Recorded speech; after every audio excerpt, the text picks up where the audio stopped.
electrophoretrogram. And I understand that that's your objection, correct? Sure. Mr. Blazer, any comment?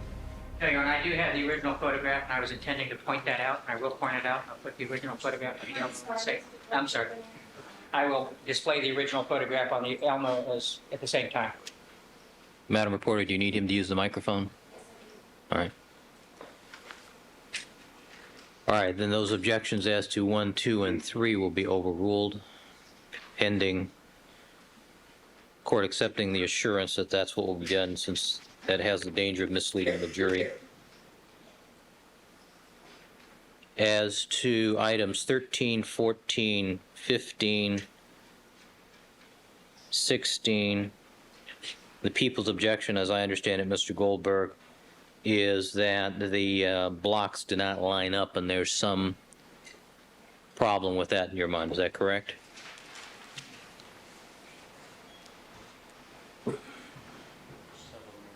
Sure. That's 13, 14, 15, and 16. Correct. Yes. All right. And Mr. Blazier, your indication is that you're going to question the witness and bring out the fact that that's due to the bowing of the plate, Absolutely, and we agree with their interpretation, that they would line up. except for the bowing. All right. All right, subject to that representation, then the objections are overruled. Number 18, Mr. Goldberg, my understanding of your objection is that it is to the narrative that when a BA degrades, bands disappear from the top down, that you object to the narrative portion, but not to the actual block diagram itself. Is that correct? That's correct, Your Honor. And it's our position on many of these issues where there's a narrative. If I may be heard further, I don't know whether the court wanted me to. Well, why don't we use each individual, because each individual diagram or presentation is different. I'm sorry. I didn't understand what the court just said. Why don't we just discuss number 18 at this point? Well, yeah, that's what I was discussing. And as to the narrative, but so I don't have to repeat myself, when we get to other objections that I'm making on the same grounds, the way that we presented our block diagrams and demonstrative exhibits is they don't have any commentary other than a neutral statement of what happened or what is depicted in the photograph that cannot be argued by either side as being anything other than a neutral statement that does not favor one side or the other. Or in the case of our block diagram, we didn't have any commentary at all. And we allowed the witness to simply use it for the purposes of illustrating and explaining his testimony. That is a proper usage of exhibits such as block diagrams that are being used for demonstrative and illustrative purposes. And we don't object to the defense trying to use those exhibits for the purposes of illustrating what would otherwise be difficult testimony to understand, just as we did. But when they're putting a interpretive slant on it that they like and that is consistent with the arguments that eventually they want to make to the jury, that we strenuously object to. Neither party should be allowed to do that with respect to any diagram or exhibit that we create. And particularly where that narrative slant is inconsistent with the witness's testimony is going to be testifying. Now, if they were to call their own expert to the witness stand, I think we could still object on the first grounds that they should not be able to have a narrative slant on the exhibit itself. But as to the second ground, at least they would have an expert that was going to lay a proper foundation for that comment. But they don't even have that here because Mr. Matheson does not agree with the commentary that is contained in some of these narrations. Mr. Blazier? I can't Item believe 18. I can't believe with their chart that has so many inconclusives that we've argued over and over again are misleading and wrong. The court ruled that that was a matter of weight. This is not argumentative. This is from the scientific literature. The fact that Mr. Matheson may not be aware of it is the very point of the cross-examination. There's no slant on it at all. This is what the scientific literature says, and it's appropriate. I certainly can ask that question. What's the source of this? The scientific literature I submitted yesterday, primarily the Sensibot article. All right, as to number 22,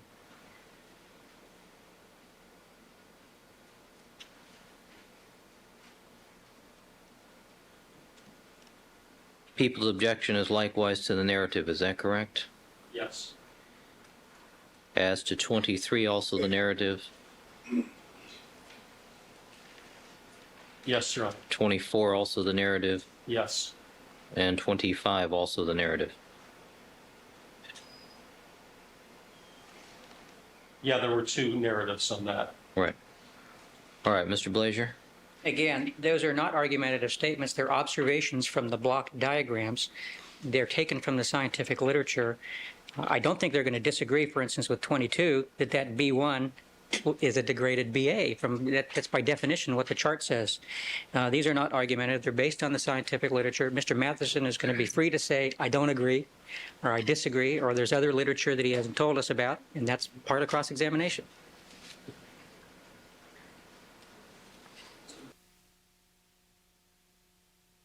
Made, but just one additional observation.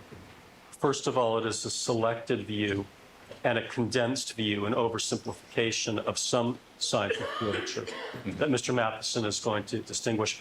But even if it were a direct quote from the scientific literature, in other words, even if he said, according to Mr. Raxel and Eames in their article, they said this and then directly quoted, that should not come in chart form. They could cross-examine the expert on that under Evidence Code Section 721. But for parties to start introducing chunks of articles, even direct quotes, that we like and that they like, has never been allowed in our courts of law. And the court will recall that there was one instance where the prosecution marked a page out of Barry Fisher's book. I don't think that page is ever going to be able to go before the jury. It was marked, although a quote from it was read into evidence, because we just don't submit articles and quotations to juries to go back with them into the jury room when they are deliberating on a case. So even if it were a direct quote, which it is not, I would still object to it. All right. Thank you, counsel. All right. As to item 18, the objection to the narrative is sustained. As to number 22, it is overruled. As to 23, the objection to the narrative as argument is sustained. Likewise, as to 24 and 25. I'm sorry, on 24, there was the same narrative, I'm sorry, on 23 had the same narrative as 22 with an addition. It is just the addition you want me to take out? Yes. Now, that's not to say it won't come in at some later point in time. All right, as to the next series of photographs, prosecution has no objection to number 1, 2, 3, 4, 5.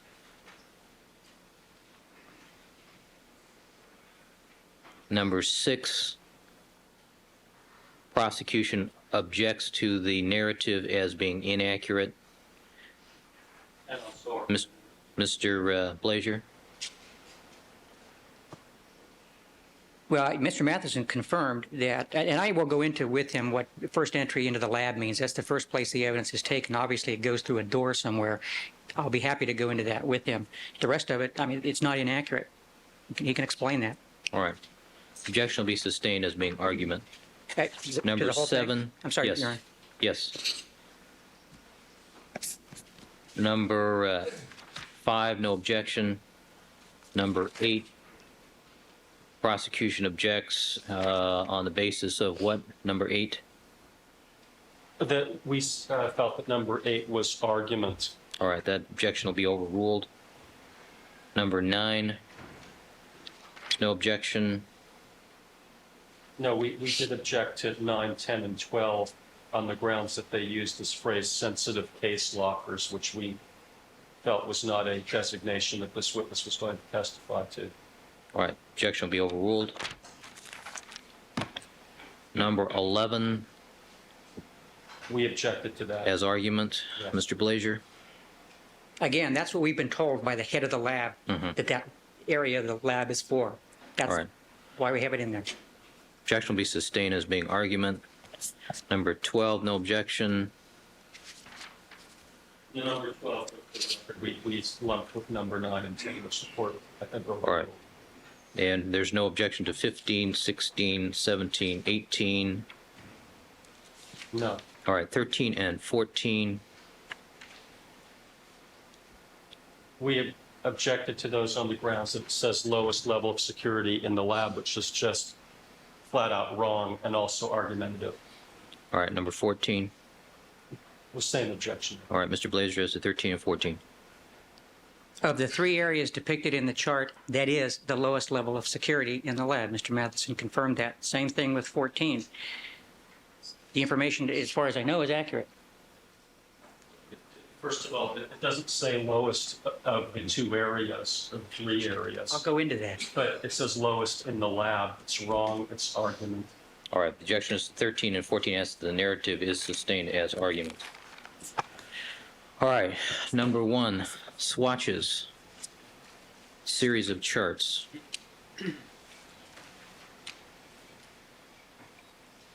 There are, we basically objected to the 4 charts,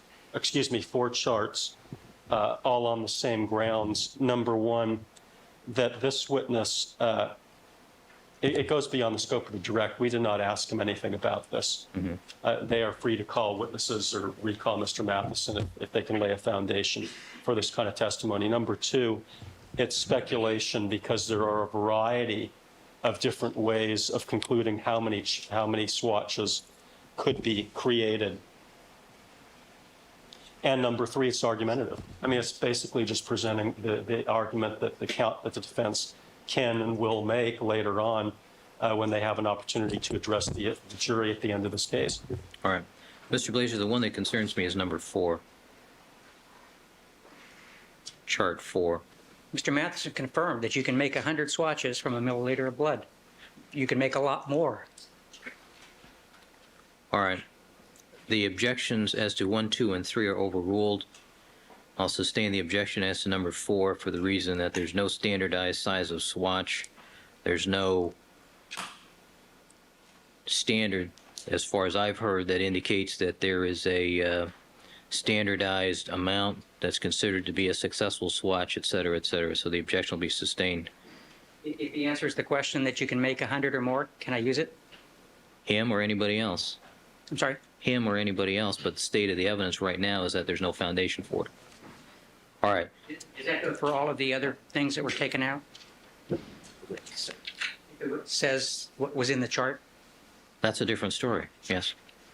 Your Honor, All right. No. Number, next matter is the chart regarding the blood vial. The objection at this point is the dispute over how much Mr. Paradas is going to say was collected in the blood vial, correct? Well, there are a couple of objections. There were actually 4 of them. One was that the amounts that were removed by Mr. Yamauchi, constituting 1 milliliter, was an approximate, and in his notes it says an approximate. So it misstates, if they're trying to get it off business records, what's in the business records. Number 2, the amount that was removed that says on the chart was removed by Mr. Matheson, 0.75 milliliters, was in fact removed by Mr. Yamauchi, and again, he indicated approximately 0.75 milliliters.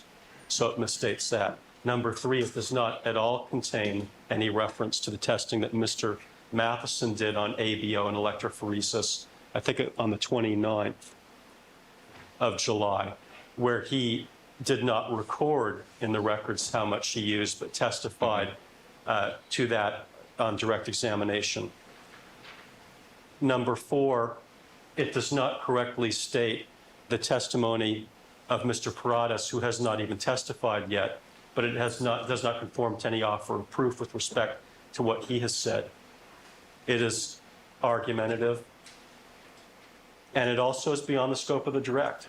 Because although some of these issues we went into with Mr. Matheson, and they could get into, how much he used during his testing and so on. And how much he estimated. And yes, What? okay. Right. Yeah, all right. Mr. Blazer, I'm concerned about the fundamental accuracy. He can challenge that. This is from their records. These are withdrawals that are in their records. If we've got it wrong, he can point it out. This is our best information. This is the things they wrote down. And we'll do the amount taken initially subject to connection. I can make a good faith statement to the court that there's been under oath testimony that there was 8 milliliters taken. They've been allowed to testify to test results with no foundation. I'm offering this as to connect up later or as a hypothetical.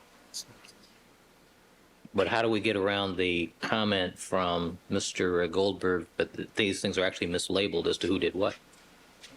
I don't believe they are. We can go into that, and that's a proper thing to go into on cross-examination. We don't believe they are mislabeled.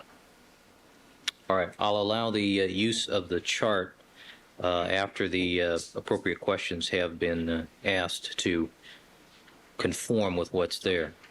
Otherwise, I'm sustaining temporarily the objection on the basis of factual accuracy. If you can link it up, if you can establish from Mr. Matheson's testimony the things that you've indicated, then I'll allow its use. But you'll need to lay a foundation for it before you can trot it out. All right, let me know when you want to bring it out, and we'll see if you have the foundation.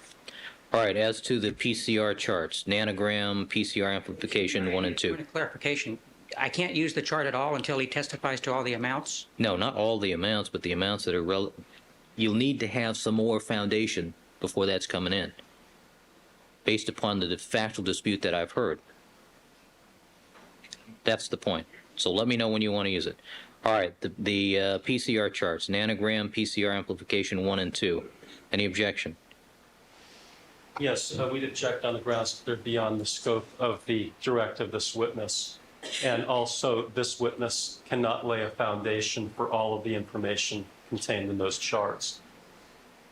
He knows, in other words, he knows the number of cycles, for example, 32 cycles, but he doesn't know the information as to how many fragments would be multiplied from the top of the chain to the bottom. All right, do you have any factual disagreement or dispute with what's there? Appears to be accurate. Well, the problem is that Mr. Matheson is not a DNA expert. Oh, I understand that. I understand that, and I understand that he has not testified to any DNA evidence. I understand the scope problem. Yeah, but what I'm saying, Your Honor, is that if Mr. Matheson couldn't provide me with those answers when he looked at the chart, and I do not know of my own independent knowledge whether some of the items on the chart are in fact correct. Mr. Blazier?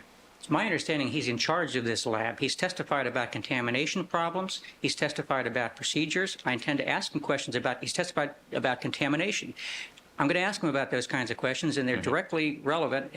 In the PCR process and how that can result in contamination is directly relevant to what he testified about. All right. I am tentatively going to overrule the objection. I'm a little concerned about the scope problem. I agree with you that he's testified to contamination issues, however. But when we start getting into specifics of DNA and PCR process, we're in a different ballgame there. That's a guideline. All right, LAPD field manual. Red binder item. Mr. Goldberg.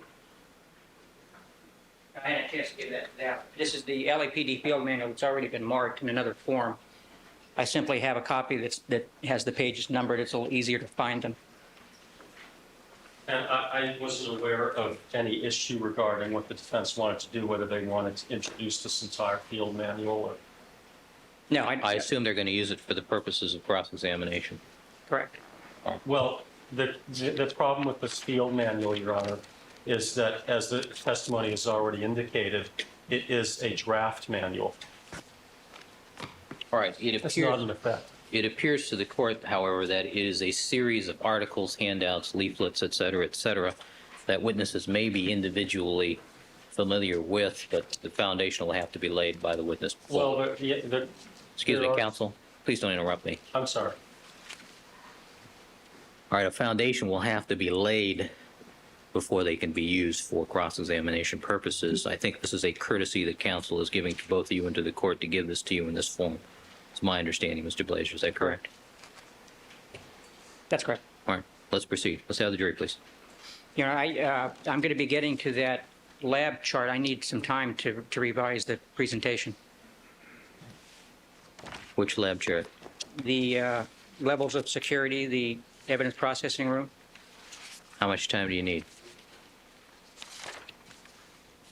And we're just talking about taking out the narrative portion of it. It's more than that, Your Honor. I don't intend to display a big blank screen, and it's part of the presentation, so I have to rework the presentation. Well, you can ask the questions and you do how long will it take you to actually rework the presentation?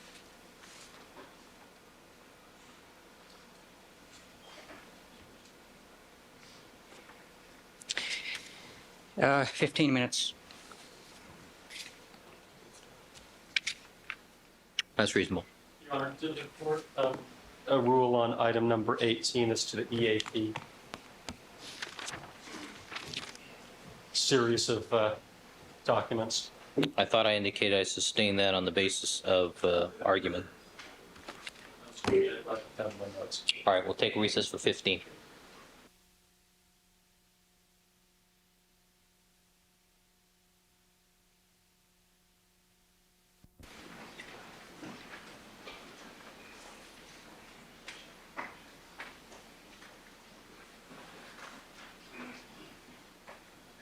All right, let the record reflect we've now been rejoined by all the members of our jury panel. Good morning, ladies and gentlemen. My apologies to you for the late start this morning. This morning I had to go over a number of items of evidence before they were presented to you. I had to review them with the attorneys. We started that at 8 o'clock sharp this morning, so we've been hard at it, but there were a number of issues that we had to go over. My apologies to you. Mr. Matheson, would you resume the witness stand, please?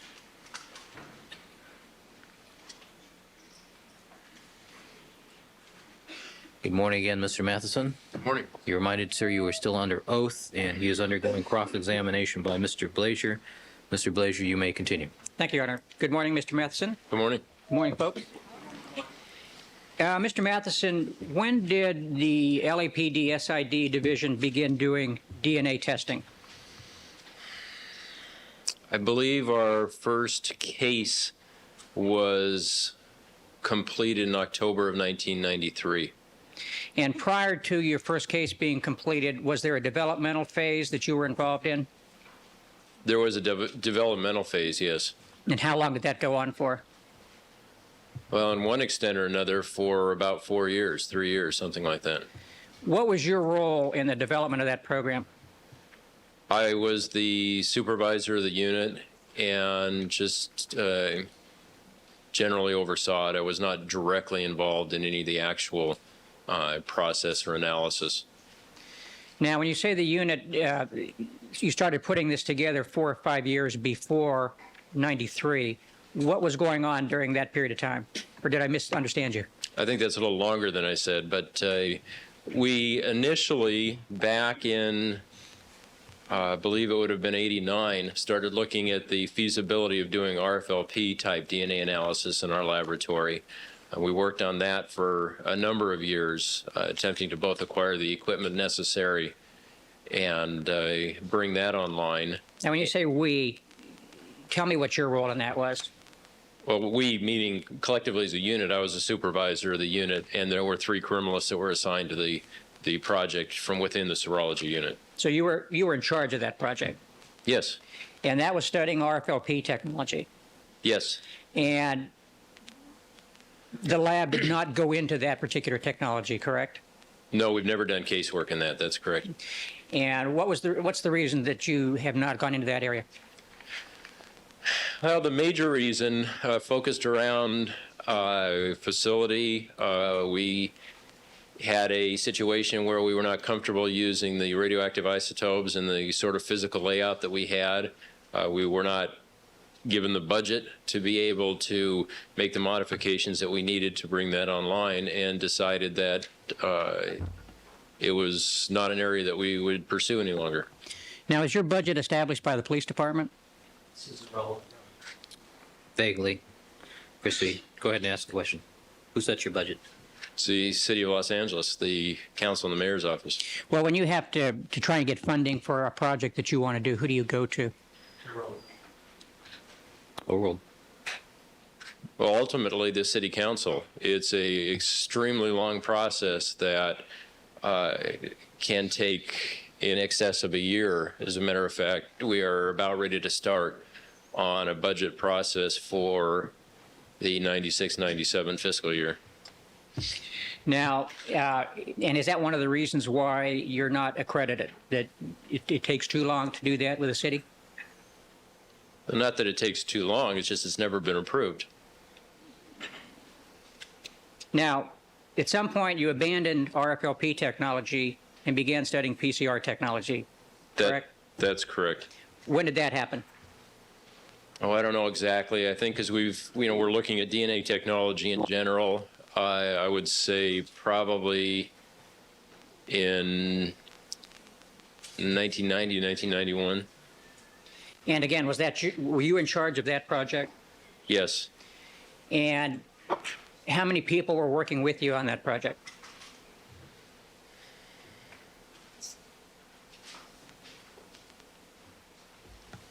I believe we had 2 people working on that. Initially there was 1, then it became 2, and eventually 3. 2 in addition to yourself? Yes. Now, prior to the time that you started doing casework, describe just very briefly what the developmental stage was in the PCR area. Well, initially it was determining what type of equipment we needed, going through the equipment lists, getting that through the budget process, acquiring the equipment. The criminalists that were involved needed to receive training. They went out and received that. Eventually, once the equipment was in-house, we proceeded to set it up and perform the tests within our laboratory to make sure that the PCR could be performed properly under our setting. Now that phase is called the validation studies, correct? Well, the development of our system and then eventual validation within our laboratory. Now, what is your role today with respect to your PCR lab? Well, it's one step further away. No longer being the supervisor of the unit, I now manage the serology unit, which is one of the section that's involved in it. So basically, there's very little direct involvement at this point. Now, do you consider yourself an expert in DNA technology? No, I do not. And during the time that you were developing the PCR program for the lab, the people that were working on that under you, did they have more experience than you or less? They had much more experience. And in the current state of your lab, who is directly in charge of the PCR lab? Well, I'd like to point out that when I mention much more experience, I mean experience in the area of PCR.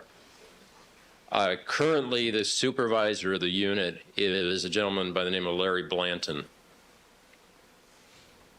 Now, at the time you started doing casework did you say October of '93? Yes. I think we're going far afield at this point. We're establishing what he does at the lab, but since there's no testimony of PCR DNA testing by this witness, I think it's irrelevant at this point.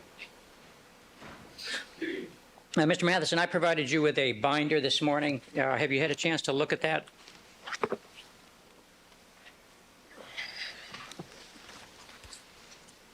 Well, I opened it up, looked at the cover page, and just flipped through it. That's the extent of review of this particular binder. Does that appear to be the field manual that we were talking about briefly yesterday?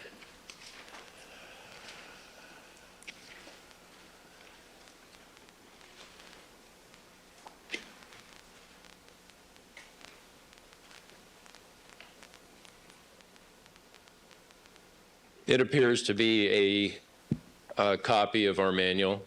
Yes. And that's the manual you provided to us, correct? Yes. Now, did I understand you yesterday to say that the field unit itself, the unit that goes out to crime scenes and processes crime scenes, doesn't have a manual? Is that right? Not any one other than the one that's in process, this draft one. That's correct. But that's not in effect yet. That's correct. And that's been in process for how many years? I believe originally we started working on it in probably mid of 1992. So there is no formal document anywhere available to criminalists who might need guidance out in the field in terms of the correct procedures to use to collect evidence. Overruled. There is no manual that they can go to and look up a section that specifies a certain action or something like that. We do have some references around, but there is no manual at this point. That's correct.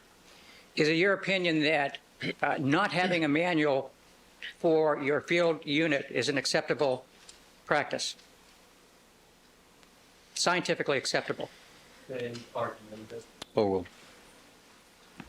I think it is preferable that we have a manual. However, I believe you can still do good work and provide training and have people do acceptable work out there without having one. Are you familiar with other crime labs and how they operate? To some extent, yes. What other labs are you familiar with? Well, I interact with Overruled. I interact with a lot of people in our profession in labs, excuse me, labs all over the state. Now, your lab, in terms of size of your lab compared to other labs in the state, just give me a rough approximation of where you fall. Well, we're definitely not the largest. I would say that we probably would fall, maybe in the three-quarter point. There are a number of labs larger than us and many more that are smaller. Of the labs that are approximately your size and larger, do you know of any other lab besides yours that doesn't have a manual for field operations? No foundation for personnel. Overruled. If you know. I don't know whether they do or not. Is this a matter of some concern to you as a supervisor of the lab that there be a manual in effect for everybody to look at? Well, eventually, I think it would be great. I think it's a good idea that we have it laid down and in that form. That's why we are working on it. Now, when you say you're working on it, is this draft manual available to people that want to look at it that work for you? Yes, it's out. It's not kept hidden or secret or anything, but it has not been presented. Is it kept in the crime lab truck? I don't believe so, no. Now, do you recall whether there's a provision in here that says it's to be kept in the crime lab truck? Overruled. Yes, I do. It's in the introduction. But that's not done yet. No, because it is not a formal document of our division yet. Now, is it accurate to say that many of the things in here, however, are accepted procedures that you want your people to follow? Yes. Now, please look at page 12. I numbered the pages down the lower right.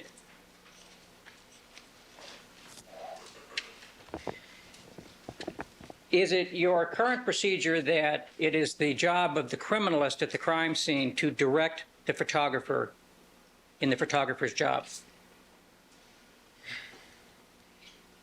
It is the criminalist's job to direct the photographer when it comes to the evidence, the overall documentation, and the evidence that's being collected. They do have other tasks beside that. So we're not directing all their activities, but we do direct the things that are associated with what our interest is.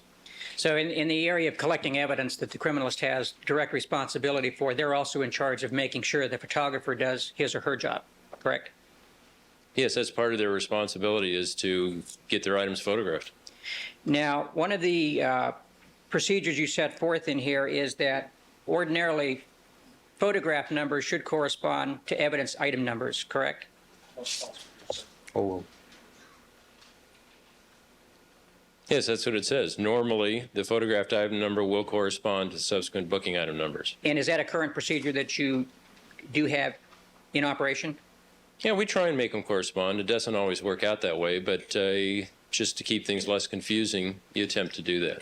Yeah, the reason for doing that is to keep, or hopefully to avoid as many different numbering systems as possible for items that come into evidence, correct?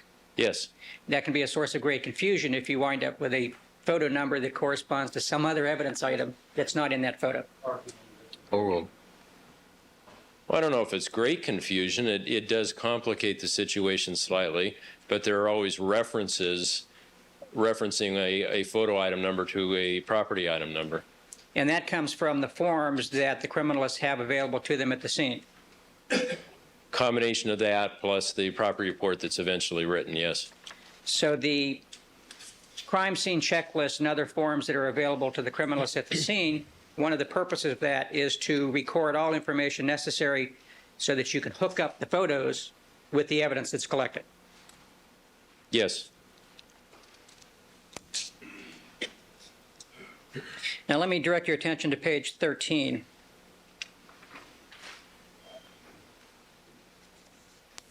At the bottom of the page, is it your current lab's procedure to have criminalists, when they conduct a search of a crime scene for purposes of evidence detection, use bright lights, ultraviolet lights, or alternate light sources or laser lights? These tools are all available to the criminalist if they feel it's necessary. And those tools are available in the crime scene truck, are they not? Yes. And those tools presumably are to be used when there is evidence of the type that lends itself to being looked at by these instruments, correct? If the criminalist feels it's necessary to use them, they're available, yes. And what do you use bright light, ultraviolet light, or laser light for generally? It's not relevant. It's compound. What do you use laser light sources for? Well, the laser or alternate light source out at a crime scene mainly is used by the criminalist to look for body fluids such as semen, saliva, that type of thing. And it's also there to look for things such as shoe prints, correct? Not relevant, the opposite. Overruled. As far as shoe prints, I have never been involved with it used for that particular technique. I suppose that it could be, but the primary use of those items is the detection of certain body fluids. And you would agree that at the Bundy crime scene, there was certainly evidence of substantial bodily fluids that had been spilled. Well, it's overpriced. Overruled. There was definitely quite a bit of blood there, yes. Now, it's accurate, is it not, that Dennis Fung and Andrea Mazzola never used any of this equipment on any crime scene they processed in this case, correct? I'm sorry, let me rephrase that. With the Bundy crime scene, No personal knowledge. Foundations. if you know. Still no personal knowledge. Foundation. Do you know? I don't know exactly all the tools they use, no. Now, you were in charge of reviewing their work, were you not? Overbroad phase to review. Sustain. Were you in charge of reviewing the work that they did or didn't do at the Bundy crime scene? Still overbroad day. Overruled. One of my duties as supervisor of the trace unit was ultimately to review the field notes, yes. When you say ultimately, what do you mean? Well, the procedure that was in place in the laboratory at that time is that when a criminalist completed a crime scene and everything was booked as far as the evidence goes and the notes were completed, they were placed in a location in the trace analysis unit where our criminalist 3 of the field unit, a gentleman by the name of Mr. Raquel, would retrieve those. He would do an initial review of them and then give them to me as a recommendation as to whether or not the notes should be filed or reviewed with the criminalist. And as part of that procedure, it's part of your job to review those notes as well, isn't it? If I felt so, yes.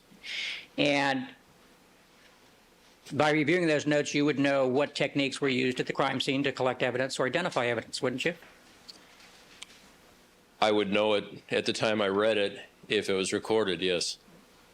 Do you ever review reports for the purpose of assessing the performance of a criminalist in terms of whether they used the equipment available to them that might be appropriate for a particular crime scene?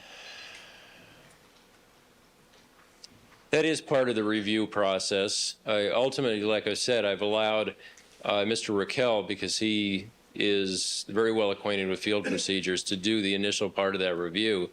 And that is part of what he does, is to look to see if that information was noted. It is not a requirement that if a device such as a laser or the alternate light source is used out there, that that's a notation that's made. And that's a subjective judgment made by the criminalist as to whether that particular criminalist thinks it might be useful or not. That's correct.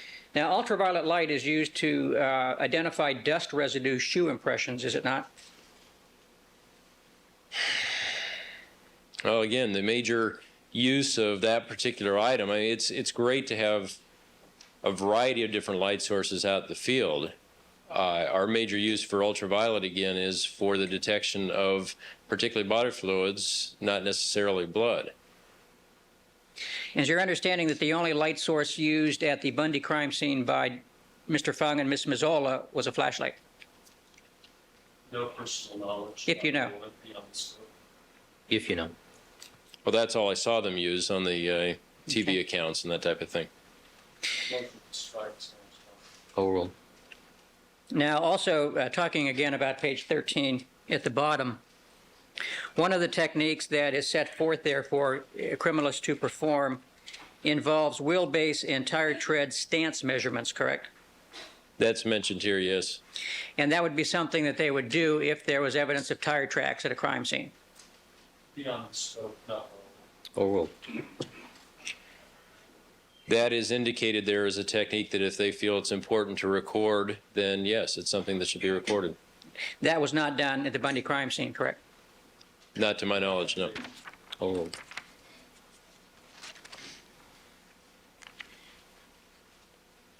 Now, let me ask you to turn to page 16. That's a short page. Why don't you look at that and tell me whether that is a current policy of your lab?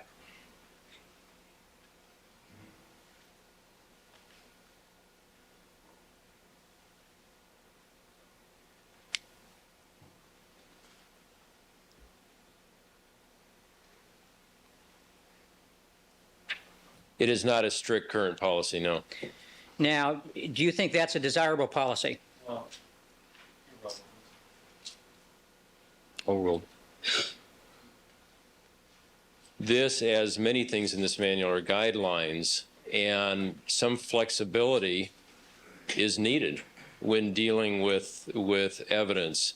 I would hate to not perform an analysis on something just because we had not yet had the opportunity to give it a barcode.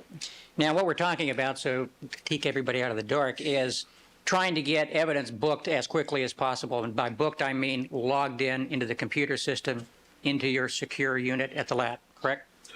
well, it's not relevant. Calls for hearsay. Overruled.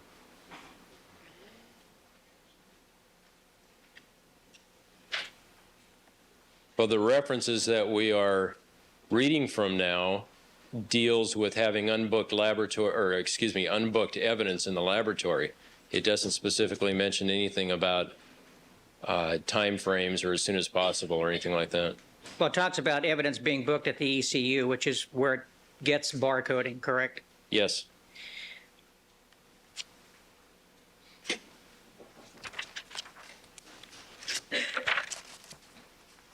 Let me refer you to page 20. Is it your current lab's policy that criminalists in the field should not perform tests on extremely small samples where the test in the field might consume the entire sample to prevent further testing?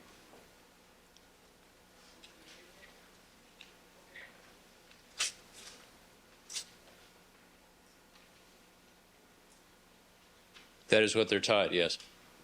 And is that a good procedure in your view? Yes. Now, there was a field test performed on the spot on the Bronco by the door handle. You know which spot I'm talking about? Yes, I do. At the Rockingham scene? Yes, And that spot was also collected, correct? that's correct. And it was collected after that presumptive test was performed on it, correct? It's my understanding, yes. And the presumptive test involved touching it with a swab, with a wetted swab, and adding a chemical to the swab to see if there's a reaction, correct? Adding a couple of chemicals, yes. Now, is it accurate that when that spot was then collected, there was insufficient amount of material to perform any further tests? No foundation for so knowledge. Overruled. Do you know?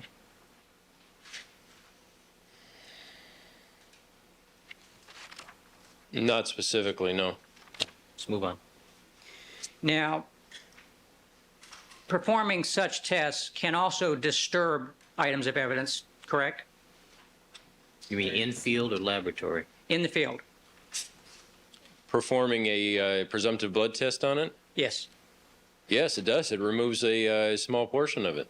Now, you're aware that a presumptive test was performed on the glove found at Rockingham at the scene. Yes, And that was at the direction of Detective Van Adder, I believe. Are you aware of that? I believe it was at the request of him, yes. And in order to do a test like that, it requires at least a minimal amount of manipulation of the item to do the test, correct? But you have to some extent, deal with the item, yes. And when you manipulate items of evidence such as that, you take the chance of moving evidence around that might be on it or depositing evidence that wasn't on it before on it.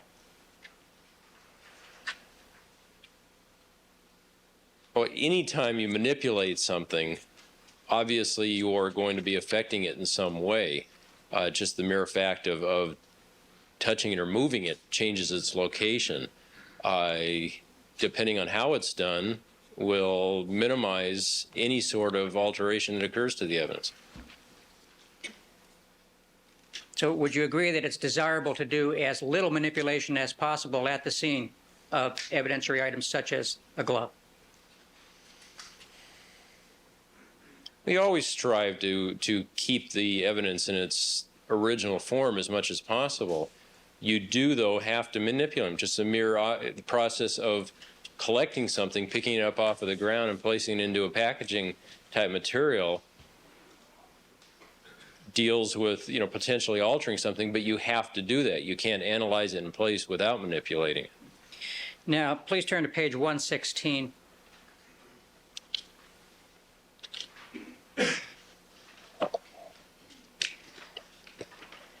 Under training, that refers to criminalist ones participating in field investigations in a trainee capacity. What does that mean? Still, you're saying under 721, not no. Sustain. Was Andrea Mazzola's capacity on June 13th as a trainee working under Mr. Fung? I'm still reading that. Okay. No, I've sustained the objection, so that's irrelevant. She was still a probationary employee at that time, was she not? I don't believe so, no. On June 13th? I don't know her exact start date. Probation is only 6 months. I don't believe she was probationary at that time. I believe she testified it was a year. Are you sure about that? Yes, I'm definitely sure. Probation is 6 months. And when did she start? I don't know her exact date. We can resolve that. I believe she indicated she started on January 24th of 94. Does that sound about right? That could be accurate. I said I want to confirm that to be sure, but So as of June 13th, she'd still be a probationary employee, just barely. just barely, that's correct. About 11 days away from passing probation. And probationary employee, that's a civil service term, is it not? I believe so, yes. And a probationary employee can be let go or not pass probation for any reason. Well, I don't know about for any reason. You'd have I to. think we're calling for a legal conclusion here. Let's not get into employment law. Does a probationary employee serve at the pleasure of her supervisor? What do you mean by at the pleasure? They can be let go for no reason. They have no civil service protection. Counsel, we're not going to get into that. Proceed.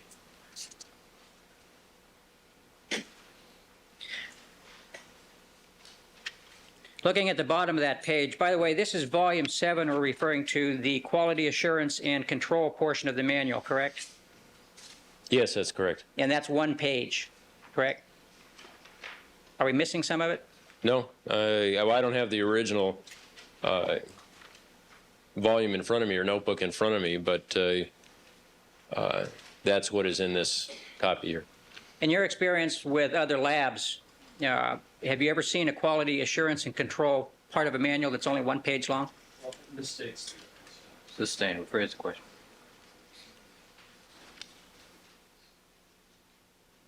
Have you ever seen manuals from other crime labs? I have seen portions of other manuals. I don't believe I've reviewed the whole manuals or all the manuals that exist in other laboratories. As one of your jobs as a supervisor, does that involve looking at other labs that do things to see whether they do them better, and so you can learn from them? I have reviewed how other labs do things, yes. And of the labs that you've reviewed, have you ever seen a quality assurance and control manual or portion of a manual that's one page long? It's not relevant. Sustain. Now, the bottom of this one page talks about prior to approving and signing reports, a supervisor should inspect all case notes, photographs, etc. Is that a current policy of your lab? You're saying there's 720. Overruled.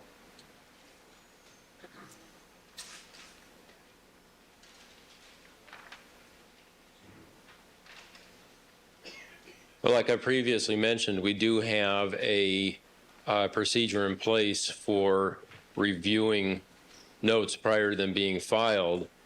I'm not sure what this refers to as far as signing reports. This was not prepared by myself, and I would reword some of this in a future version. To take out having to sign it? This signing of reports is really not relevant to this person's testimony on direct examination, counsel. Your crime scene checklist has no provision anywhere on the form for a supervisor's signature, does it? Not all. Overruled. No, it does not. Now, please move to page 118.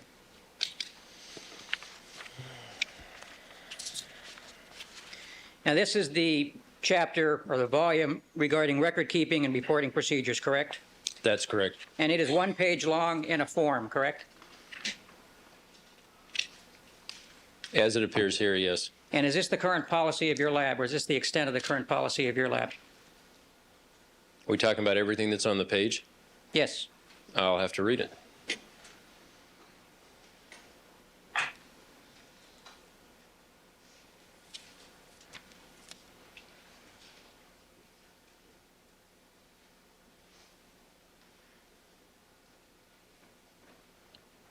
Ms. Olson?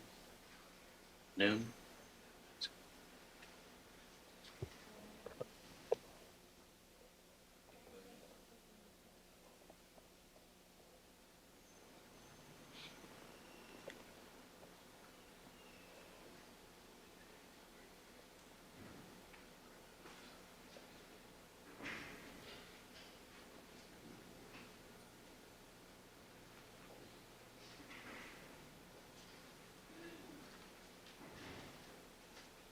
Mr. Blazier, what's the subject matter of this portion? Record keeping and reporting procedures.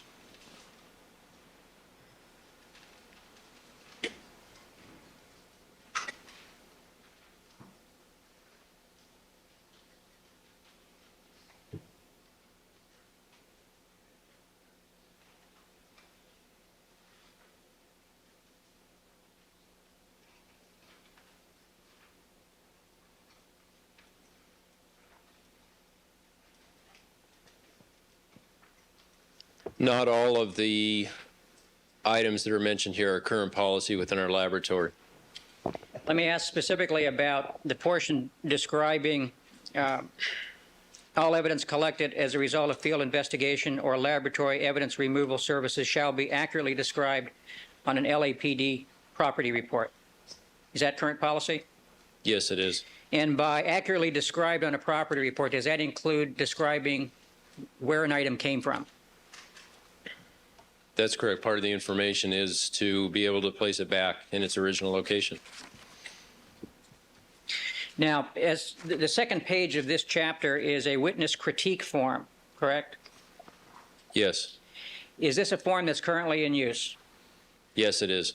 And the purpose of the form is to provide the form, the criminal is required to provide the form to a judge or prosecutor or defense attorney in a case where they've testified to get input as to how they did, right? They are recommended to take them with them, yes. Do they do that? Many do, yes. Are they required to? It currently is in a position where we encourage them to do it. We would like them to do it on every case. However, there's not currently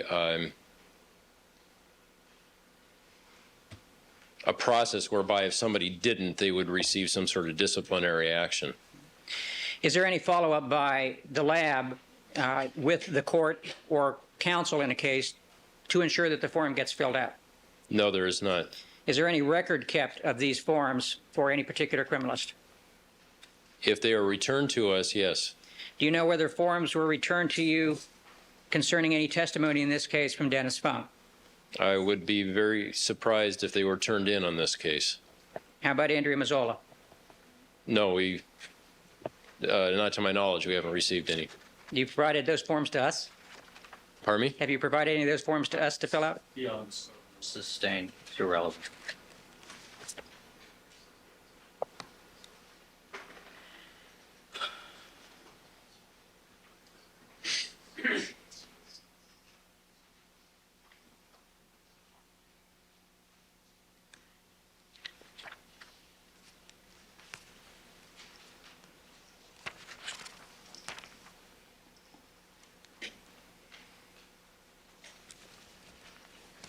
Let me ask you to turn to page 144.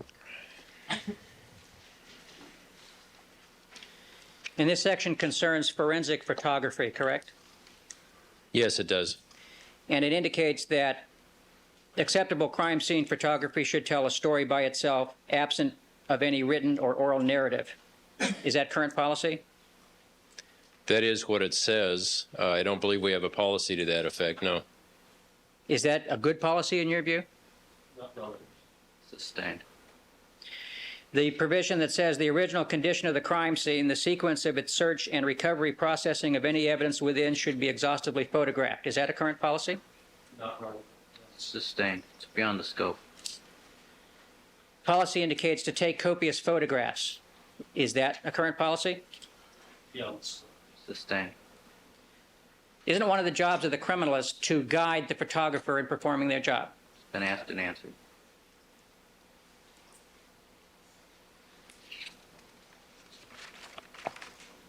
Do you have any responsibility for determining whether the photographer does their job properly or not? Overruled. He's one of the managers. Well, for one thing, we only have one photographer that works within the criminalistics laboratory. We are not direct supervisors or managers of our photographic section. Is there any written policy that applies to him in terms of how he should do his job? Or her. Or her? Something that would exist within the photographic unit or section? Yes. I have not seen one, no. How about anywhere in the crime lab?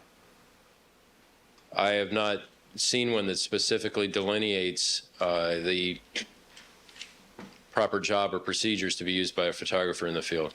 Could you look at page 145 that talks about procedure to use in photographing bloodstains? Is that a current procedure in your lab? Not really. Overruled.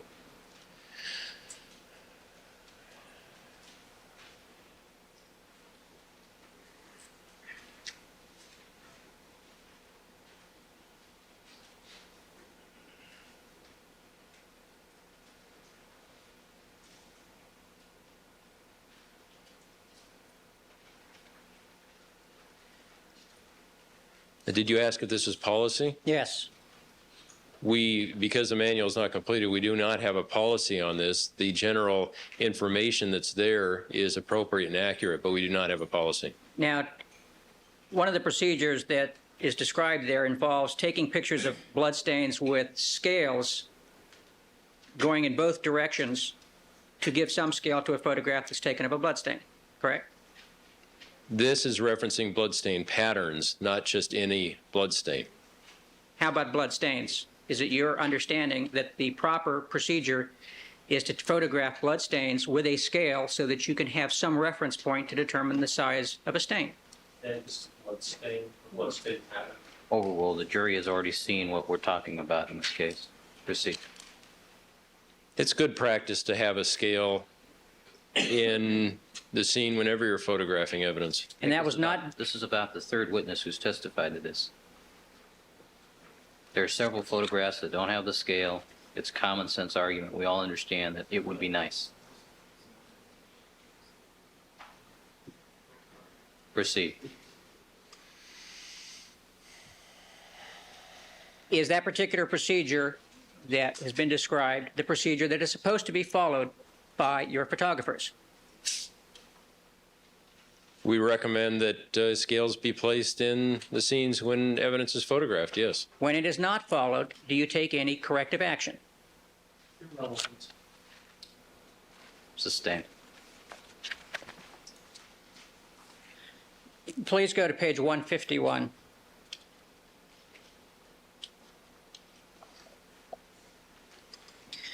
This section deals with crime scene investigation, correct? Yes, it does. And there's a statement in there that says that statistics show that less than 2% of all available evidence is properly detected, collected, preserved, examined, and introduced in court, correct? So hearsay. Sustained. Do you agree with that statement? Hearsay. Sustained.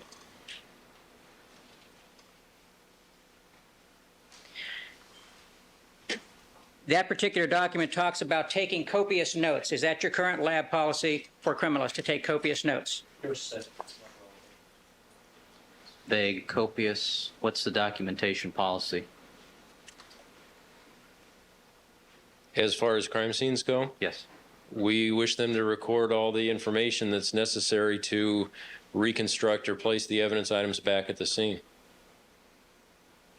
Do you have any set policy in terms of how extensive their notes should be? At the current time, no. Is there anything written anywhere that tells them how to fill out the forms they have?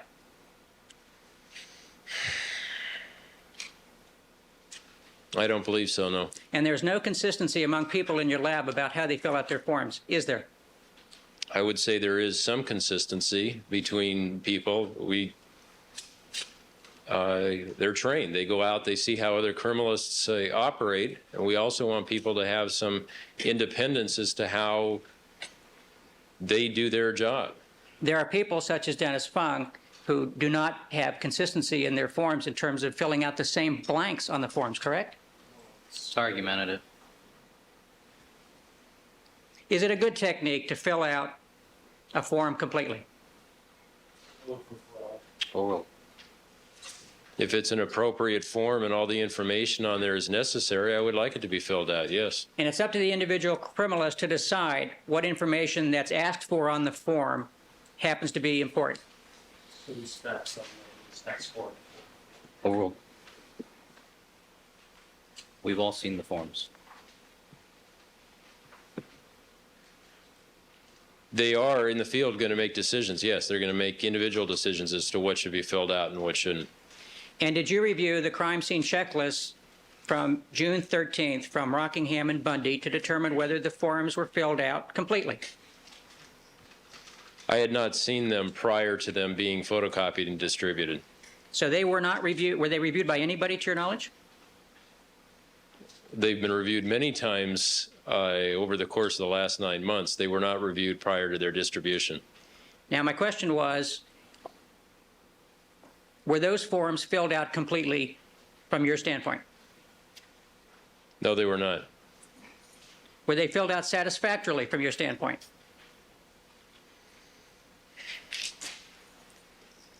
Using the term satisfactorily to indicate that they have what I would consider the most important information, such as what evidence items were collected, how to relate them back to numbers and their locations, I would say as a rule that was done satisfactorily. There were parts that were missing.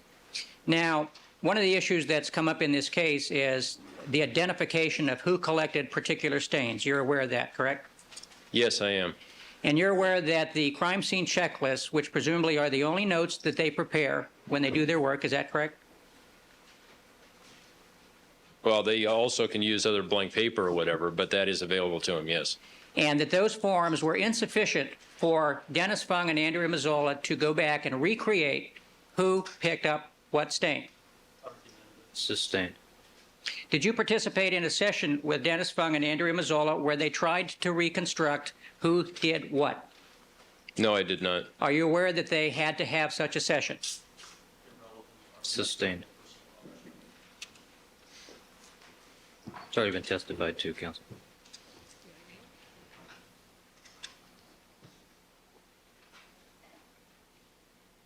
Were you involved in the process at all, trying to assist them to reconstruct who collected what? Sustained.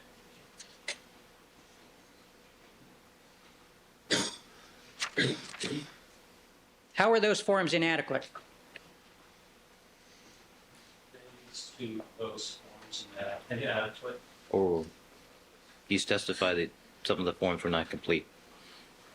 What stands out in my mind is the last page, which indicates the signature or a place for the person to sign it was not filled in, or the date and time leaving the scene. Now, one of the sections on the form talks about whether the crime scene's been altered. You're aware of that. Yes, I am. And there's several lines available on that form to be filled out, correct? Yes, there is. It takes up a substantial portion of that particular form, does it not? Well, it takes up an area about 1.5 inches on a 8.5 by 11 page, yes. And what's the purpose of that part of the form? I believe, as I testified in direct, that my understanding of the purpose of that is to record any gross information you have regarding potential, major changes that occurred to the scene prior to your arrival, such as a emergency unit that went in to attempt to resuscitate the victim. It's a place to record information that you acquire about alterations that occurred. Does it say anywhere in this form or any other form that it's limited to changes that are just of a gross nature? No, I was just testifying to my understanding of what that section means. Well, what are your people taught about what it means? Or are they taught? I don't believe that we've done a teaching session where we go line through the form. They learn out in the field with other criminalists in how to fill it out. And the people that I have taught in that is exactly what I mentioned just now. If you know of any gross alteration to the scene, to record that there. Now, gross alterations would include moving bodies before the scene is processed? I would say that is information that could be included in that. Now, that information wasn't included in the Bundy crime scene checklist, was it? Argumentative. Sustained. Rephrase the question. Was that information included in the Bundy crime scene checklist in that section that talks about an altered scene? No. No, it was not.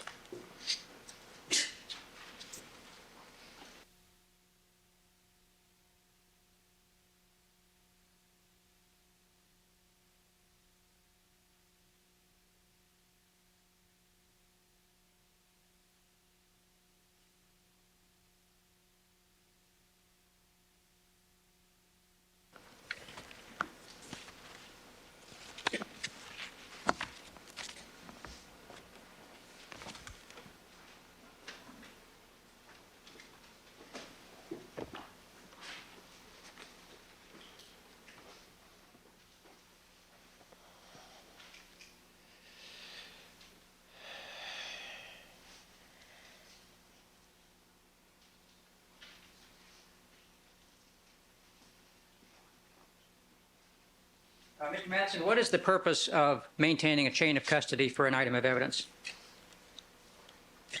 My understanding of the purpose of a chain of custody is so that when an item comes into court, you can establish that it is the same item that was collected at the crime scene. And that's important to establish that it hasn't been tampered with, correct? Among other things. Among other things, it would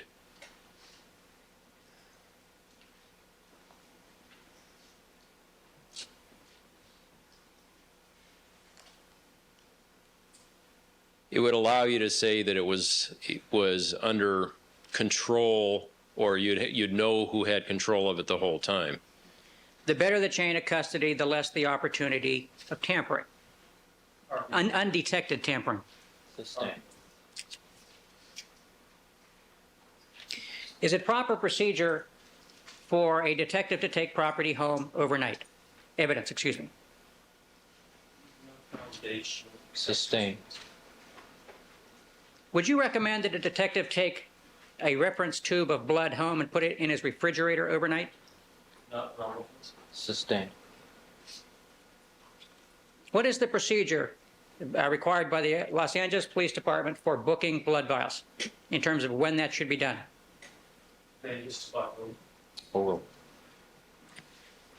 don't know the exact wording of what the current manual says, but it is to be booked as soon as possible for refrigerator storage. Do you know of any provision that says you can keep it 24 hours? No, I do not.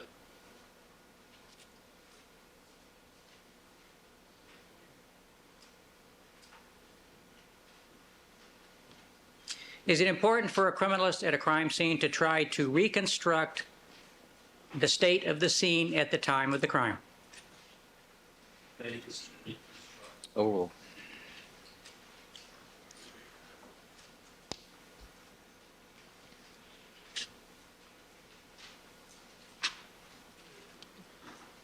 Do you mean by reconstruct to try and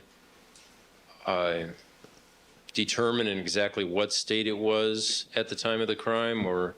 As close as possible.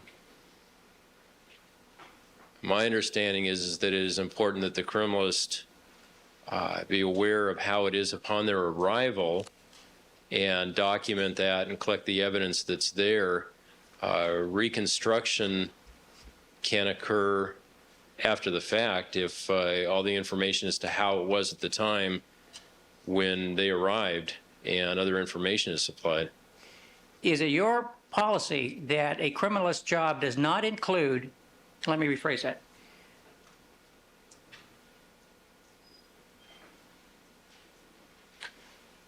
Is it your position that criminalists don't have the responsibility for trying to establish whether a crime scene has been tampered with from the time of the crime until they get there? Why don't you rephrase that? Is it the criminalist's job to find out if evidence has been moved around by the police before they were called to the scene? I think it's important for them to record it if they're aware of it. Depending particularly on the complexity of a scene, their primary goal is in the documentation and collection of the evidence. If they become aware of the fact that something has been moved, it should be recorded. I would not expect them, particularly in a highly complex scene, to go around and interview everybody to find out if each item was in the same place as it was when it started. How about talking to the detectives in charge of the scene to see if anything's changed, anything's been taken away? Oh, I don't think that would be unreasonable. Is that part of their job? Well, part of their job is to get an overall view of what happened with the scene from the detective. It would not be unreasonable for the criminalist to ask if they were aware of something having been altered.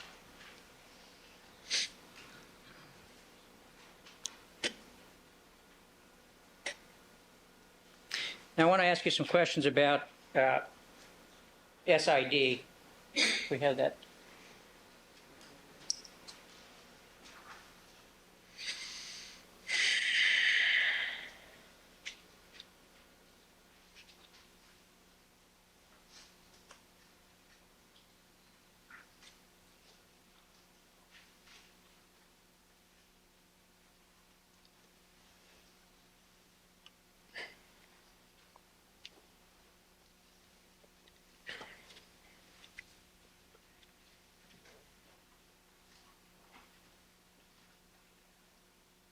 Actually, before I do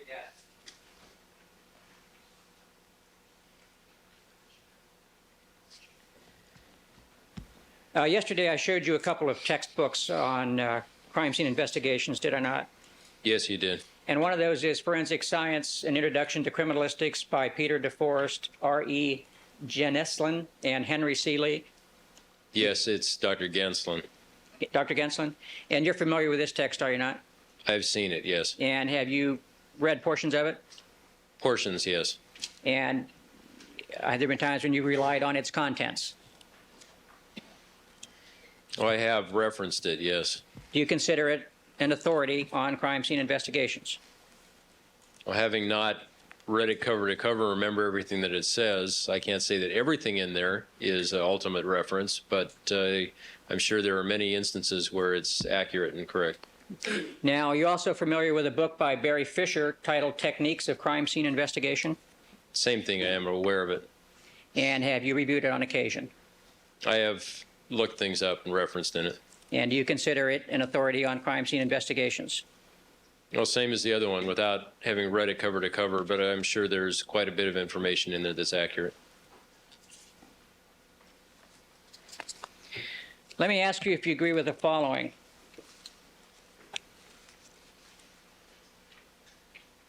Nothing should ever be altered until, yeah, page 38. DeForest. Page 38 at the bottom. I don't think there's been an adequate foundation. Sustained. Well, let me show them the volume.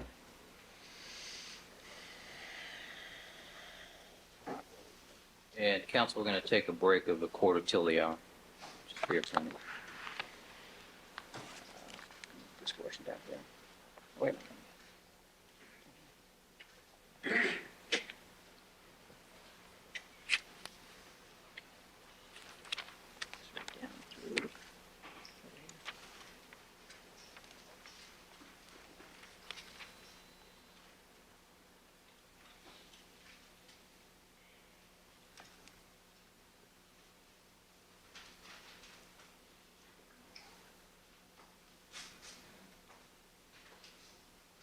Yeah.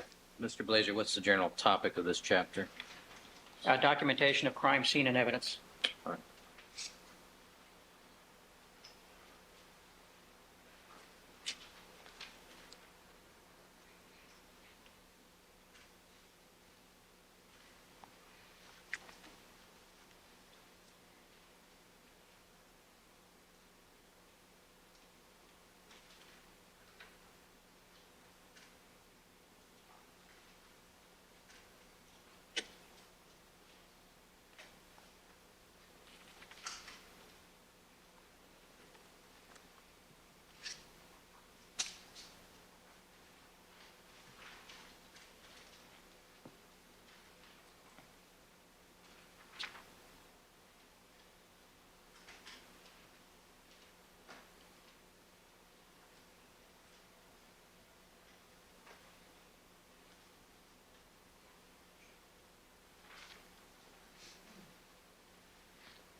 Okay. Have you reviewed that section? Yes, I have. Do you agree with its contents? In general, yes. Do you agree with the statement that with respect to crime scene evidence, There's still no foundation for 721 is considered in the light. Sustained. have you considered this text and relied upon it in forming your own opinion as to what's a good technique and what's not a good technique in crime scene investigation? Well, and the fact that I just read it just now, and I previously have some opinions regarding good and reliable techniques, I didn't rely on this to come to that opinion. Do you agree with it, though? With some, Well, I'm sorry. do you agree that nothing should be Hold on, altered? hold on, hold on. Council, an objection's been made. Oh, I'm sorry. Not relevant, there's still no foundation. Sustained. As a general rule, do you believe that at a crime scene, nothing should be altered until the position of items have been recorded in detail? I agree with that if that's possible, yes. And do you agree that every case should be thoroughly documented? Documented as well as possible, yes. Do you agree that thorough documentation is required for a successful reconstruction of a crime scene?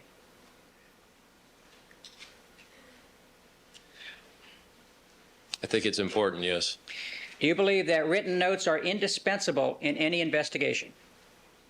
It's very indispensable. Overruled. Not relevant. Overruled. Written notes are definitely a part of a successful investigation. Do you believe that notes should be made in ink? I have been accustomed myself many times to do it in pencil. It makes, particularly doing sketches and things, easier to correct when you're in the field. From a scientific standpoint, it doesn't matter, or from a recording the information, it doesn't matter whether it's an ink or pencil. When we come to this point here, as far as worrying about whether or not something might have been altered or changed by somebody, then ink would be better.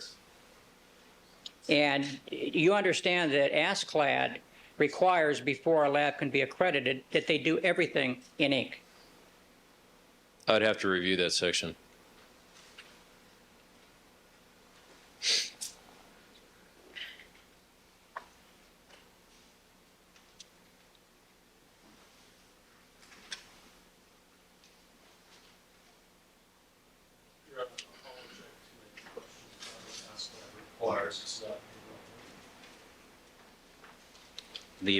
The answer, question and answer will stand.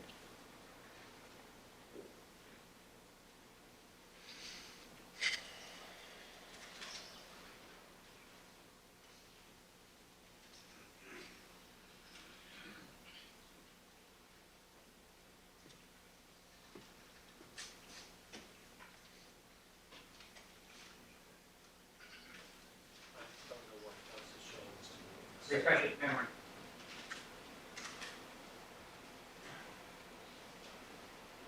Do you want to ask the foundational questions?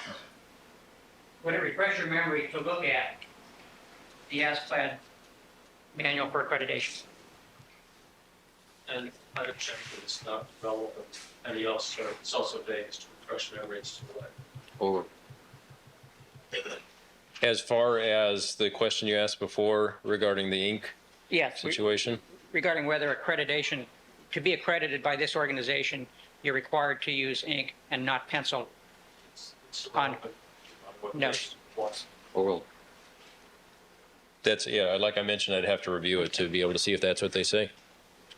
Well, I have checked the witness's last comment. He was just asked whether it refreshes recollection.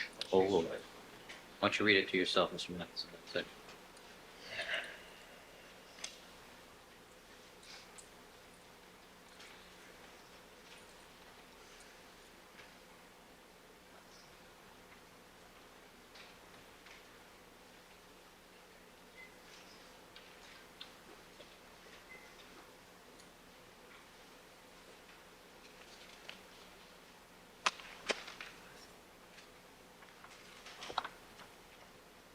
It does make reference here to, All right, no, Mr. Matheson, does that refresh your recollection as to the accreditation requirements set forth by ASCLD? in that section, yes. All right. Do you know of any noted authority or author in the field of crime scene investigations that takes the position that pencil is acceptable for crime scene notes? No, I do not.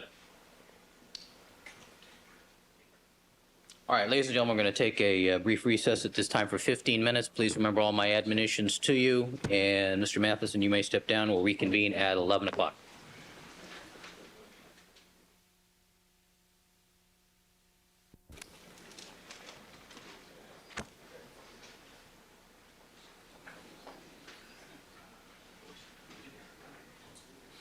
All right, back on the record in the Simpson matter. All parties are again present. Deputy Magnero, let's have the jurors, please.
Mr. Matheson, would you resume the witness stand, please? Record should reflect.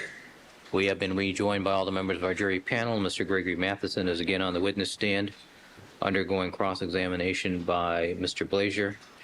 And Mr. Matheson, you're reminded again you were still under oath, sir. Mr. Blazier, you may continue. Thank you, Your Honor. Mr. Matheson, before the break, we were talking about the desirability of having criminalist notes in ink. You recall that? Yes. And it's also desirable, is it not, to have their notes in a bound volume rather than a loose leaf volume, correct? Misstates the evidence as to it's also desirable. Judgment required. Well, Rephrase is the it? question. Is it also considered desirable by most authorities in the field to have work notes, field notes, in a bound volume rather than loose leaf? The objection rules. Sustain. Is it desirable, to your knowledge? I know that that is one technique. I don't believe that's a universal technique. Do you think it's a desirable technique? I don't believe it's necessary, no. Now, the reason for that technique is to avoid the possibility of pages being substituted without being detected, correct? That is one reason to do it in a bound notebook, yes. And if you keep loose leaf volumes, pages can be moved around, and you'll never know, or you may never know the difference unless you look at things like staple holes, correct? Sustain. Do you agree that it's a desirable practice for criminalists to have all of their pages numbered consecutively?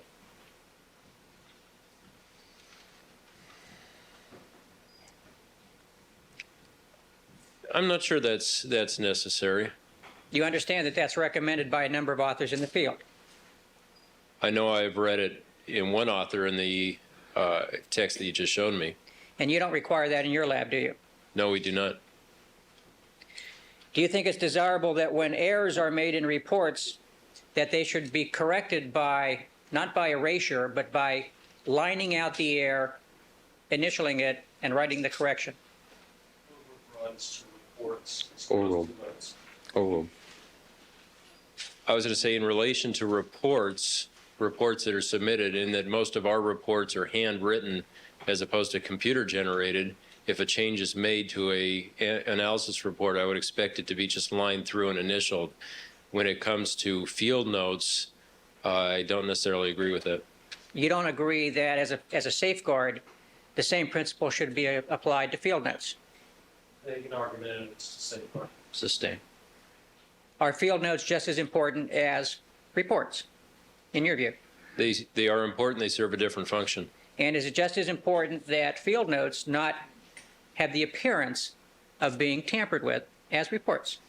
Argumentative. Sustain. Rephrase the question. Is it just as important that the integrity of field notes be maintained as well as the integrity of reports? Overruns to integrity. Overruled. If you mean by integrity that every little mark on them that's put out in the field be exactly the same as always, I'm not sure I agree with that. Field notes are just that. They're observations that are made in the field while you're doing it, or your sketches. Many times I have, in the process of making a sketch, erased things to realign walls or something along that line. Do you feel that it is preferable that criminalists not throw away pages of their notes?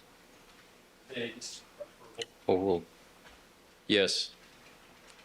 Do you have a rule for your criminalists that they are not to destroy any of their original notes? We don't currently have a written policy for that.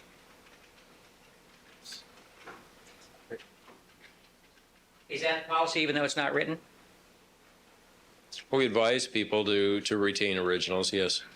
Well, is it just something that they can do or cannot do, or is it a policy that you want them not to throw away their notes? It's based on policy. Overruled. Actually, that is my question. When it comes to policy, it is something that we advise them that we want them to retain all their original items. If we were to be made aware that it was thrown away, we'd advise them that that's not the proper thing to do. Do you have the authority to set a policy for your lab Yes. as a supervisor? Well, not as a supervisor, as a manager working with the lab director and the captain, we set policy, yes. You don't have to go through any other body to set policy for the people that work for you, is that correct? That's correct.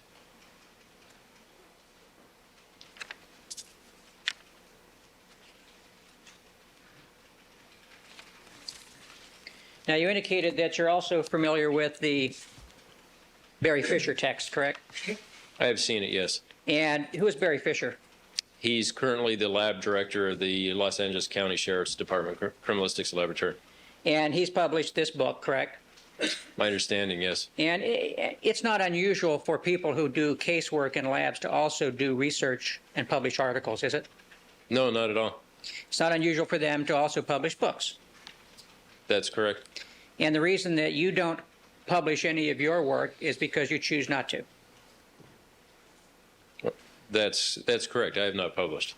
You have no interest in getting involved in research or putting your work into print for publication. That's not my main interest, no. Now,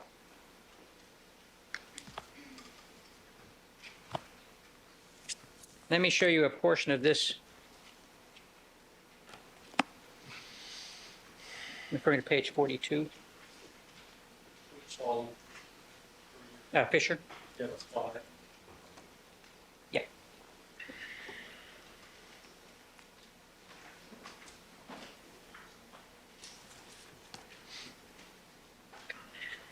Sorry. 42.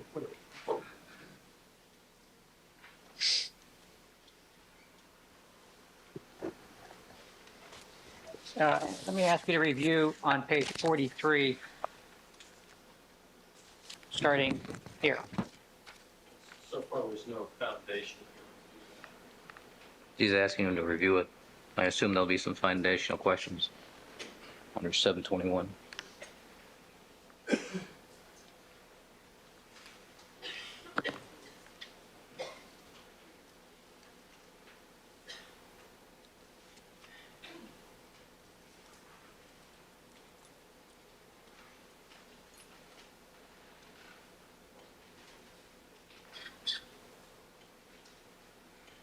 What's the topic of this paragraph, Mr. Glazier? Essentially, thoroughness of crime scene investigation. Have you reviewed that section before? I don't specifically remember if I've read that before. Do you agree with what you read? Not Or will? In ideal conditions, yes. That is a goal to attain. Now, do you agree that in ideal conditions, as a goal to attain, Sustain. 721, Counsel. I'm sorry? Foundation's missing. It's hearsay at this point. I'm asking him just a general question. You're referring to the item, though, Counsel. Have you relied on this portion of this text before? No, I have not. Do you agree that it's extremely important to be overly thorough at a crime scene rather than less thorough in terms of not collecting items that might later have some value? Yes, I do. It's very important that you not make judgments at a crime scene that limit what you might collect, correct? vague, overbroad. Oh. That's correct. The desire is to collect too much rather than too little, correct? The desire is to collect just the right amount of things, but to err towards too much would be better than too little. Would you agree that, particularly in a complex crime scene, you're not going to be able to figure out everything that might be relevant just by looking at one crime scene? I'd say that's true. And so as a general principle, are your criminalists trained to collect more rather than less? In other words, to collect things that maybe don't have any relevance as they just look at them, but just to be safe because they might become relevant in the future, collect it. They are taught to err towards collecting too much, yes. Is there any limitation on laboratory space such that they are limited in how much evidence they can collect at a crime scene? Not in any individual crime scene, no. So that shouldn't be a consideration that they use in deciding what to collect and what not to collect, should it? Well, at some point, you're going to have to make a decision. Obviously, it would be nice to be able to collect, to use maybe as an absurd example, a home that was the scene of a crime. Theoretically, if you collected the whole house, then you have preserved absolutely everything that's in it. That would be taking it to the extreme, and of course we don't have space for that. But I do not want a criminalist going out there and saying, well, I'm not going to pick up this seat cushion or remove this mattress because it's a large item to book. Bloodstains don't take a whole lot of room to collect, do they? No, they don't. Now, presumably the police will keep a crime scene open for as long as your people need to process it, correct? Yes. So time limitations should not be a factor that hampers your criminalist's ability to collect evidence, correct? Not time as it comes to our access to the scene. That's correct.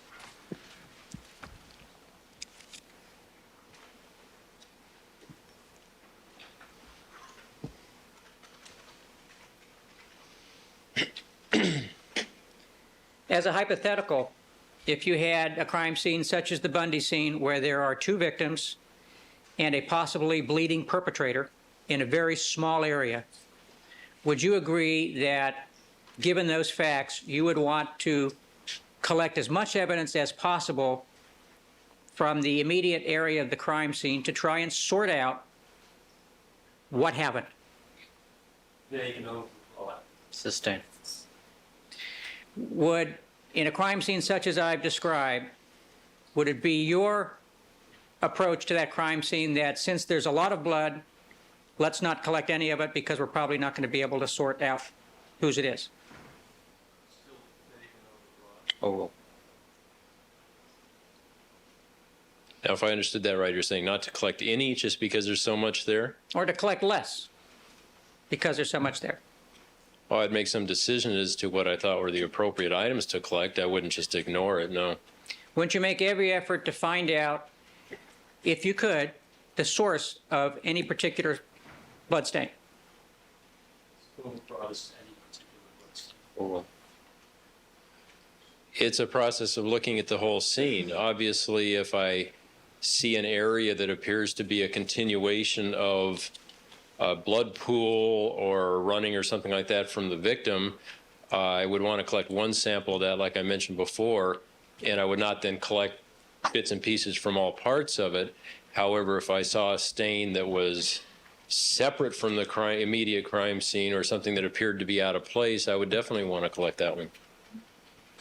Now, I'd like to ask you some questions about security at SID.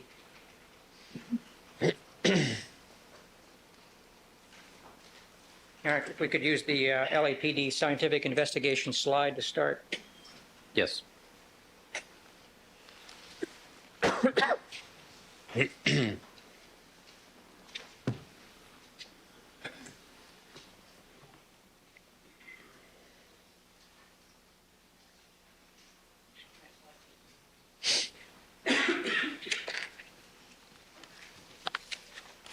Mr. Matheson, you can see the slide on the monitor.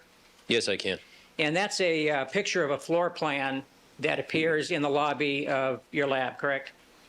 Yes, it's a floor plan there as part of the fire alarm system. And it's from that diagram that the prosecution's diagram that they brought in here was made, correct? Is that your understanding? I don't know if it's specifically from that one, but it is similar to it, yes. Okay. Mr. Blazier, how do you want to mark these?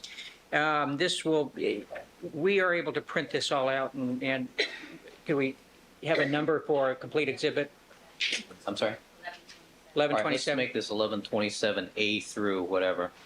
Okay. All right, the series. This All right. would be B then. I'm sorry. Yeah, this would be B.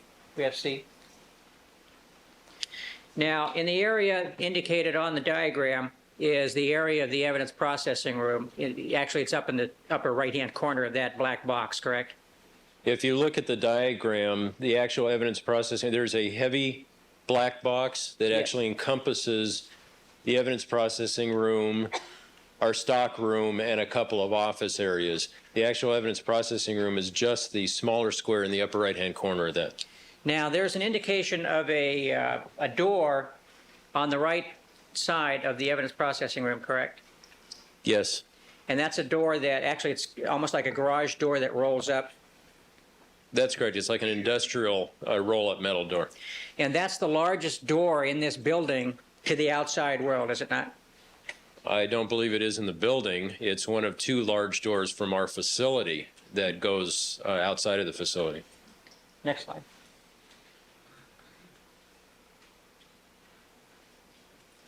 This is slide D. D. D. D. Now, indicated on this diagram is the highlighted area, which is the evidence control unit, correct? Yes, that's correct.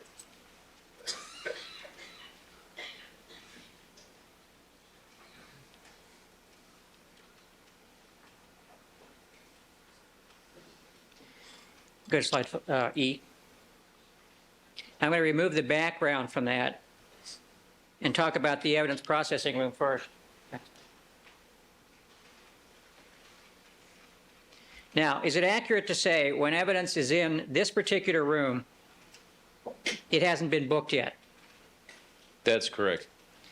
And there is a barcoding system for boxes that contain exhibits within LAPD, correct? There's a barcoding system for boxes and packages within our division, not within the whole department. And when items of evidence are in the evidence processing room, they are not, initially, before they've been booked, they have not been entered into the computer system, correct? That's correct. Howard.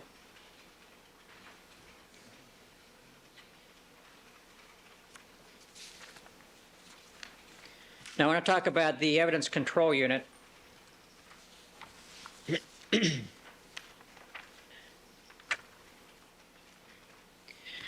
Now, once evidence is moved to the evidence control unit is when it is entered into the LAPD computer system for tracking. Is that correct? When it's booked in, it is. That's correct. And that's known as the SETS, S-E-T system? That's one system? I'm sorry. I'm sorry, that's one system? Yes, the SETS, what referred to as SETS system, is the Scientific Investigation Division's evidence tracking system.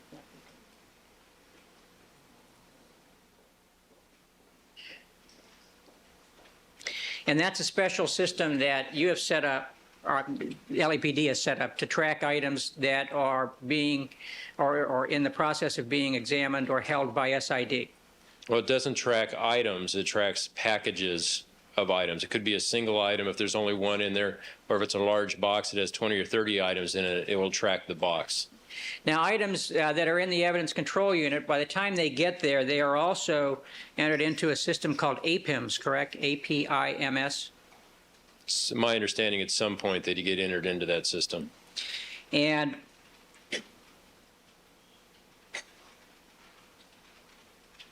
is also correct, is it not, that the evidence control unit has a higher level of security than the evidence processing room?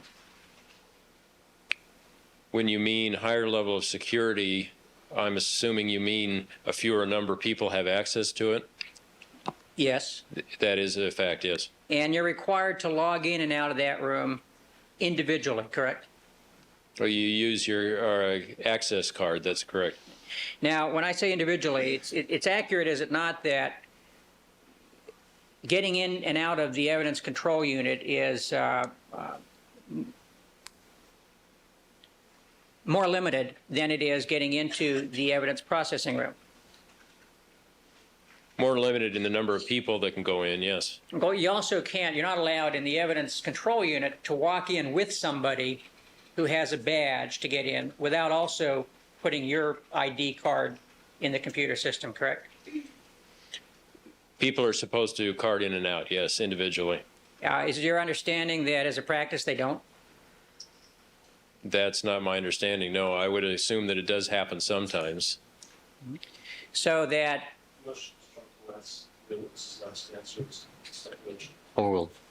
so the appropriate procedure is if there were two people who were authorized to be in the evidence control unit, they both have to, in essence, log in and out of that room by putting their ID card up on the wall by the door. They're supposed to show their card to the reader, yes. Whereas in the evidence processing room, one person can get into the room with the card, and if there are 3 or 4 other people with that person, each one is not required to log in, correct? That's correct. Now, there is an additional level of security within the evidence control unit, is there not? If you're referring to there's additionally locked areas, yes. And if we can go to the next slide.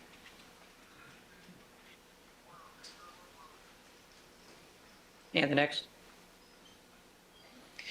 Now, there is an area within the evidence control unit where certain cases are kept separately from other cases within the evidence control unit, correct? Well, my knowledge of those particular lockers is that it's only been used in one particular case. Beyond that, I have no individual knowledge of it. It was used in this particular case, correct? Yes. And the only people that have access to the evidence control unit are authorized police officials or people that are in there with their permission, correct?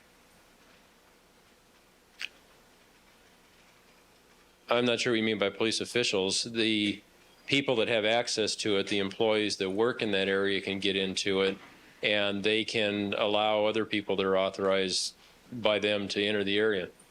And the reason that cases, or this case, the evidence from this case, is kept in those lockers is to provide an additional level of security so that police officers or others who have access to the evidence control unit cannot get to it.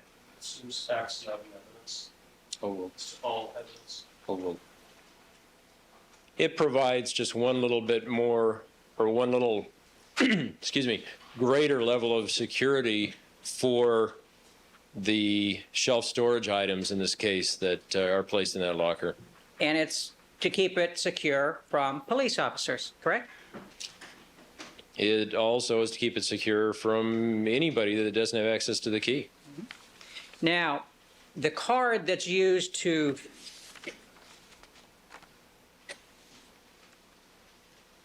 get in and out of the lab, anybody who possesses that card can get into the lab, correct? Let me narrow that down a little bit. At night, let's say, is there a guard on duty at the lab? No, there is not. So if someone wanted to come into the lab at night and had the card, there is no method for any kind of identification of that person visually. That's correct. And there is no method for leaving a fingerprint or some other means of uniquely identifying a person other than just having this card, correct? No, this is irrelevant. oh, If a person has access to that door at that time of day, the computer records the code number on that card, but it does nothing else beyond that as far as saying that, it doesn't know that that's the person that's carrying it. It Correct. records the card information. Now, how many people have cards that provide access to the lab itself, the overall lab?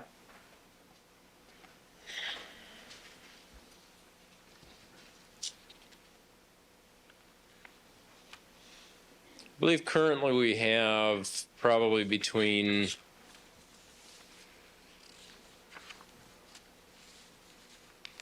75 and 90 people, I believe, that have cards. And does that include, well, tell me who that includes, just in general categories. Well, it includes criminalists, it includes our property officers, other support personnel that work within our laboratory, our student workers, our, excuse me, our clerical staff, the administration, and our couriers. Now, it includes the management personnel of the lab, correct? That's I correct. mean, you have one. Yes, Michelle Kessler has one. yes. And are there any other, the captain of the police department that's in charge of the lab has one, I assume? That's correct. His office is inside of that facility. Do any other higher police officials have cards that allow access to the lab in general?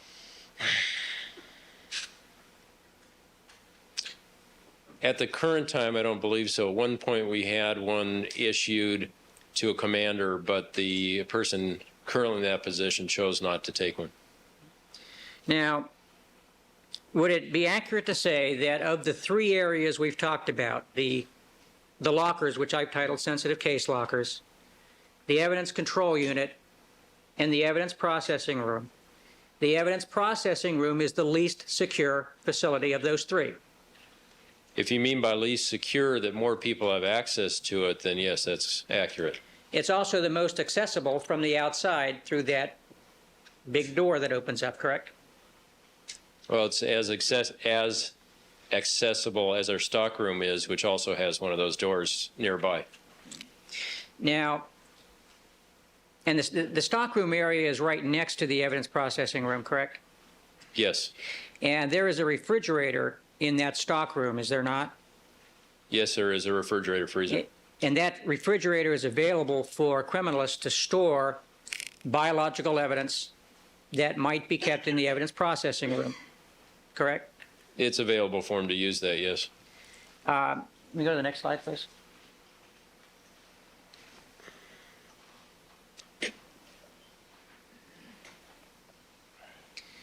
And Now- which item is this, do we have? alphabetically?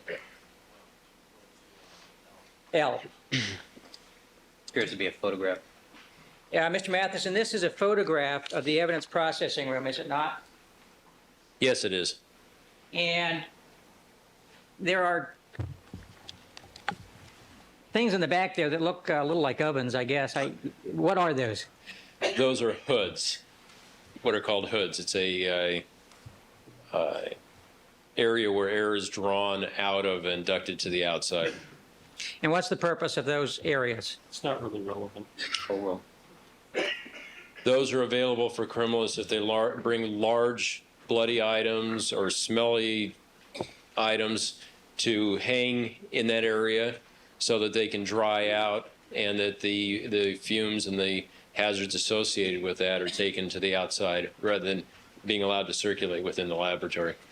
Now, clothing or bloody clothing is required to be dried thoroughly before it is packaged, correct? Not relevant. Oh, well. Yes. And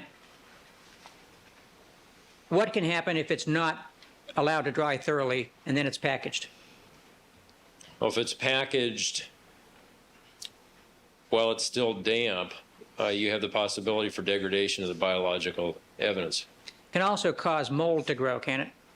Well, sure, if you have dampness in there, that's one of the things that'll occur. Now, the shirt that I believe you were asked some questions about, Mr. Goldman's shirt on direct, you recall that? Yes, I do. And that was collected by the coroner's office, was it not originally? To my understanding, yes. And when was the first time approximately that you examined that shirt?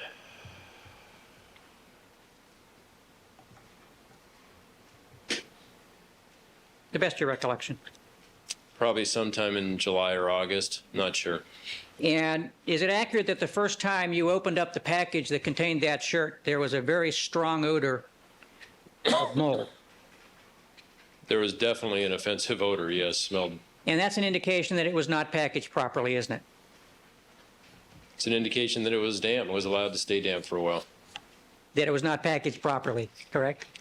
That it was not stored properly then. Okay. Next slide.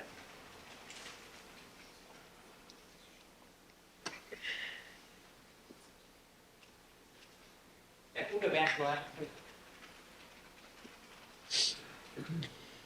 The area at the end that we've been talking about are, I think you said they were hoods, Yes, and it's actually, I believe it's almost a walk-in area, isn't it? You can climb in there and, yeah, the sashes, the area actually goes all the way to the ground. The sashes allow you to lift them up and actually roll something into it if you like. what type of a hood is that? There are different types of hoods, aren't there? Not relevant. Oh, well. I'm not sure what you mean by what type of hood. Do you know what a laminar flow hood is? Roughly, yes. What's your understanding of what a laminar flow hood is? Well, my understanding of a laminar flow is something that where you have air pulled across the surface and then removed. We have laminar flow in the lab, In what room? in most of the laboratories. In the serology lab? Yes.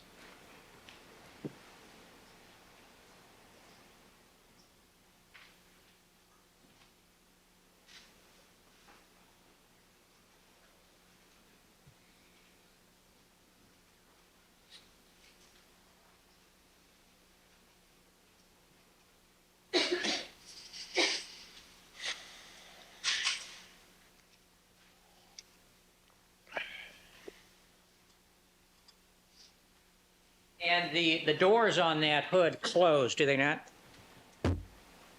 You can close it off, yes, by pulling the sashes down. So you can put items that may be wet with blood in there, close the hood, turn on the ventilation system to allow them to dry, correctly? Correct? Well, the hoods are there for hanging things up to dry, but you don't turn it on. They're constantly running. But the reason they're running, and when you put items in there, is to facilitate the drying process. To facilitate the drying process, along with, like I mentioned, the removal of odors. And isn't one of the purposes also to prevent, to have the doors closed, to prevent any contamination of items that might be outside that hood with particles of blood or other biological material that might be on that clothing? This is irrelevant. Was there anything put in the hood, to your knowledge, with regard to this case? Not to my knowledge, no. Let's proceed.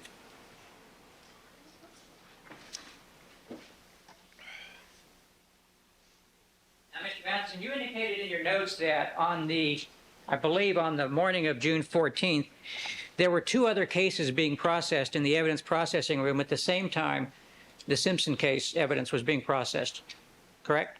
That's in my notes? Yes. I would want to refer to that. Why don't you take a look?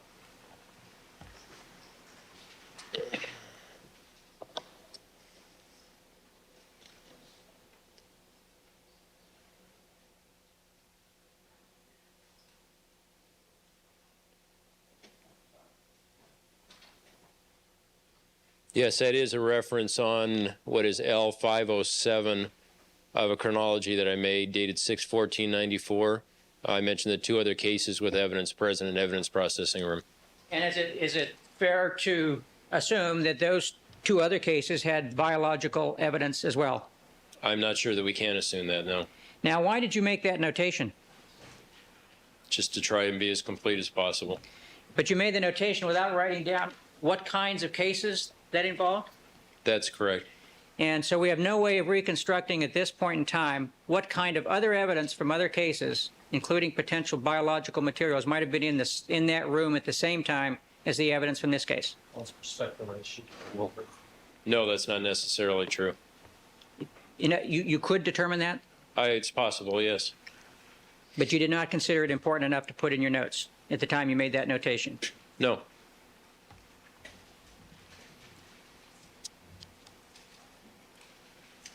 Go to the next slide, please. Now, this slide is This, M? M.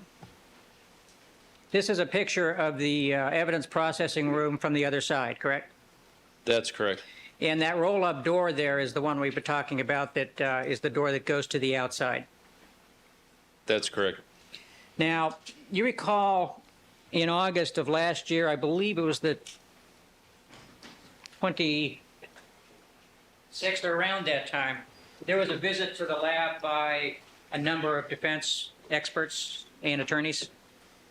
I'm not sure the exact date, but yes, it was a visit where we gave a tour of the facility. And do you recall whether or not that roll-up door was open at the time that tour was done? Not relevant. No, I do not. Can we go to the next slide, please?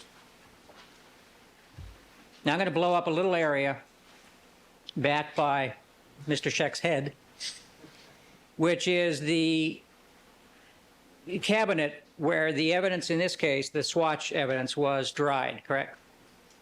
Yes. All right, this is N. All right, Mr. Blaze, you need to tell us for the record which one we're referring to. Okay, I'm trying to convert the numbers to letters, Jets. I'm having some trouble. All right. N.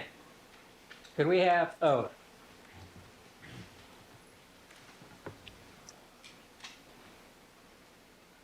Now, this is a better picture of that cabinet, correct?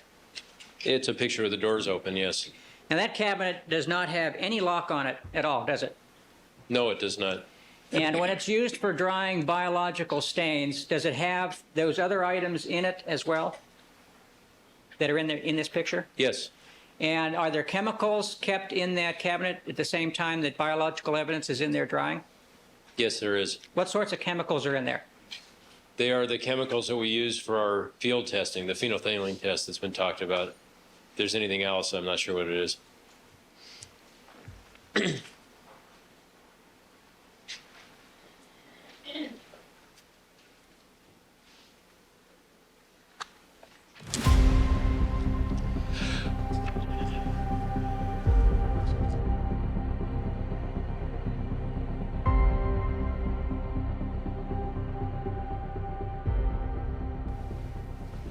It was taken for booking right away. It was not booked right away. And it was kept in the evidence processing room for how many days before it was moved to some other location, No personal knowledge. if you know? I would want to refer to a property report or something to be sure. Go ahead. I don't have the property reports with me.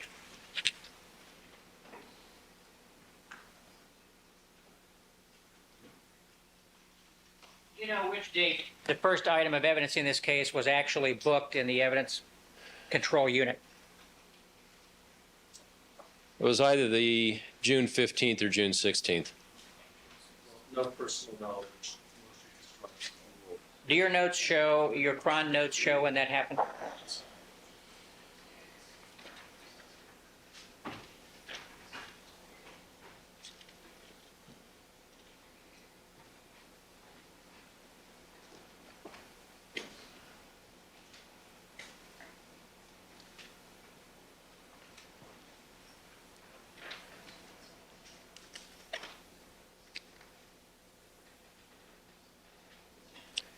I have a notation in my chronology for June 16th, 1994 of approximately 1,200 Fung books evidence.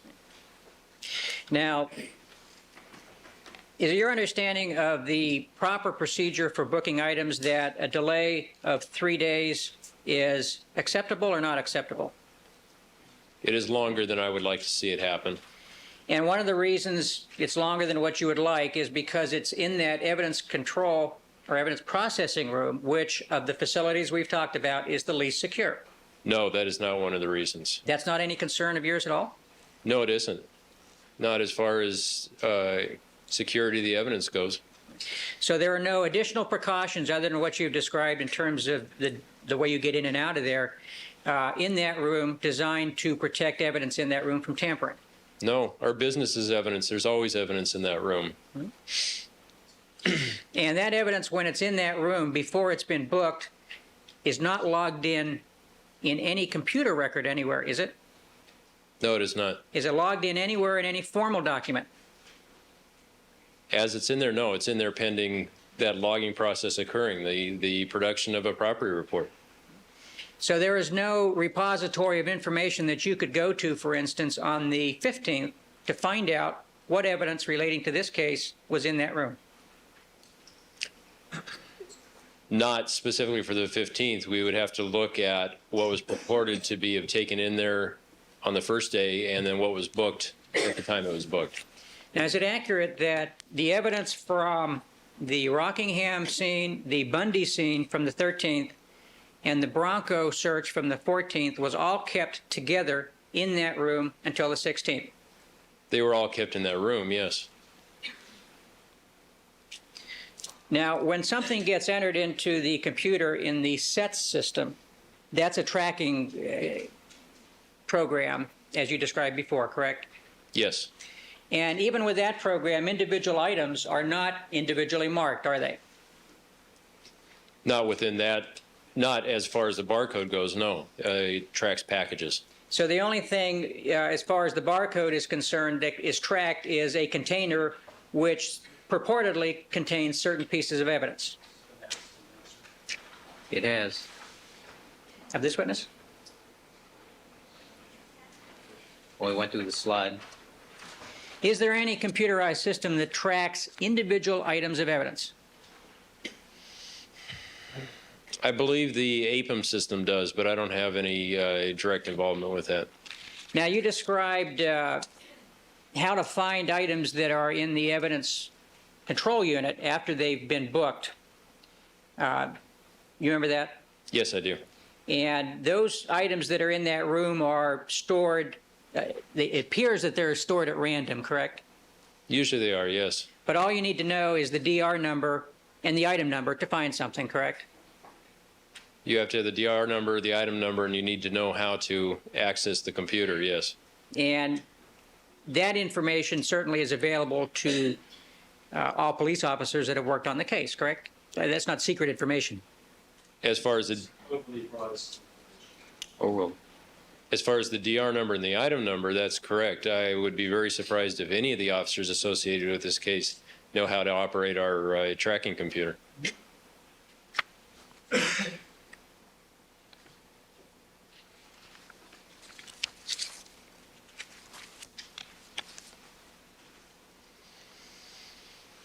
Now, were you listening to Dennis Fung's testimony when he was asked about why there was such a delay for booking these items from the 13th to the 16th? Argumentative as to such a delay. Sustain. Why there was a 3-day delay that you have said is undesirable between those items being in the evidence processing room? Rephrase the question. Yeah. Did you hear Mr. Funk's testimony about the period of time between the time the evidence was taken into custody and then finally booked? Are you aware of his testimony regarding those items? I'm aware that he gave testimony on that. I don't know the specific wording of it. Proceed. Is it accurate that the reason those items were not booked until the 16th is because he hadn't done his reports?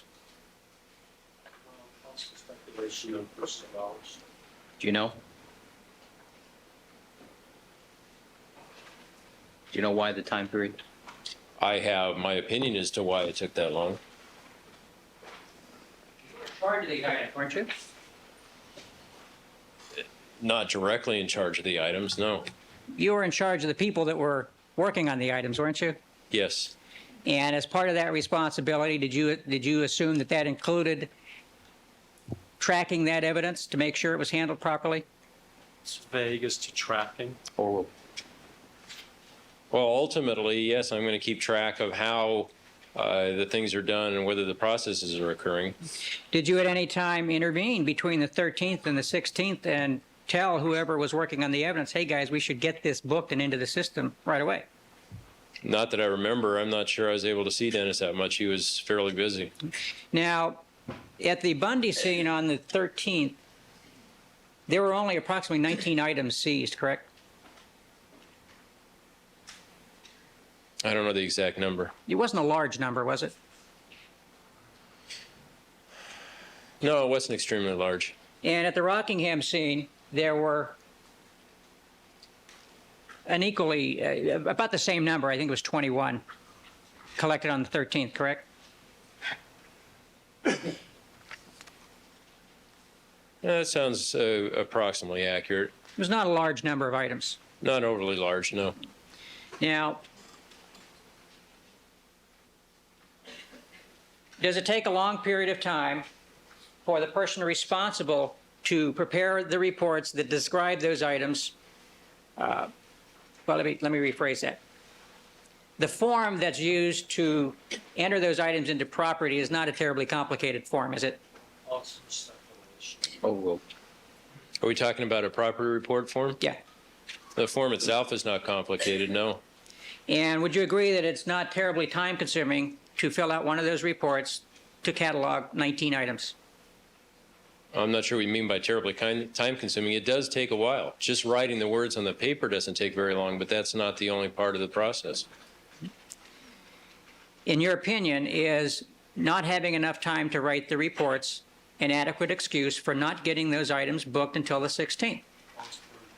Sustain. Rephrase the question.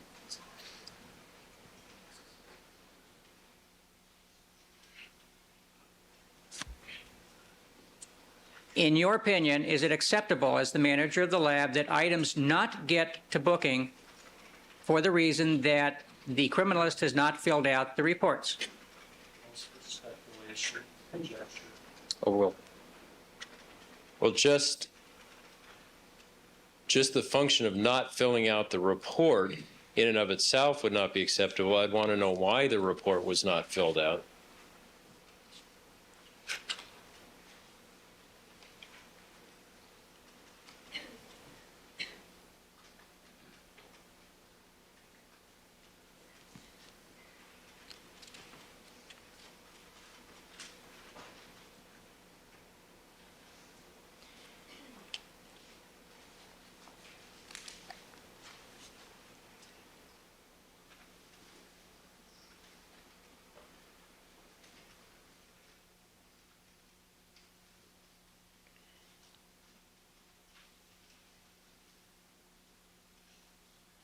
are aware, are you not, that Dennis Fung and Andrea Mazzola at no time counted the number of swatches that they collected for each individual blood drop? That's my understanding, yes. And so that there is no way of telling how many swatches they picked up from the ground and took back to the evidence processing room. Sustained. Rephrase the question. Is there any way to tell how many swatches were picked up on the 13th from the Bundy scene or the Rockingham scene and taken back to the lab? No, there is not. In your opinion, is that an acceptable procedure for collecting swatches, to not track how many you collect? Yes. That's acceptable? Yes. Is that your practice? To not count the number? Yes. Didn't used to be. It didn't used to be? No, I never used to count the number of swatches. I obviously became an issue in this case, and in the future, in an interest just to be able to answer that, I have tended to record them, but no, I don't think it's vital information. That's the only purpose you think is served by counting the number of swatches that are taken, is just in case a defense attorney asks you a question? To me, as far as when you're collecting them, the number of swatches you use to pick up a particular stain is not of particular importance. It's described when the criminal receives the item for analysis, say a serology or something like that, and that has to do with how much evidence is available for testing at that point. But as far as just collecting it and recording, I don't think that's a terribly important piece of information. Then would you agree that because that information is not kept, that swatches could disappear or be taken, and there would be no way of checking that? Argument of false Sustained.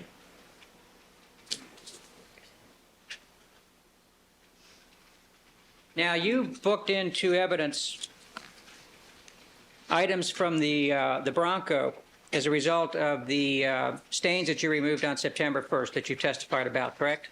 That's correct. And you booked in approximately 7 or 8 different items? I'd have to look at my report. It was not a large number. Let me show you.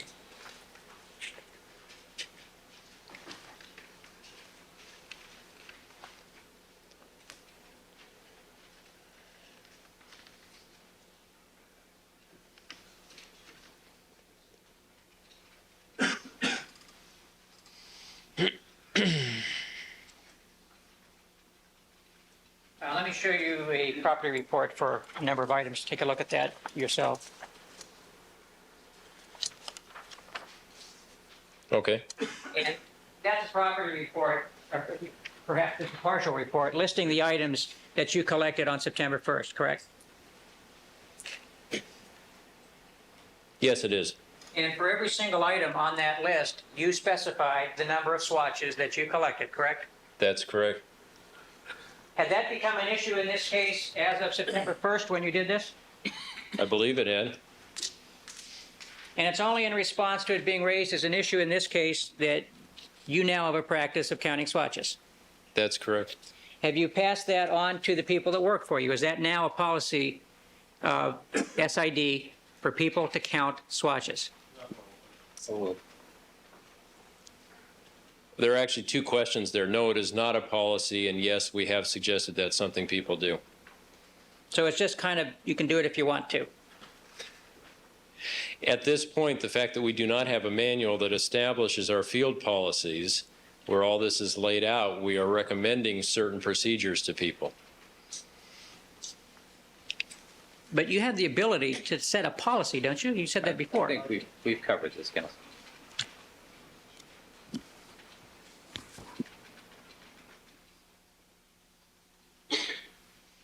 The actual property report itself has a column that asks for quantity of an item, doesn't it? Yes, it does. And this is an official report required by the Los Angeles Police Department, correct? Yes, it's a generic property report. And is your understanding that the police department requires that you fill in the quantity of items that are collected? I think we've covered this, Counsel. Well, I don't think there's been testimony about the police department. The form is there. It has the number of items. It wasn't filled out on many of these things. That's been established. Let's proceed.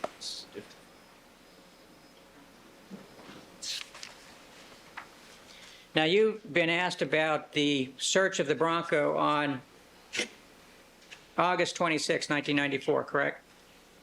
Yes, I have, I believe. And I believe Exhibit 200 is the checklist. Is that correct, Ms. Robertson? I have a copy of it.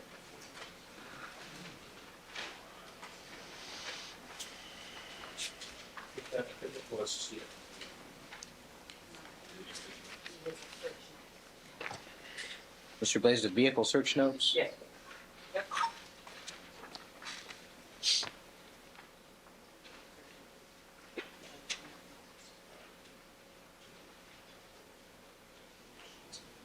I would like to place on the Elmo the last page of this. Certainly.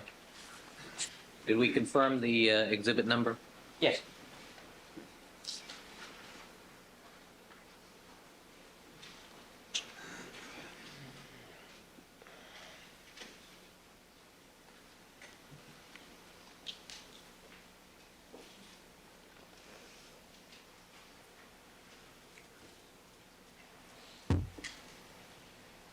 Does this appear to be the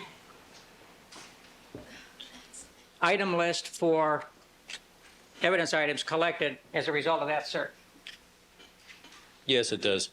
Would you agree that virtually every blank on that form has been filled in? Yes, that's correct. And the time collected for each individual item has been filled in to the minute, has it not? Appears to be, yes. And the identification of the person collecting the item is filled in for every item, isn't it? Yes. In your view, is this the proper way that these forms should be filled out? Overruled. I don't feel it's necessary for all of the evidence items to have their time down to the minute. Like I testified before, I tend to bracket items from when the original one was picked up until the last one. I think you testified on direct as to this particular form that some of your people don't even understand what the, I believe it was the ID photo column means. Remember that?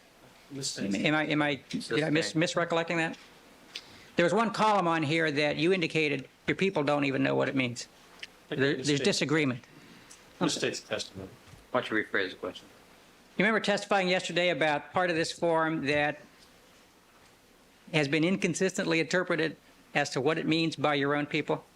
Well, first out, I'm not sure it was part of this form. If you'll notice, this one is slightly different than the one, because we have a couple of different forms when it comes to evidence collection. I'd want to check that one and make sure exactly which one it is.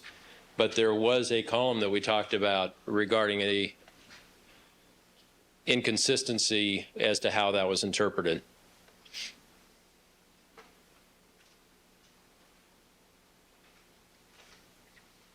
Now, on this particular search, Michelle Kessler and a criminalist by the name of Morakovo, I believe, you have to correct my pronunciation on that, Mastrokovo? Masterkova, yes. Mastrokovo, worked on this particular search, correct? I believe there was also Mr. Raquel was involved in that. And they have indicated individually, now they were working as a team, were they not? Yes, they were. And on that form, they indicated which particular person collected which particular item, correct? Yes, they did. Now, did I understand your direct testimony to be that if you have two people working as a team, it's less important for them to identify who actually picks up an item from the ground? I think I'd want to see exactly what I said on that. Well, let me ask you that. If you have two people working as a team, do you think it's less important than if you had just one person processing a scene for them to keep track of who actually picks the item up off the ground? Well, obviously, if only one person is involved in it from beginning to end, then all the notations would be the same. I wouldn't expect you to have to fill in each one. As far as both people, it's information that would be nice to know. Whether it's vital or not, I don't believe so. But it becomes more important where you have two people working as a team, obviously, than if you had one person working alone, correct? That's more important because with one person, it's obvious who did it. Do you know of any police agency that has as a procedure Let me rephrase that. Do you know of any police agency that allows or that does not require people who physically collect an item to identify it and initial it with their initials? Overruled. No, I do not. That's a standard police procedure, is it not, that the person who picks it up is the person who initials it? That establishes the chain of custody, correct? Initials, it is vague. Overruled. Part of the procedures in criminalistics is to initial or identify an item that's collected.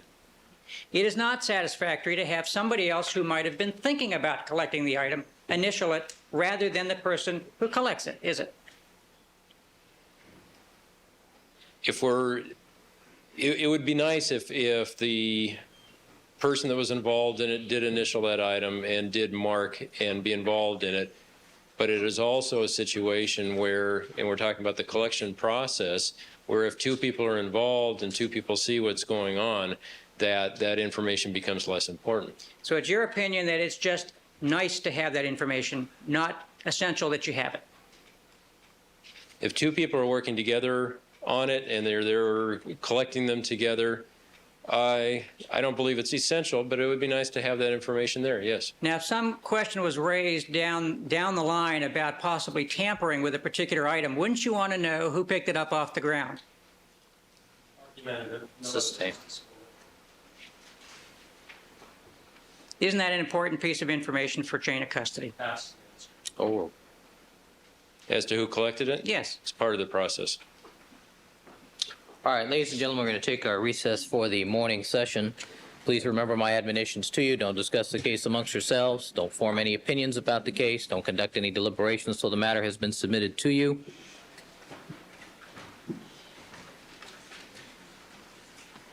Don't allow anybody to communicate with you with regard to the case. We'll stand in recess until 1 o'clock. Mr. Matheson, 1 o'clock. Simpson matter, all parties are again present. Deputy McNair, let's have the jurors, please. Quick question before we bring the jurors in. Yes. I'm a little unclear on our blood vial chart as to your ruling as to when I can bring it out. It's my understanding that I have to establish an amount before I can start taking blood off of it, or do I have to establish every amount that was withdrawn from You it? can ask. There was a challenge as to the accuracy of the items that were there. You can ask Mr. Matheson what he knows about what he took and start establishing a foundation for it. I mean, with the chart there, though? No. All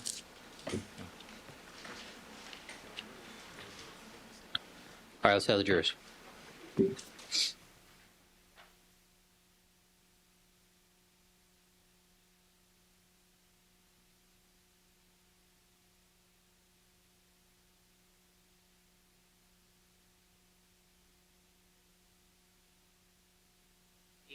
The amounts that were written on that come off. I wasn't intending to leave those on. I understand that, Counsel. All right.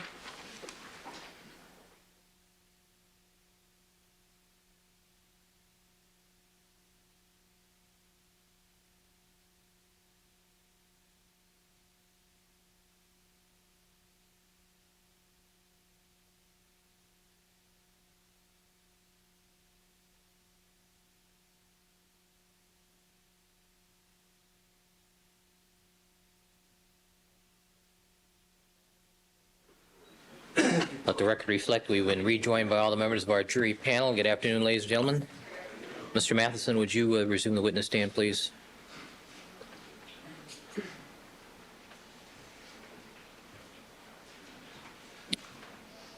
All right, Gregory Matheson is again on the witness stand undergoing cross-examination by Mr. Blazier. Good afternoon, Mr. Matheson. Good afternoon. You're reminded you're still under oath, sir. Mr. Blazier, you may continue. Thank you, Your Honor. Good evening. Good afternoon. Mr. Matheson, I want to ask you some questions about the socks, item number 13. Now, would you agree that of the items collected at Rockingham, this was obviously a very significant piece of evidence? Also speculation. Overruled. Yes, it was. And when did you first become aware that a pair of socks had been found at the foot of Mr. Simpson's bed? Oh, it was probably when, upon doing the inventory on June 29th.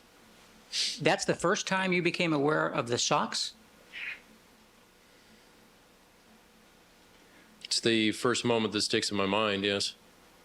Didn't you have a meeting on the 14th where you discussed the evidence that had been obtained on the 13th with Mr. Fung and Ms. Mazzola and others at the lab? We discussed some of the items, yes. And no one discussed the SOX? Not to my knowledge. At that point, I believe our focus was mainly on the items picked up at the Bundy scene and the glove from Rockingham. Now, you had, before the 29th, you had a number of meetings, did you not, with Ms. Clark and other people at the lab about the items that were collected on the 13th, did you not? I've had many meetings with the DA's office's association of this case. Before the 29th? Overruled. I did meet with them at times, and I'm sure we talked about evidence, but I don't specifically remember discussions regarding the SOX. You want to refer to your Cron notes in terms of, let me ask you this. You had a meeting with Detective Van Adder on the 15th to discuss what evidence should be examined and tested, did you not? Can I refer to my notes?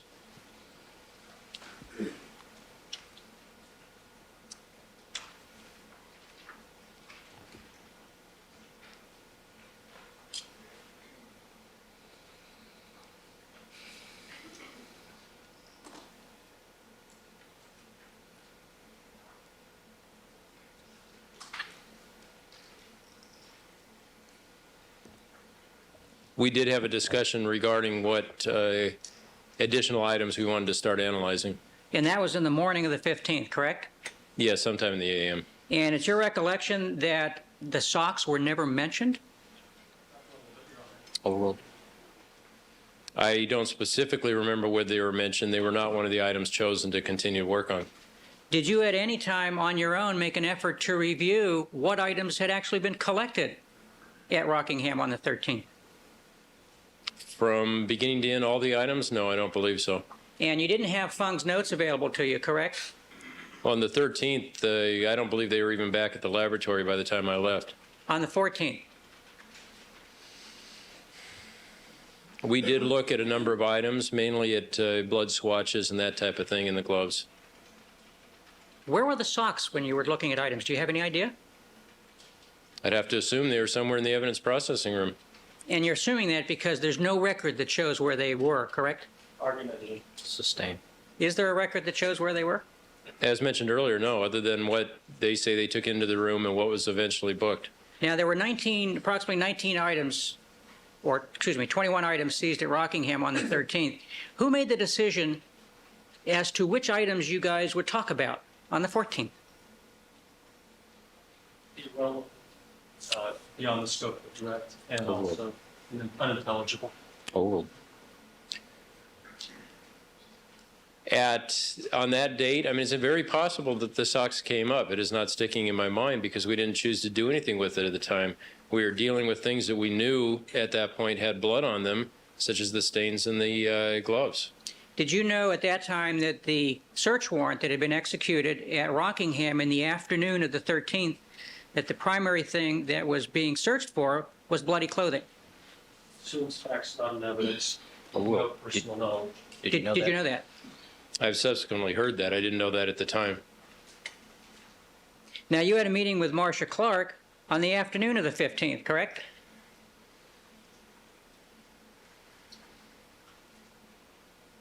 Referring again to my chronology of notes.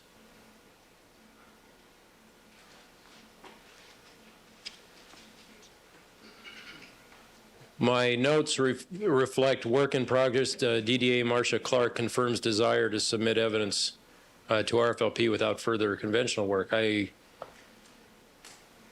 that's correct. That was in Commander White's office. Yes, she was present. Who else was present? There was a large number of people in that room. And the purpose for that meeting was to discuss what evidence was collected and what you should do with it, correct? No, I don't believe we got into a lot of technical discussion at that point. I believe this involved some of the detectives and other people. I think we talked about the crime scene in general. Were there other meetings between the 15th and the 20th, the day of the grand jury hearing, about the evidence that had been seized in this case? I refer again, look through my notes, my chronology, and see if it reminds me of anything.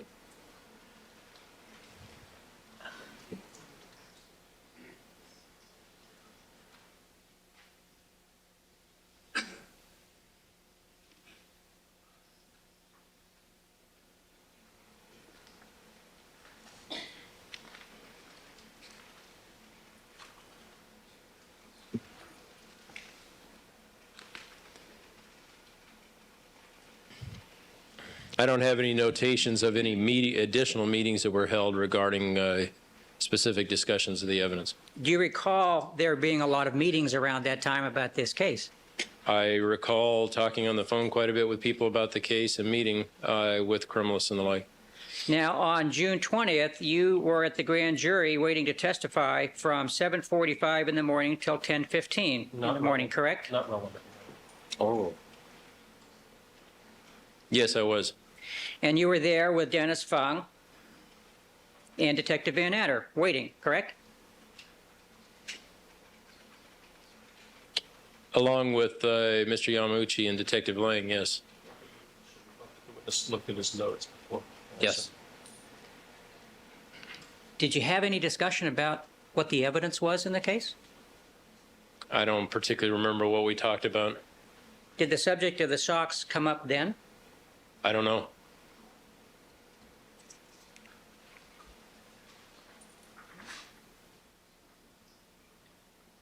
By the way, Andrea Mazzola was not at the grand jury hearing, was she? Sustained.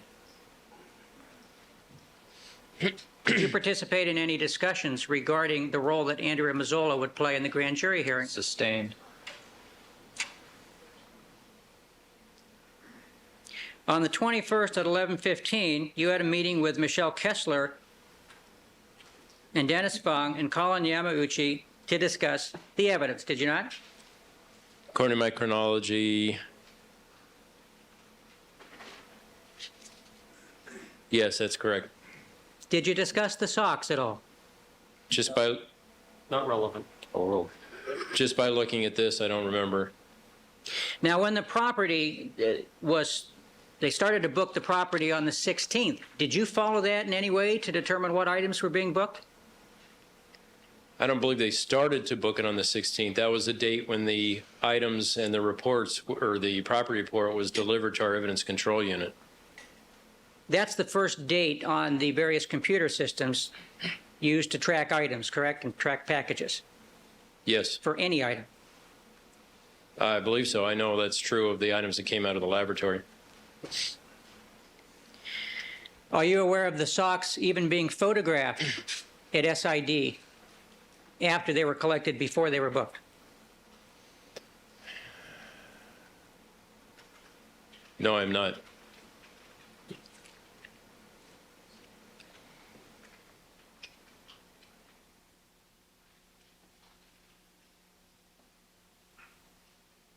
Now, was it June 29th was the first time that you looked at the socks?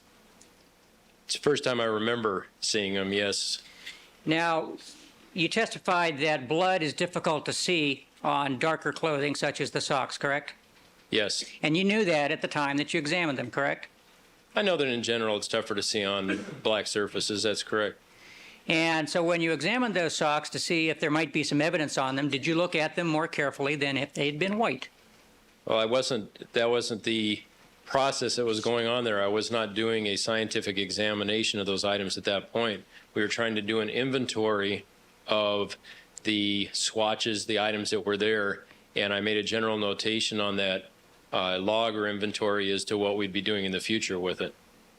Where was that done? That was done in Ms. Kessler's office. You have a high-intensity light available to you to look at the socks there? No, How far away is one? No. Oh. let's see, we would have one in the laboratory, so it's, I don't know, probably 50, 75 feet away. Why'd you write down blood search on the notes of that meeting that day? Because that was an indication of something we were planning on doing to those items in the future. What'd you write down none obvious for? It was an indication to me that we opened them up to take a look at them for the inventory, and there was no blood obvious on it. So you did examine them at least. Well, I looked at them, yes. Did you take any pictures that day? No.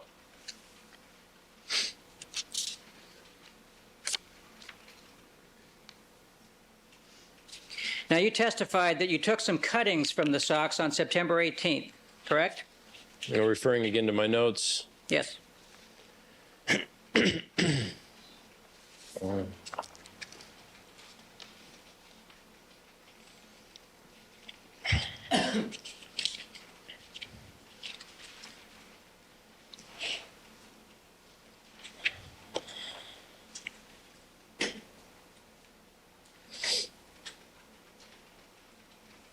That's correct.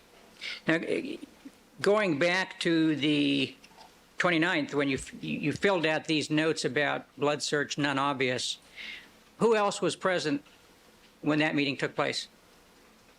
The inventory that we did at that time was myself, Ms. Kessler, and Colin Yamauchi. Was there any discussion at that meeting about the potential significance of these socks? No, I don't believe so. Now, why did you did indicate that somebody should do a blood search? Is that what that indication means? At some point, that was our intent, yes. How had those socks been stored up until the 29th?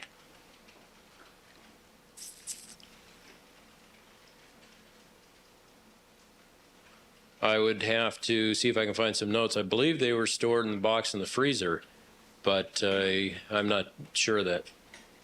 Do you have a record you can refer to?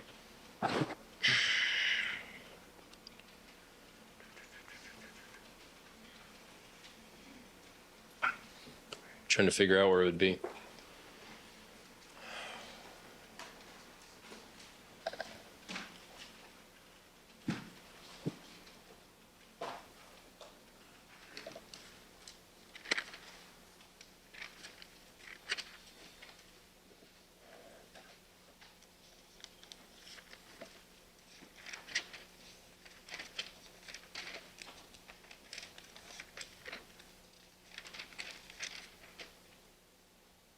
Okay. With the information I have with me now, it's indicated that it was part of a very large box, which also contained the swatches and a number of items that were all stored frozen. Now, are you aware that that evidence, that box of evidence, was examined by Susan Brockbank, who is a criminalist in your office, on the 21st of June? I'm aware that she checked it out, yes. And did she ever come to you and say, these socks are real important, we better look at them quickly, anything like that? I'll say on the matter. Oh, well. She did not say that, no, not to my knowledge.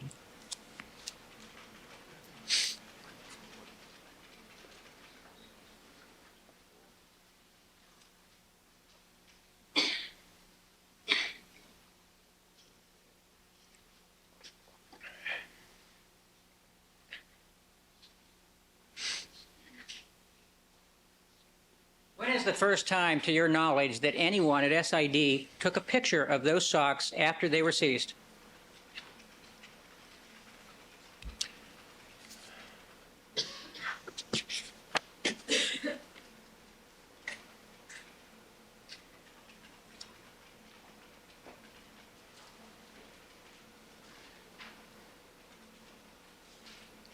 I'm not sure. I don't know if they were photographed when Mr. Yamaguchi first did a blood search on them or not. When did he first do a blood search on them, if you know? Off the top of my head, I don't know, and I wouldn't have those notes with me, I believe. Do you have a rough idea what month it was? Let's see, I did my, No personal knowledge. Will. it would have to have been before I did my examination of on September 18th. So it would have been in either August or September.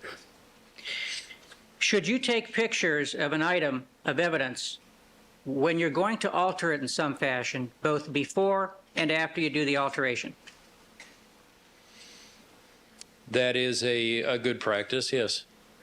When you took cuttings of those socks on the 18th, did you have any pictures taken before you altered them? No, I did not. Did you have any pictures taken after you altered them? Not at that time, no. The pictures that were used here, I believe, yesterday for you to identify, when were they taken?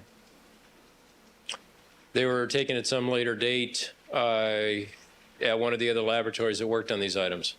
Blazy, which item are you referring to? It was the picture of the socks.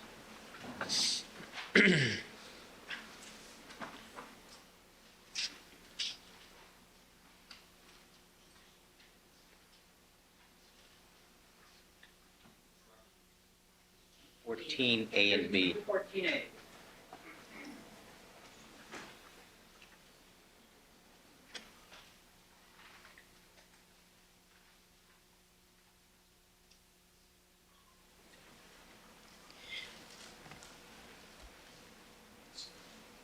One of the policies that is in place in your lab is that items, when they come into the lab, are photographed so that you can preserve their appearance and their condition when you first get them. Isn't that correct? No, it is not. Do you think that's a good practice? The items are photographed in the scene. It shows their appearance at the time they're collected. We do not then photograph them again as soon as they come into the laboratory. Why not? Well, it's a combination of it is not necessary, and we deal with large quantities of evidence. It's a matter of practicality. Now, representatives of the defense have been at the lab a number of times, correct? Yes, they have. And every time someone from the defense has been at the lab to look at an item, it has been extensively photographed by your photographer, correct? Yes, that's correct. Both before we look at it and after we look at it, correct? Yes. When you conduct examinations of evidence yourself, when we aren't there, do you photograph what you do? Not every item, no. How do you decide which ones to document by photographing and which ones not to?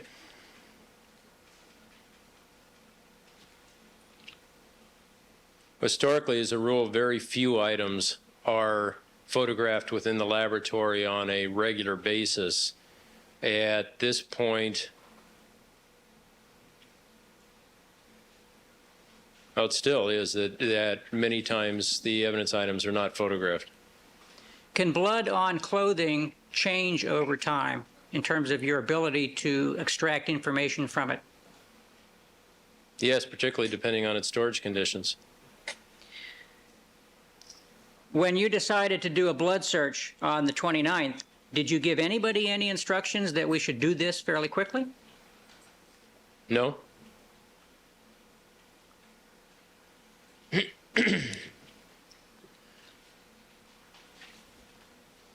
Can you estimate the number of months it was from the time those socks were collected until someone looked at them carefully?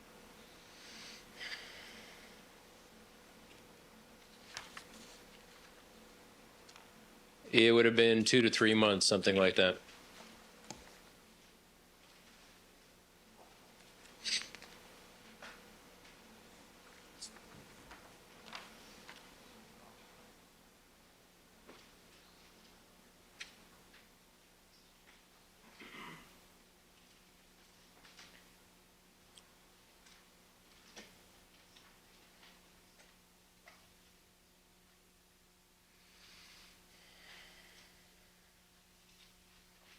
Meeting on the 29th, where you evaluated the evidence for purposes of possible testing,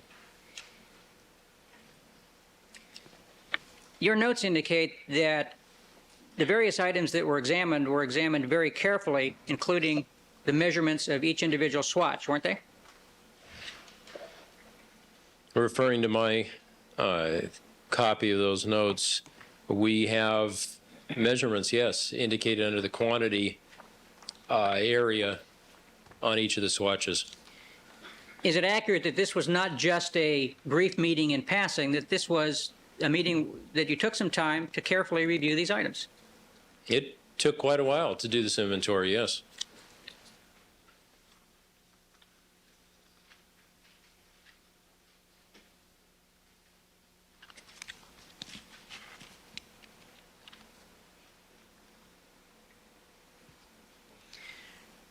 Are you aware of Andrea Mazzola's testimony in August to the effect that she wrote her initials on the coin envelopes of the blood drops that she collected? Sustained. No, that, Sustained. oh, excuse me. Would it be of concern to you as a supervisor of criminalists if you reviewed evidence items that, to your knowledge, had originally been signed by a criminalist, and those items were not signed when you looked at them? Argumentative. Sustained. Rephrase the question. Do you have any method that you use of examining items of evidence at a particular time to see whether it's the same evidence that was collected originally? We do not have a ongoing formal policy of checking the item that's being examined for, say serology or trace or whatever against an original proper report or something. Would it be of concern to you if items that you examined, you expected to have initials on them by the person collecting them and they weren't there? Argumentative. Overall. Are you saying that if I received a packing material that had no initials on it? No, that had initials from somebody other than the person you thought had collected it. It's argumentative. Sustained. As phrased. On the 29th, when you were going through all these items, did you notice anything unusual about the initials on these packing items? No, I did not.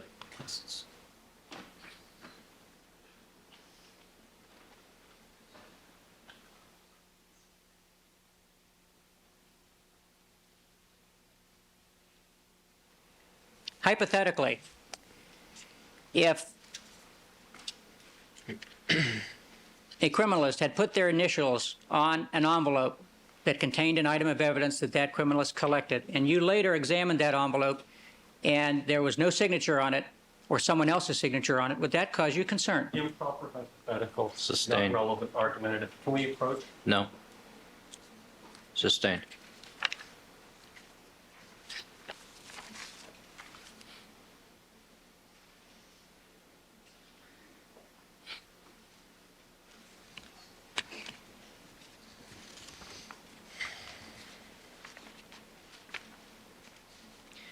Mr. Matheson, I want to ask you some questions about the Bronco. The Bronco was impounded on the 13th, correct? So I was not involved in any of that. I've heard that. Were you involved at all in any examinations done on the Bronco during the course of the time it was impounded? No, I was not. Did you make any effort to follow what the people that worked under you were doing with respect to examining the Bronco? To some extent, yes, not a moment by moment. But you were reviewing with them the various searches that they did of the Bronco, correct? I would hear, what items were collected, that type of thing, yes. Did you review any of those notes as they were prepared? No, I did not. Is there some reason why you did not review those notes? On the start. Well, as was previously mentioned, it's still consistent with the notes from both Bundy and Rockingham. I had not received them prior to their being copied and distributed. To your knowledge, did anybody review them before they were copied and distributed? Not to my knowledge, no. When would these reports be copied and distributed? How long after a particular search took place in general? Are we talking about in relation to this case or in This other case. cases? This case. Well, as a rule, given some of the conditions, we were trying to get things turned over as soon as possible. I don't know, it depends. I mean, sometimes we were not receiving some of this information until significantly later time. At some point, did you become aware of the possible significance of 4 small stains on the door or the door sill of the Bronco? It's for personal knowledge, calls for hearsay. Overruled. The first time I specifically remember hearing about those was in testimony on this case. So you're not aware at any time prior to that that there was any concern about whether those stains existed or not? Sustained.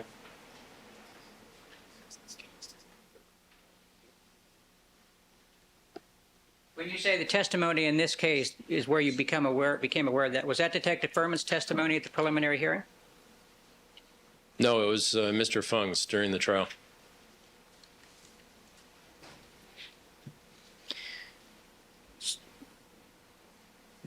You had no awareness of Mr. Fung being sent out by the district attorney's office to look at that Bronco on July 6th? Overruled. Not as I recall, no. Were you still supervising him at that time? Sustained. Were you still in charge of managing the items in this case at that time? It was one of my tasks to be involved in tracking the items, yes.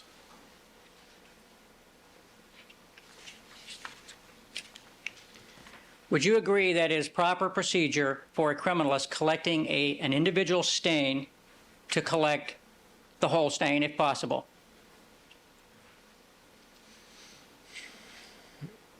If possible, if it's a very, very large stain, there's no reason to. But if it's a small stain, I'd expect it to be collected. If it's a manageable size stain, they should collect all of it, correct? As much as possible, yes. And the reason for that is you can't tell from looking at a stain how good the blood or whatever it happens to be is going to be in terms of your being able to extract any information from it. That's correct. So you try to get as much as you can, correct? That's correct. And your people understand that. I believe so, yes. Now, when Dennis Fung and Andrea Mazzola searched the Bronco on the 14th, did you discuss after they were done with that anything about that search?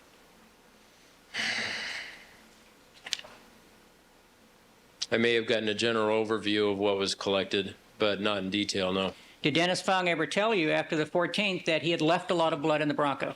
Calls for hearsay. Sustained. Did you become aware at any time? Let me rephrase that. Did you have any awareness at all after the 14th that blood had, let me rephrase that. When did you first become aware that there was more blood in the Bronco after the 14th? Was when I saw the console when it was in the serology laboratory. So nobody had informed you of that fact prior to that time? It is possible that it was mentioned to me. I believe the search and the collection of the items from the Bronco was on August 26th. It is possible at that point that Ms. Kessler mentioned to me that there was blood present. I did not see any of these items, though, until they were back into the laboratory. Now, you indicated earlier that it is your practice, or the lab's practice, for continuity to have the same criminalist stay with the case throughout the case, if possible. If possible, we'd try to. Now, when did Andrea Mazzola stop working on this case in terms of doing searches?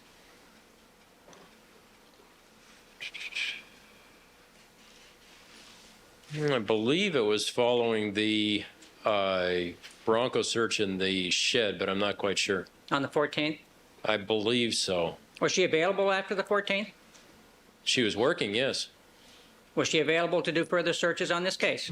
I don't know. She works not in one of my units. I wouldn't know on any particular date and time if she was available.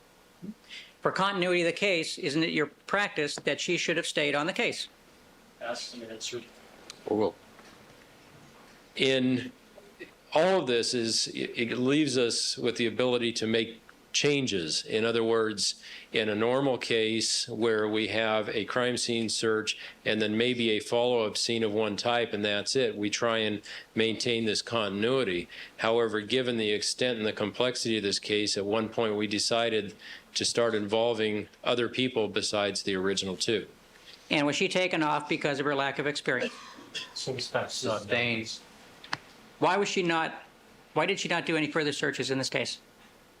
Because she had duties in her own unit and she was done at that point with this particular situation. And we were bringing other people in that potentially would be being involved with the analysis of the evidence farther down the road. Now, the search that was done on August 26th, that was done by Michelle Kessler, the head of the lab, correct? She was one of the parties there, yes. And the media was invited to that search, correct? I believe there was a photographer. Dennis Fung wasn't invited to that search, was he? I don't know if he's invited or not.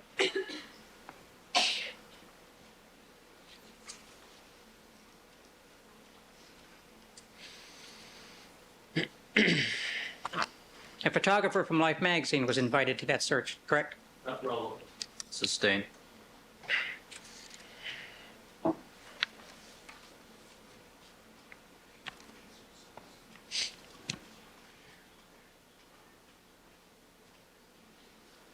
What level of security, to your knowledge, had been provided for the Bronco during the period of time from June 14th until August 24th? No foundation, personal knowledge. Sustained. First question. Do you have any personal knowledge about what security there was surrounding the Bronco between June 14th and August 24th or 26th when that search took place? No specific knowledge, no.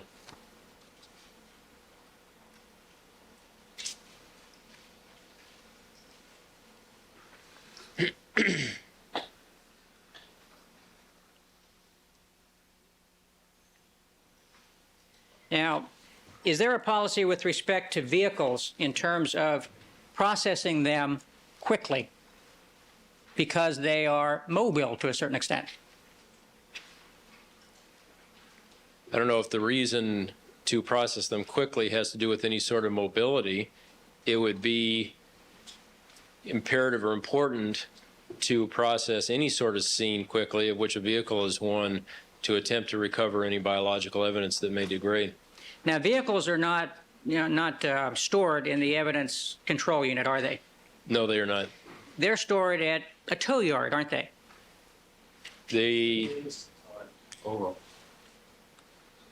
There are two different ways that a vehicle can be brought into the possession of our department and stored. One of them is we have a facility which is under the control of the police department, located behind Parker Center, where we have temporary storage of vehicles, and it's an area where they can be searched. At some point, then they're transferred out to a official police garage, or in some cases, they go directly to the police garage. Directly to, I'm sorry? The police garage, an official tow yard. This Bronco was moved to a tow yard, was it not? No foundation, personal knowledge. beyond the Sustained. scope. When it was searched on the 26th, where was that? I don't know about on the 26th. I can make an assumption, but I don't know for a fact. Is it important to process a vehicle, as a general rule, before it is put in a place where there is ready access by civilians? Beyond the scope. Oral. Well, it's important to perform, excuse me, it's important to perform any search if you can before it has the potential of access by anybody that doesn't belong there. What steps did you take to see that the Bronco was thoroughly and carefully searched before it went to a tow yard, if any? Beyond the scope. Oral. Not relevant. My understanding was that a search of that vehicle had been performed, I believe it was on the 14th or the 15th of June, and at that point, that we were done with it. So your impression was that everything of evidentiary value had been collected? I trusted the criminals we had at the scene to make that decision, yes. And that's the way they should have done it, correct? Argumentative. Sustained. Is that the proper way to do it? Argumentative. Oral. It is what the proper way to do it. When you go to search the vehicle, to do it all at one time if you can, be thorough, get all the evidence that's there, so you don't have to go back. Of course, the best thing to do is get it all the first time. And it's not desirable to have to go back a second time to a vehicle or any place to collect evidence that you missed the first time, is it? It's desirable. Oral. If you can avoid it, sure, it'd be nice to get everything the first time every time. Occasionally, though, we do have to do repeats.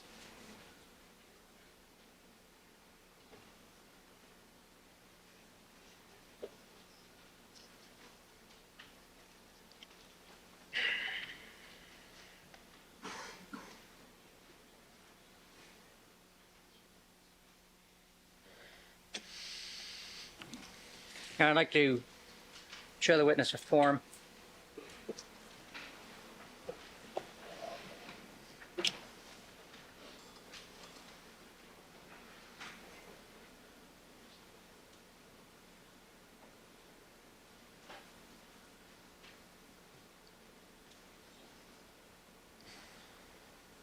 All right, Mr. Blazier. Mr. Madison, do you know what the term special care means with respect to a vehicle that's been seized? Not that specific term, no. Are you aware of any procedure that LAPD has in effect to provide special care to vehicles that have been seized? No foundation for this is no. Overruled. Well, I do, excuse me, I do know that the garages that the police department use to store vehicles have areas that are designated as print sheds or what are supposed to be more secure areas than just their lot, so that they're maintained until our arrival for searching.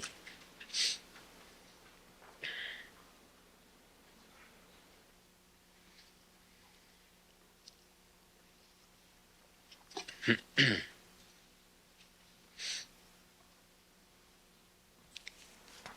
me show you this form again and ask if you're familiar with it. I'm sure I gave you a chance to look at it. I don't think it's the form. It's nothing he created or is liable to. Overruled. Do you recognize the form?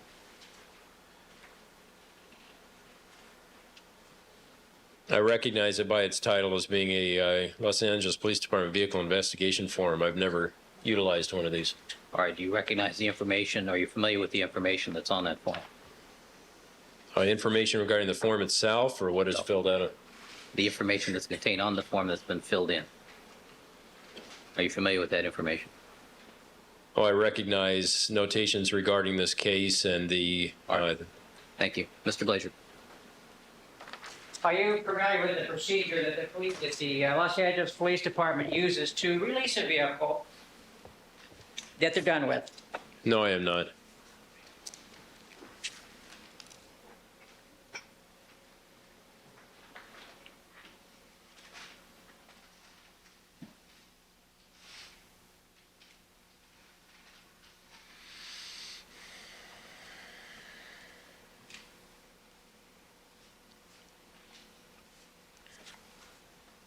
I have a couple of pictures I would like to have marked.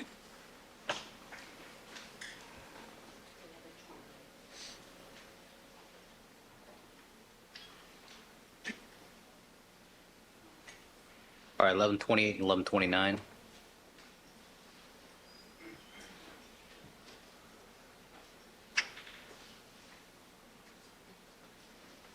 Actually, I have 49. 1130 and 1131.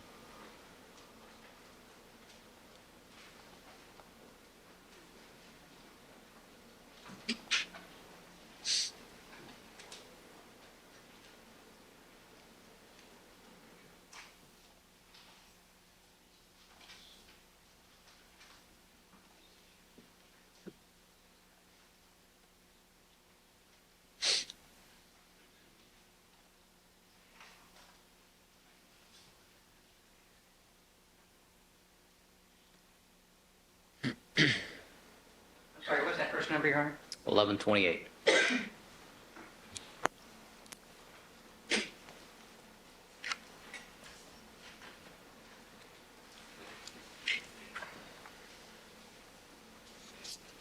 Those marked 8. 1128, 1129, 1130, and 1131.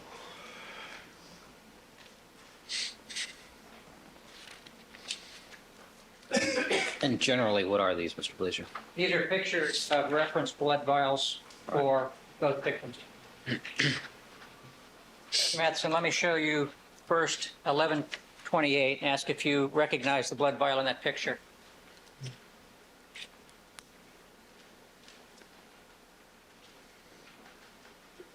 Yes, I do. And let me show you 1129, see if you recognize that.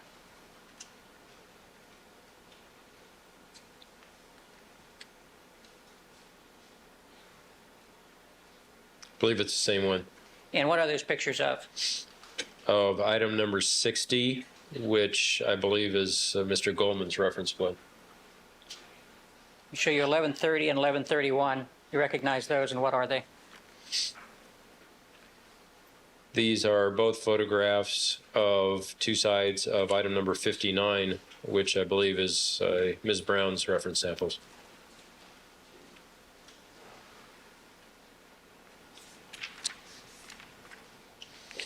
It's on the almond number.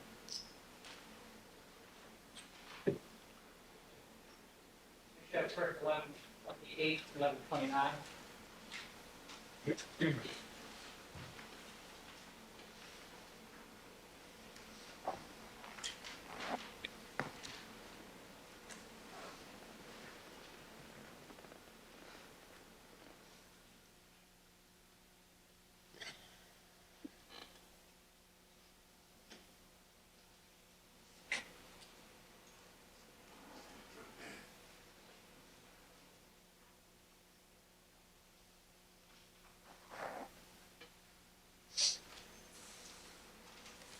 Mr. Matheson, do those two pictures appear to be accurate pictures of the reference blood vial for Ronald Goldman?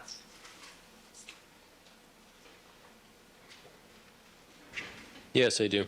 Now, reference blood from victims is taken by the coroner, correct?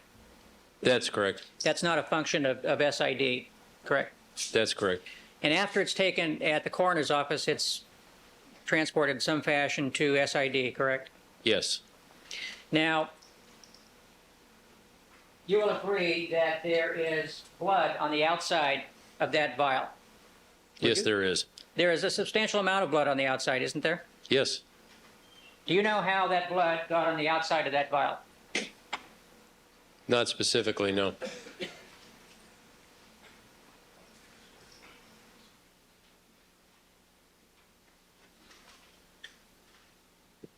When blood gets outside of a vial, would you agree that it is more likely that it can contaminate things?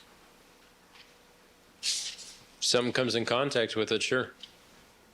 And it's like a hand would come in contact. You could have some transfer of a small amount of blood from the vial to the hand, correct?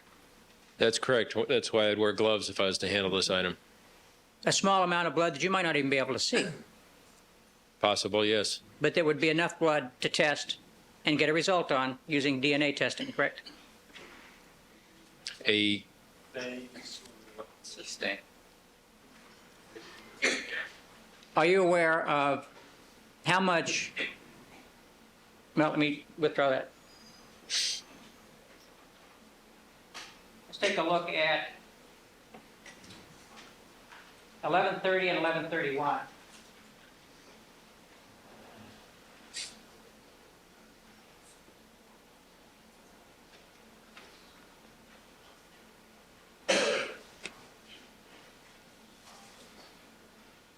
and 1131, those are pictures of Nicole Brown Simpson's reference vial, correct?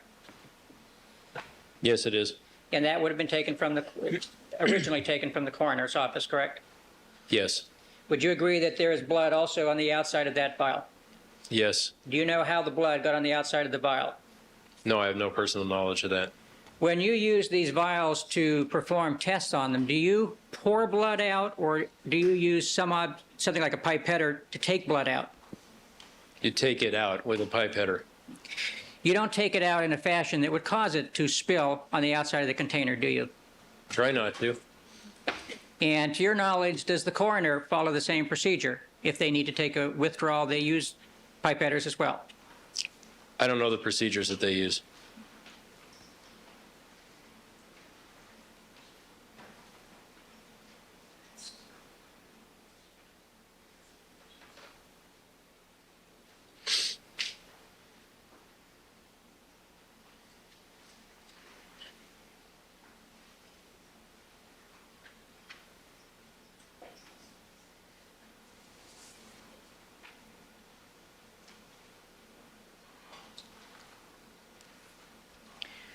When are criminalists supposed to write reports of testing that they do with respect to when they do the test? The final report? Any report or notes? Well, the notes, some of them are going to be completed as the work is done. At some point after that, upon the completion of the analysis, the notes or the summary is going to be brought together to make the report. Is it acceptable procedure within your department for a criminalist to perform a test in July and not make any record of it until October? That would be unique. That would be bad, wouldn't it? But Sustain, rephrase the question. That would be unacceptable, wouldn't it? I would want to know why that much time passed. Now, you're aware that that happened with respect to a test that Dennis Fung did on the Bronco on July 6th, are you not? Argumentative. Overruled. It's also vague. Overruled. I know that there was some information that was provided in a report at a later date. I don't specifically know which one you're talking about right now. What effort did you make to find out about it, like you said you would? Seems facts not in evidence. Also Overruled. beyond scope. Do you mean to find out why it had taken that long? Yes. Well, if I received a report after that amount of time, I would just ask them why it took so long to get the information down on a report. What'd you find out when you made that inquiry this time? Seems facts not in evidence. Sustained. If you made an inquiry? It's an improper hypothetical. It's not a hypothetical. Did you make such an inquiry with regard to this report? I'm not specifically remembering which report we're talking about. So I Well, don't- let me make it more specific. A pheno test on purported or alleged stains on the bottom of the Bronco door. Would it be possible for me to review that report?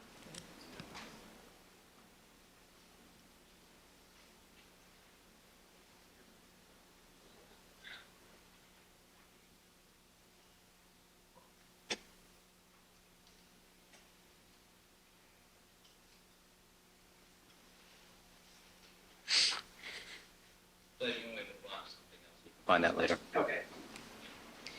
Is it proper procedure when you do a pheno test on something such as a car to photograph it before you do the test?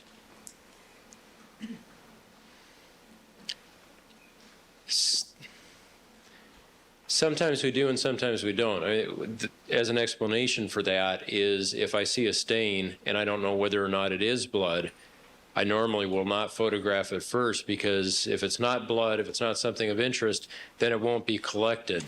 And thus it's not evidence. There's no reason to have a photograph of it. If it is something that I know I'm going to be collecting, there's a very good chance I'd have it photographed before performing the pheno test on it. What if it's something that you suspect you're going to be collecting, and that's why you run a test on it to begin with? Hypothetical. Overruled. Shouldn't you take a picture first? Not relevant. Overruled. If it's something that I suspect that I'm going to be collecting, I mean, because we do a lot of spot tests out in the field. If I found a blood stain or a stain that I suspected of being blood, and many times you can tell just by looking that it's probably blood. Again, it depends on the situation. If it is a very small sample and I was going to be consuming a large portion, first off, I wouldn't want to necessarily run a pheno, but if I felt it was necessary, it would be a good idea to document it first. If it's a larger sample, larger item, and by removing a small portion and running my test is not going to make any significant alteration to it, then no, I wouldn't necessarily do it. I might. Well, let me give you a more detailed hypothetical. Suppose a prosecutor sends you out to look at something because a detective said, there's blood there. Go out, look at it, see if it's blood, come back and tell me. Would you document that by way of taking a photograph? Improper hypothetical. Sustained. Is it proper to do a pheno test on an item and take a picture after you do the test while the stain is still moist from the pheno test? Overruled. I don't see any problem with it being moist from the test. As I mentioned before, I laid out the reasons or the times where I would have a photograph taken, and that is if I ran, let's say I had a stain that I didn't know whether or not it was blood, and I ran my phenotest on it, and it turned out that it was blood, and had it photographed at that point, I wouldn't worry whether or not that it was damp from the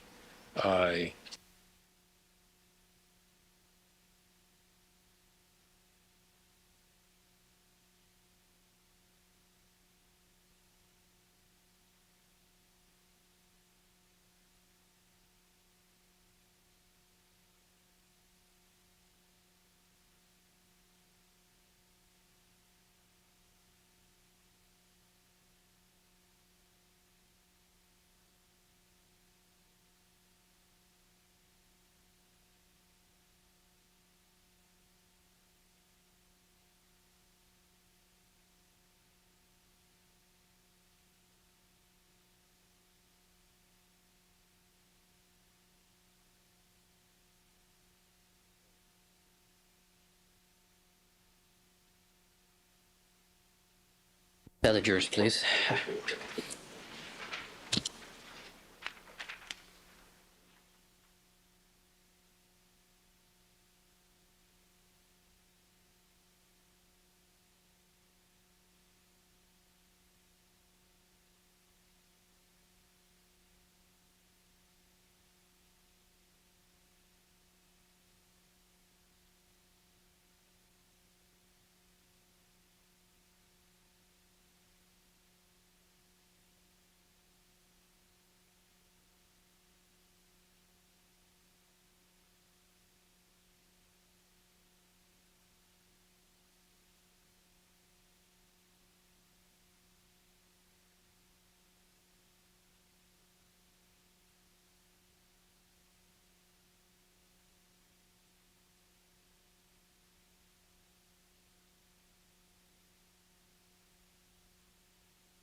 Ladies and gentlemen, please be seated. Mr. Matheson, would you resume the witness stand, please?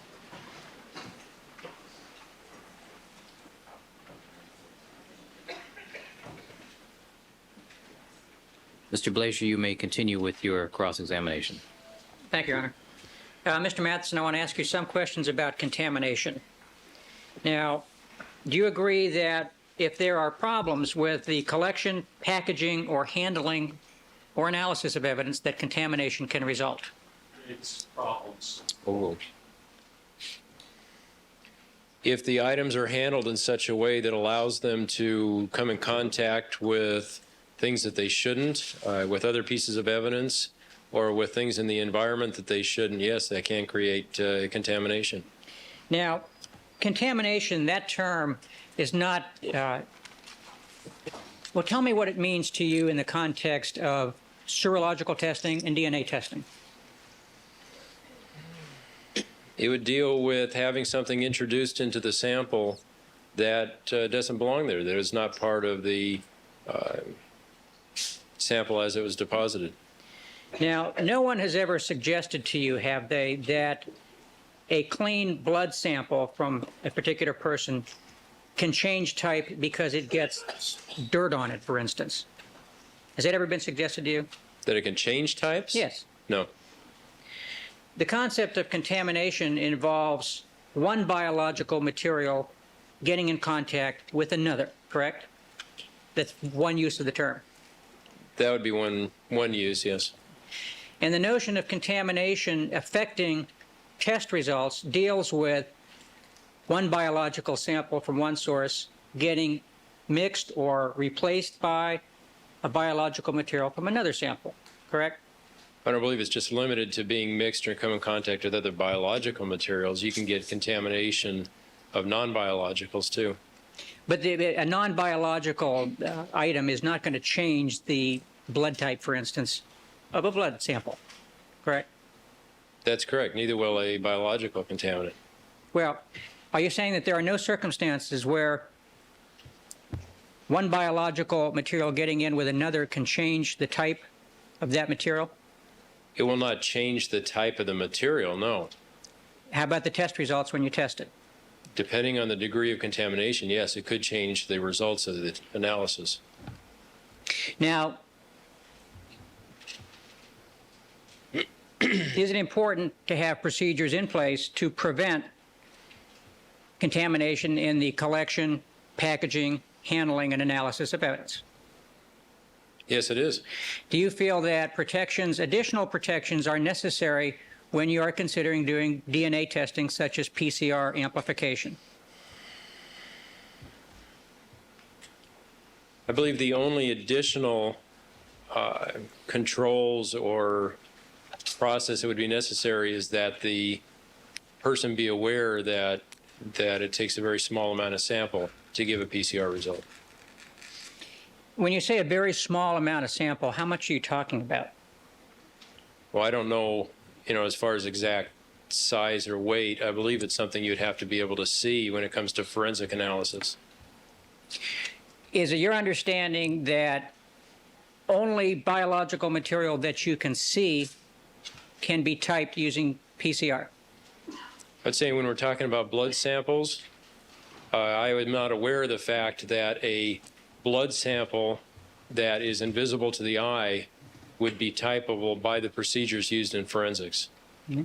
How large a sample, in your experience, do you need to type using PCR? I have never performed tests or anything on, to determine the quantity. During the years that you spent arranging and helping to set up your lab, you never learned anything about the quantities of DNA necessary for conducting tests? Well, I oversaw the process. I wasn't actually in there hands-on working with them, establishing the procedures. I have heard over the years figures given as far as how much DNA is necessary to get a result. Off the top of my head right now, I don't know what those are. Do you know what a nanogram is? Yes. How much is a nanogram?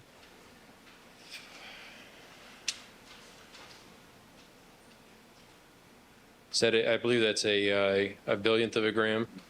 And a gram is about 1/500th of a pound, approximately 1/454th of a pound, correct? I don't specifically know the number, but that seems it would be about right. So if you took a pound of something and cut it up into 454 pieces and then took 1/1000th of one of those pieces, that's a nanogram, correct? It's a very small amount, yes. And what amounts, what's your understanding in terms of the minimum amounts of DNA required to do typing? Well, my understanding in general is that in the low nanogram level is typable. 1 or 2 nanograms, correct? Of DNA, yes. Is it your understanding that you can see 1 or 2 nanograms of DNA in a blood sample, Not the DNA itself, no. but that a sample which would contain only 1 or 2 nanograms you can see? I believe so, yes. How big is it? It's a very small spot. About the size of, I'm sorry, No, I'm sorry, go ahead. about the size of a pinhead? It depends on the pin, I suppose, but yeah, a very small point or tip of. Far smaller than you need to do any kind of conventional serological testing, correct? Definitely. And can you tell me, in your lab, what procedures with respect to collection, packaging, handling, and analysis of evidence have changed since you started doing DNA testing? The only thing that has changed has been we've tried to make the people aware that it's a very sensitive test. The actual procedures themselves have not changed in that we still just use clean tools.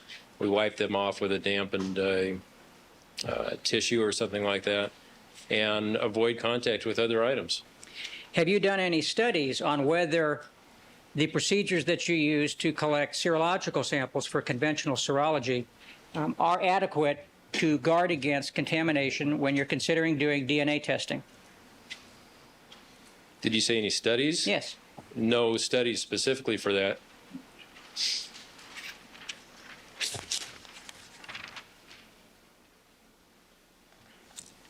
Bjorn, I'd like to show one of the charts that we had talked about before. Proceed.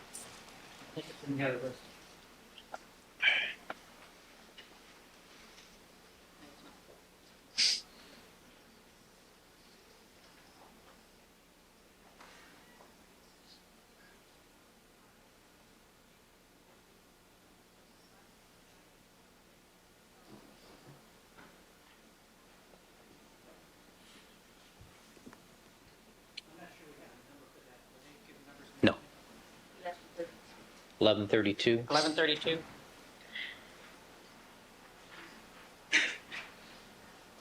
Mr. Matheson, can you see that chart from where you're sitting? Yes. Now, that chart indicates 20 nanograms is approximately the size of a pinhead. Is that your understanding, or is your understanding that 2 nanograms is the size of a pinhead?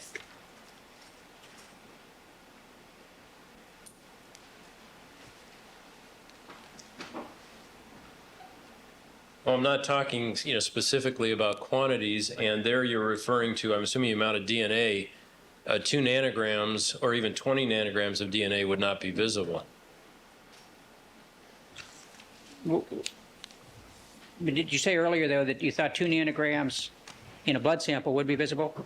Oh, as far as in a blood sample, I believe that my understanding is that using the forensic techniques, the amount of DNA found in a blood stain or something, that you would be able to see it. It'd be very, very small, but you should be able to see it.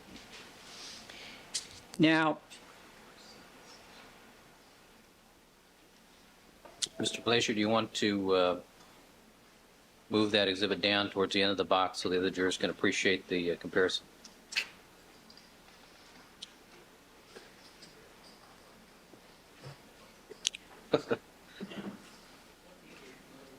Slippery, isn't it? All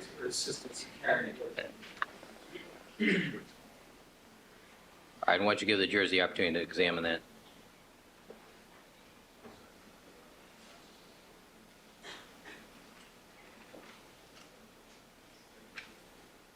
All right, thank you, Mr. Douglas.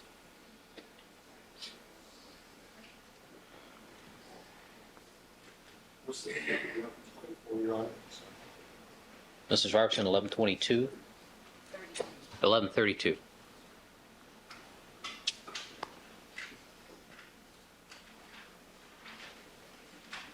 Mr. Matheson, how much is a microliter of blood? A millionth of a liter. And you know how many nanograms of DNA there are in a microliter or a millionth of a liter? Not off the top of my head, no.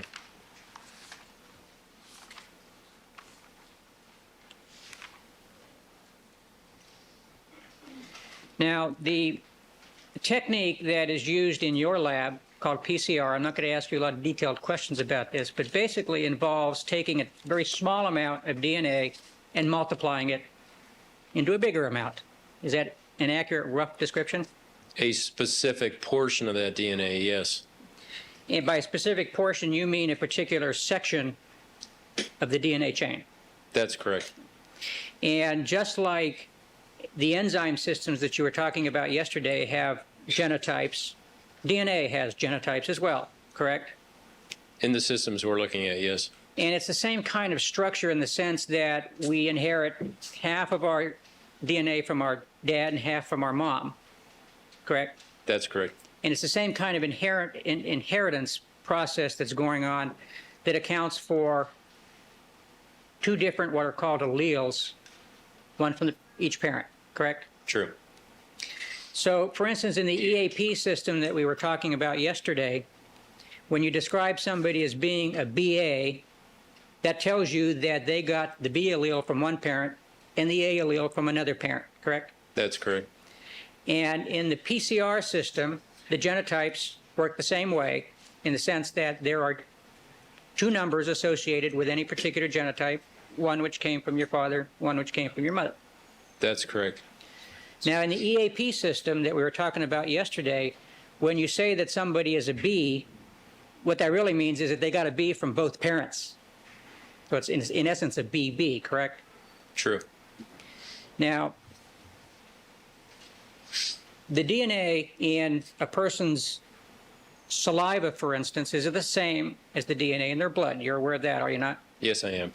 That every cell in the body that has a nucleus has DNA in it, correct? That's correct. And it's all the same for one particular person. Yes.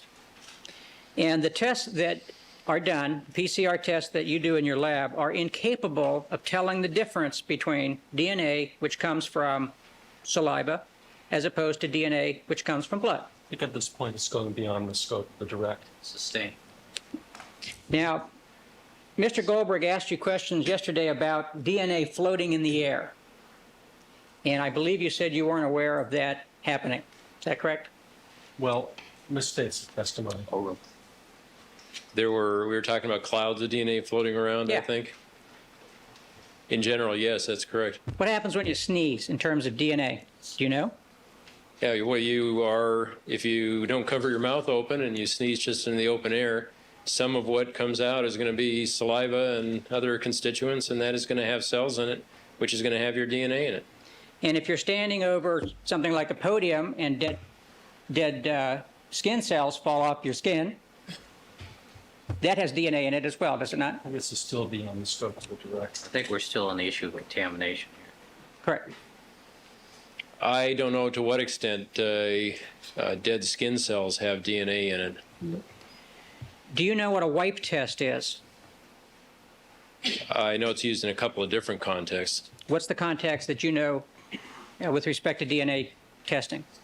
What I've heard of on that is to wipe down the counters of a work area, then extract that wiping and amplify it and analyze it for DNA types. And wiping down a counter which may not have anything apparent to the eye on it might have DNA in it, correct? This is beyond the scope of the direct. We're getting there. We're real close here because this is specific to PCR testing. And this person was not presented as a PCR witness for the prosecution. I think you've established what the issue is here. Proceed. Can saliva from one person, if it gets in a blood stain on the ground, result in the first person's DNA showing up in the blood stain? If it's a sufficient quantity, yes.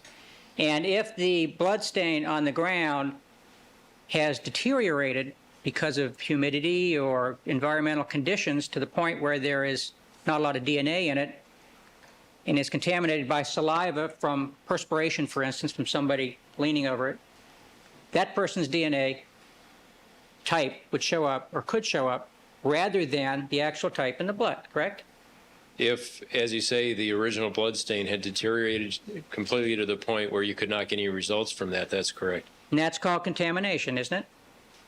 That's a type of contamination, yes. And the type of tests that you do are incapable of telling the difference, in my hypothetical, between DNA that comes from perspiration of the person standing up as opposed to the blood of the person who deposited it. Beyond the scope. I'll allow this one issue, but I think we need to move on. Is that true? Mr. The Johnson? DNA test cannot tell the difference, that's correct. Let's proceed. You know, I'd like to show the other chart we have.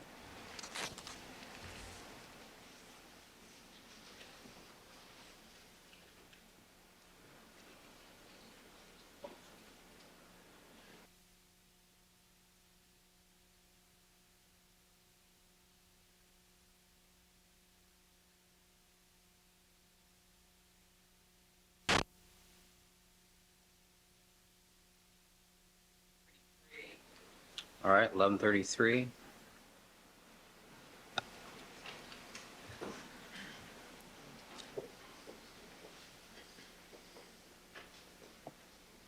Now, Mr. Matheson, the amplification process that you go through when you do a PCR test involves taking a small amount of DNA and doubling it in what are called cycles, correct? Yes, that's correct. And typically that's done 32 times, correct? That's the protocol in forensics, yes.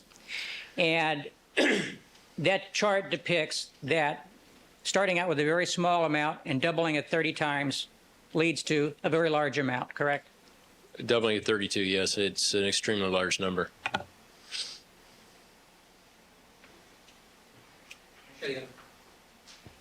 Actually, Well, at this point, I don't represent any foundation laid for the chart. So object to it.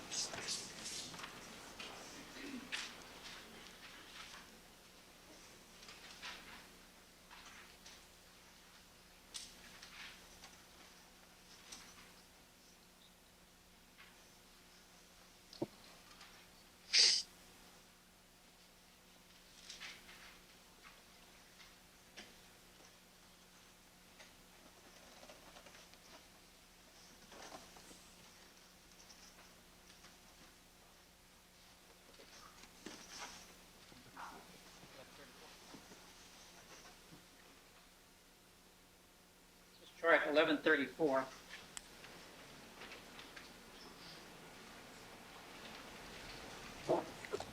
And Mr. Matheson, is it accurate that with PCR amplification that we've been talking about in general terms, that if you have DNA from more than one source, the amplification process amplifies both sources? Correct? That's correct. There's no way to separate one source from the other, It's just beyond the scope of the direct. correct? That's correct. And just like my example with saliva contaminating a blood stain, you can have flakes of blood from one stain. If it gets on a second stain, that can also contaminate the second stain as well, correct? If it's in sufficient quantity, yes. And if it's insufficient quantity to amplify, if the second stain is amplified, the component that came from the first stain gets amplified as well, correct? Well, it gets amplified as well, but it depends on, there is a point at which in the dilution, or if you have significantly more of one type of DNA than another, the one that exists in the larger quantity may be the only one that you see.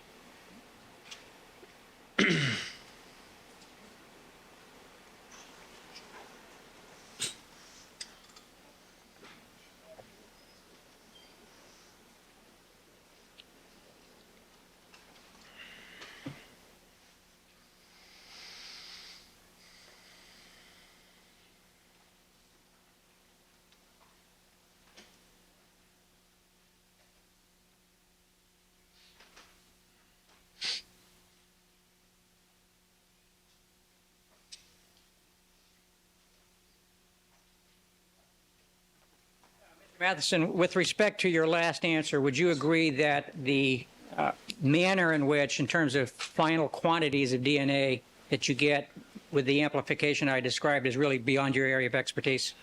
It's getting there, yes. Okay.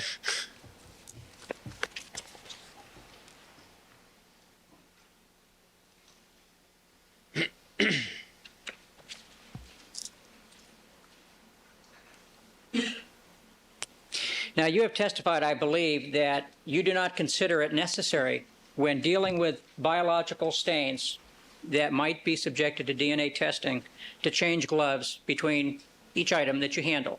Is that correct? Not just as a matter of rule to automatically change it between each item, that's correct. Do you remember, actually it's the same visit we were talking about before on August 26th to your lab by various representatives of the defense?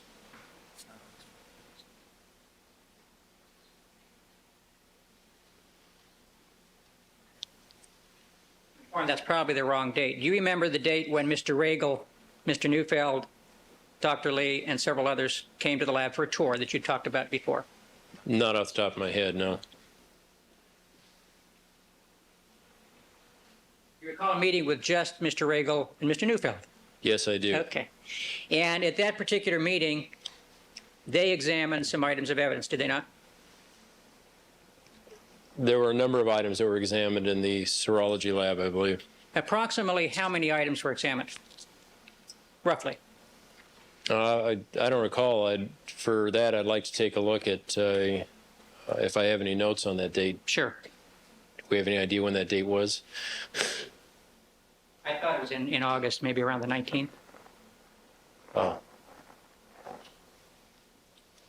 Well, counsel, let's move on. Rather than have the witness search through his notes, let's focus on what we need to go with.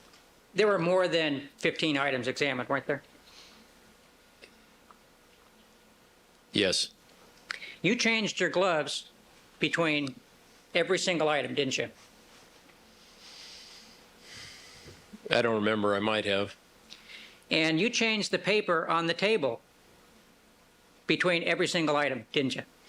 Like I said, I might have. I don't specifically remember doing it.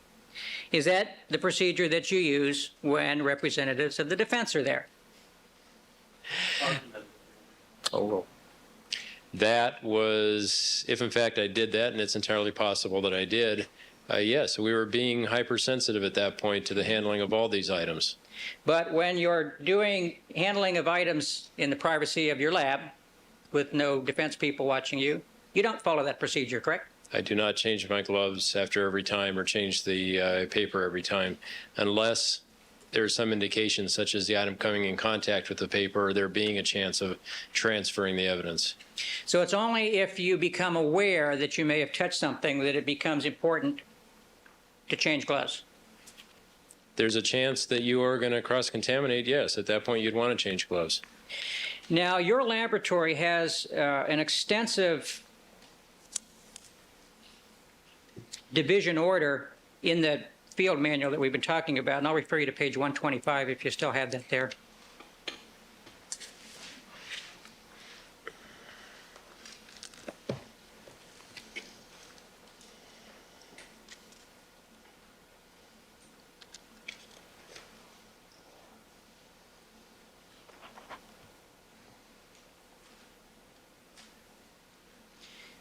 You have an extensive procedure that's to be followed with respect to handling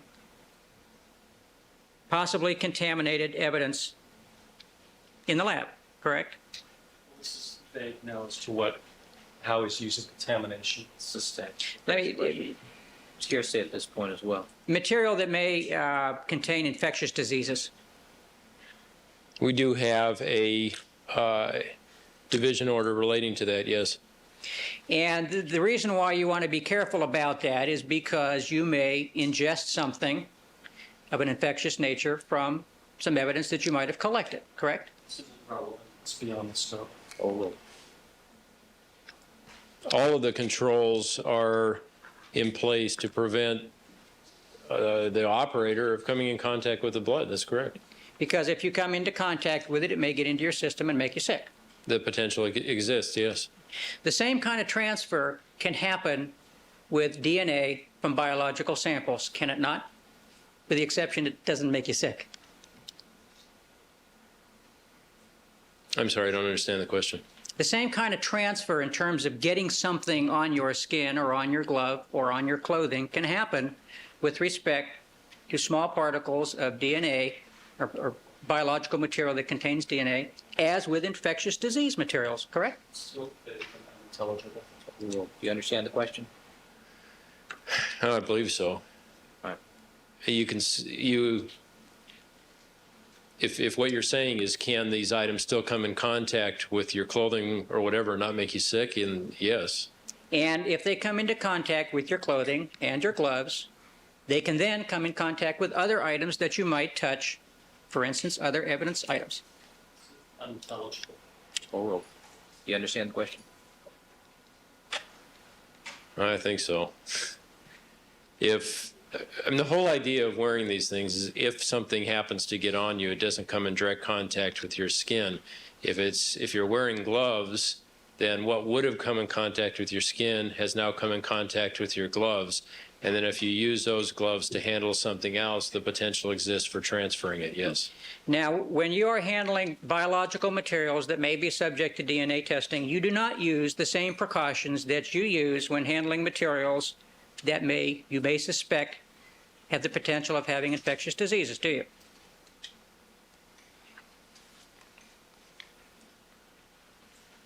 Well, we're still wearing gloves, and we are not going with those gloves in areas where we shouldn't. If there's something on them, then we change them and put on clean ones. So you're saying you do follow the same procedures? I'm not sure exactly which same procedures you're talking about. After you handle biological material in the evidence processing room, on that table that we saw in the picture, do you clean the table? It's brushed off, yes. With what? Well, we have, actually, beyond that, the items are wiped down with a solution of water and bleach. After every item? No, I don't believe so, no. And the purpose for doing that is what? That if there's any residue left on that counter, when you're done with your work, you clean it off. And it's not left there for somebody unsuspecting to come along and become contaminated by it. Now, is your procedure that you only do that when you can see something there? No, it is not. When do you do that? When you're done working. So you do not do that between individual items of evidence, do you? No, we do not.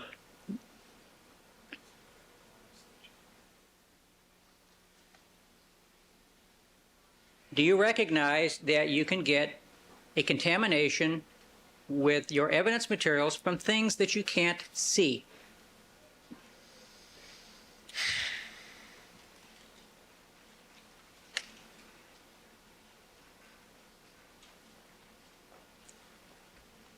I still feel that, particularly if you're dealing with, say, a bloodstained swatch or something like that, that if the quantity of material that is going to get on it is so small that you cannot see it, then it is not likely to cause any contamination to that item. Have you studied the procedures used by any other laboratories that do DNA analysis with respect to the issue of cleaning tables after each item is examined? No, I have not. Have you examined any other laboratories that do DNA testing with respect to whether you should change gloves after handling each item? No, I have not. Have you studied any other laboratories that do DNA analysis with respect to how you should clean your tools between handling samples? No, I have not. Andrea Mazzola testified that she uses on occasion serrated tweezers. Is that accurate? No, that's testimony.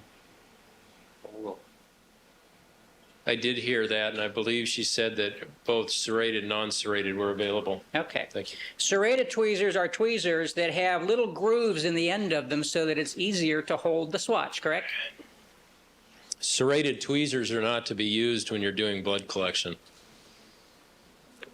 Well, did you understand her testimony to be that she does? That was Stacy's testimony. Oh. No, I did not. What did you understand the distinction she made between when she uses serrated tweezers and when she doesn't? The way I heard it, because I was concerned, was that they were available in the kit, but I'd never heard her saying that she used serrated tweezers for blood collection. That would be inappropriate. You have anything in writing anywhere to tell your people that the serrated tweezers in the kit should not be used to collect biological evidence? Not that I know of, no. Do you know whether that's been communicated to the people that work for you in any fashion at all? I believe it has, yes. When? Can't specifically say it. I pass it on to the people who I am teaching out in the field, and it may be, though I'm not sure, part of training that they've received as far as biological evidence. Is it your understanding that wiping off a pair of tweezers with a chem wipe, which I think is the procedure you described, correct? With a dampened one, yes. The dampened chem wipe, is sufficient to clean off potential biological material that may have been left over from earlier evidence? Yes, I do. Have you done any studies to demonstrate whether that is an effective way to completely remove DNA from earlier samples? In a way, we're constantly doing a study on that because it's the same process used for our controls. Have you done any particular studies designed to just find out whether that works the way you think it does? No. Are you aware of any scientific articles that say that that's all you need to do to clean your tools between handling items? No, I do not. Have you evaluated any other DNA laboratory anywhere with respect to that issue to find out what procedure is used to clean the tools that's used to handle the evidence? I have not specifically, no.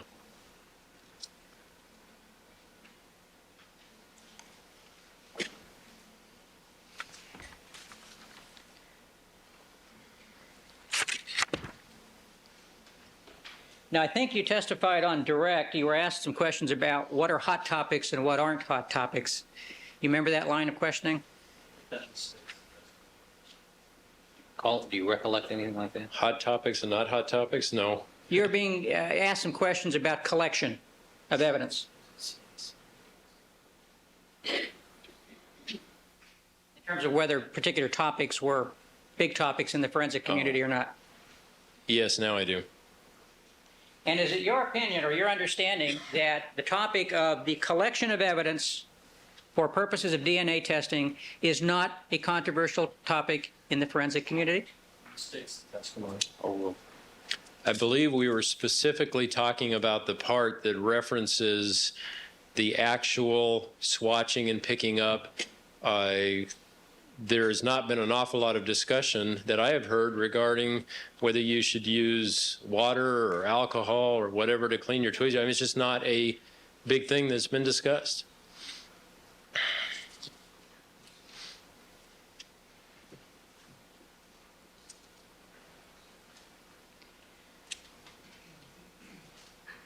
Do you recall an occasion, I believe it was January 18th, when I visited the lab with Mr. Scheck and a few other people? You were there a couple of times. You remember the time that we examined the evidence kits that you use? Yes, I do. And that was done in the presence of Michelle Kessler, was it not? I believe she was there, yes. And we looked at, I believe there were 2 different evidence kits that were put on the table and everything was taken out to look at. You call that? Well, they weren't 2 different kits. They kind of work together. It isn't like you'd use one or the other one to take out to the scene. In a situation like that, you'd grab both of those particular kits. Do you remember how, and there were extensive pictures taken of all that, weren't there? Yes, there were. Do you remember how we found a scalpel that had been in a sealed container that actually was left open and put back in the kit? Sustained. Do you carry scalpels in your evidence kit? Sustained. Do you use scalpels in the collection of biological evidence? If you're going to use a scrape method rather than the swatch that we've described, yes, you do occasionally use a scalpel. And don't some of your people also use scalpels to cut swatches? Not relevant. Yes, Do you use sterile scalpels? yes, And sterile scalpels come in sealed containers that when you want to use them, you open it up, you use it, and you throw it away, correct? that's correct. Would it be inappropriate to take one of those scalpels and put it back in an evidence kit after it's been used? Improper hypothetical, not relevant. Sustained.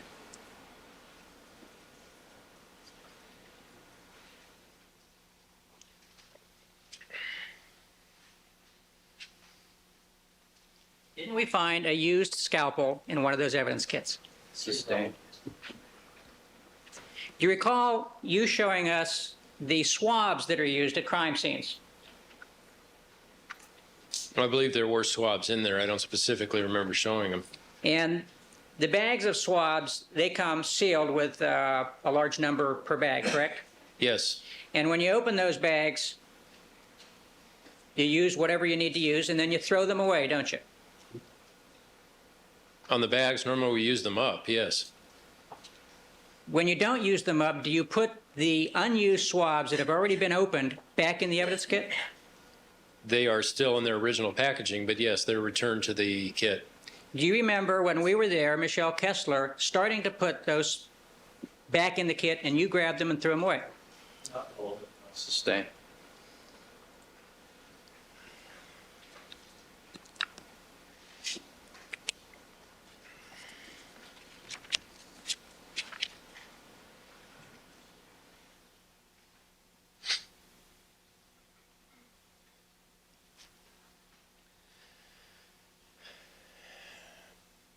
Approach.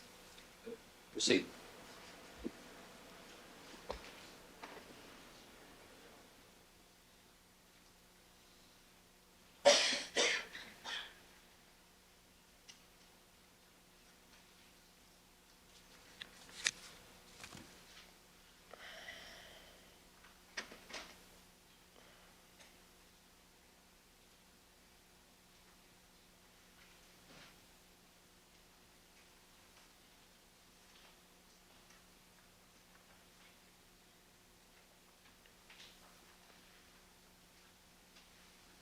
Make sure the witness a document.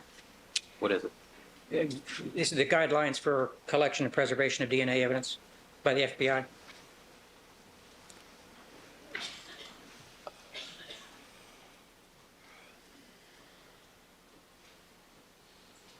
Mr. Matheson, let me show you a document, guidelines for the collection and preservation of DNA evidence by the FBI. Are you familiar with that? I have seen this, yes. You follow that in your lab?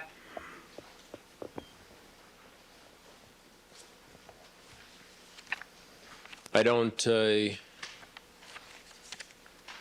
remember all the specifics in it, or if we follow each and every instance that's in here. Now, this is a document that's put out by the Federal Bureau of Investigation, the United States Department of Justice, correct?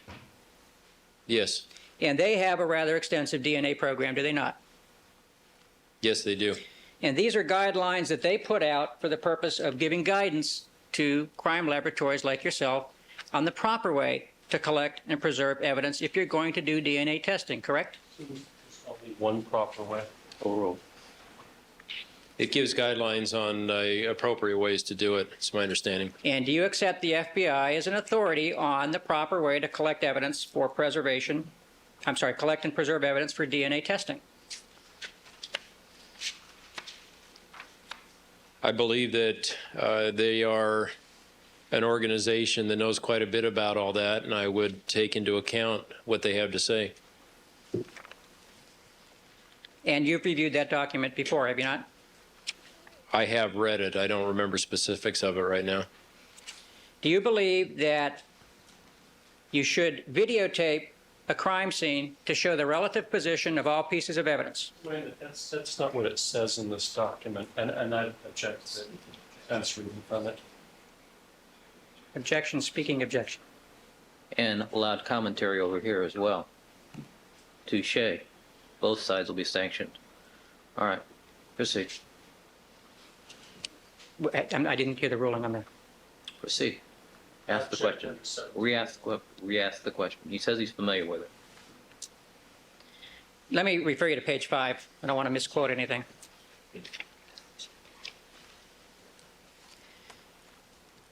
Would you agree that the FBI guidelines state that crime scenes should be videotaped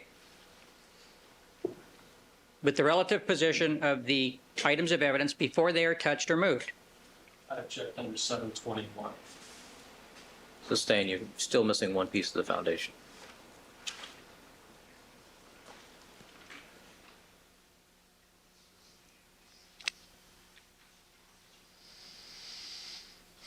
Have you considered the FBI's guidelines in formulating your own opinions on the proper way to collect and preserve evidence for DNA testing? And specifically videotaping. No, I have not. Proceed.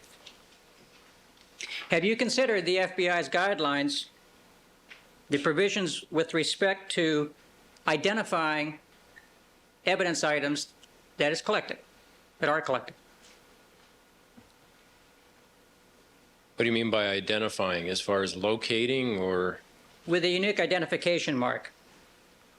I would have to make reference or be referenced to where it's at. Like I said, I have read it, but I have not committed to memory all the different aspects of it. Is it fair to say that your laboratory doesn't follow these? No, I don't believe it is. Mm-hmm. Can you tell me, let's look at page 6. The provisions with respect to collecting reference blood samples. Do you follow those guidelines?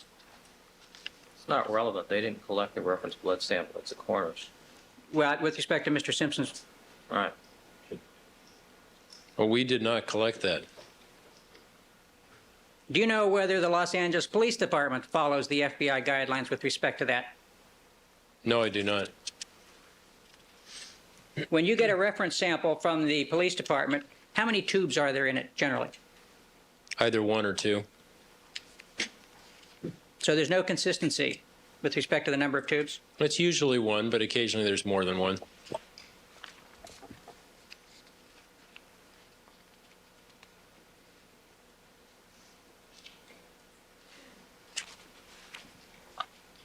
Please refer to page 7.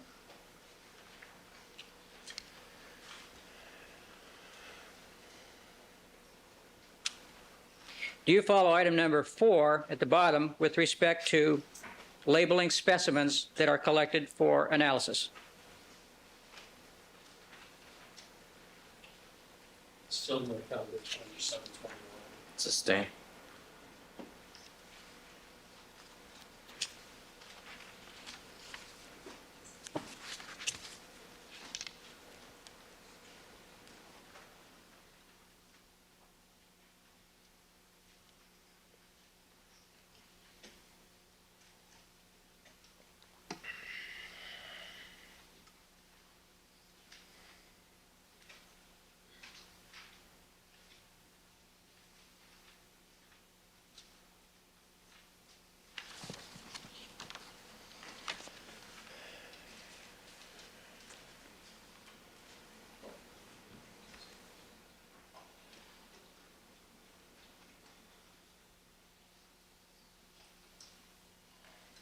Mr. Matheson, did you participate in the preparation of the demo tape with Andrea Mazzola swatching a stain?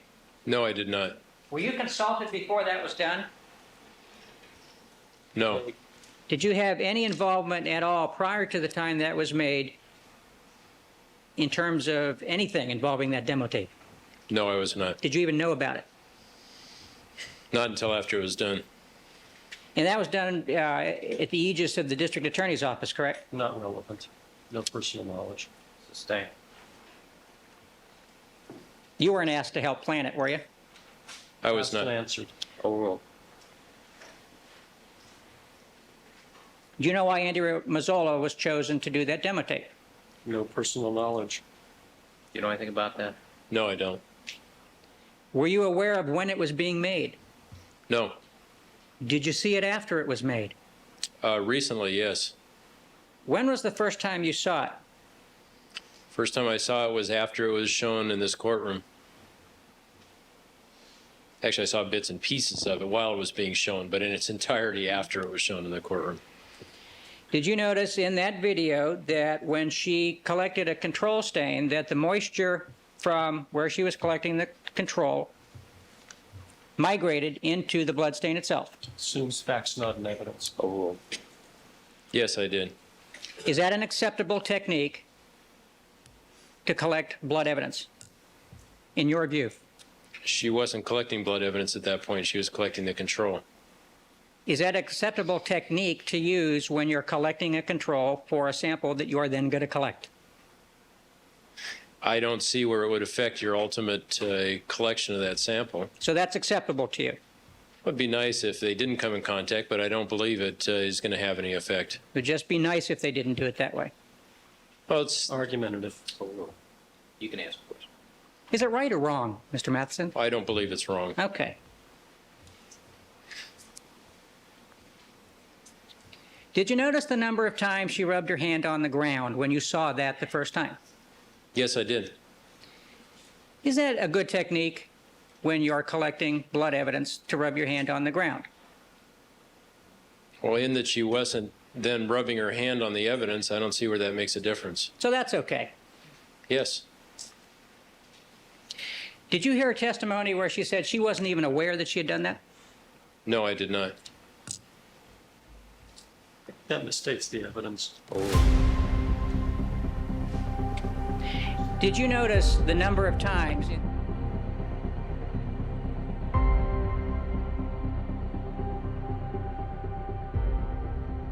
are doing those things?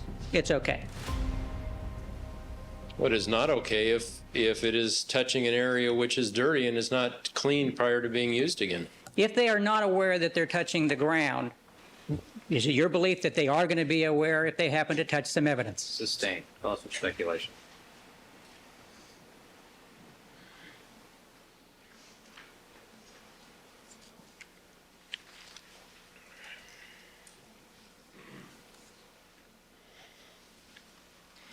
Mr. Matheson, I want to ask you some questions about the blanket. Do you have that in mind? Yes.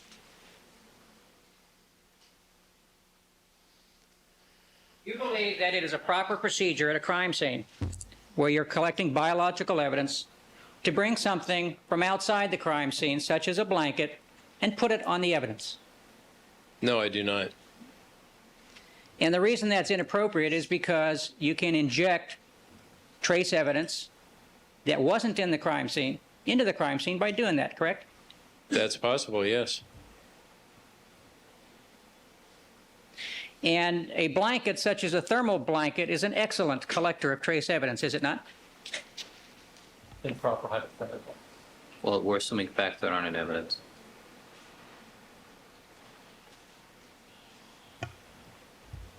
Would you say a blanket is a good collector of trace evidence? Vague and calls for speculation. Overruled.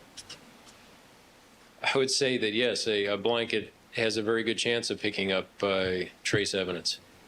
And if a blanket is thrown out over a scene, it has a potential of depositing that trace evidence on the scene, correct? Improper hypothetical assumes facts, not in evidence. Overruled.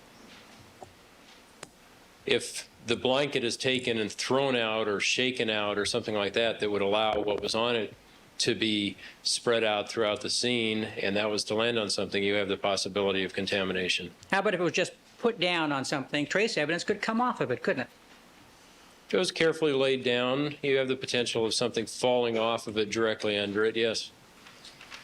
Should your criminalist be alert to foreign things, such as a blanket being brought into a crime scene in terms of their processing of that scene?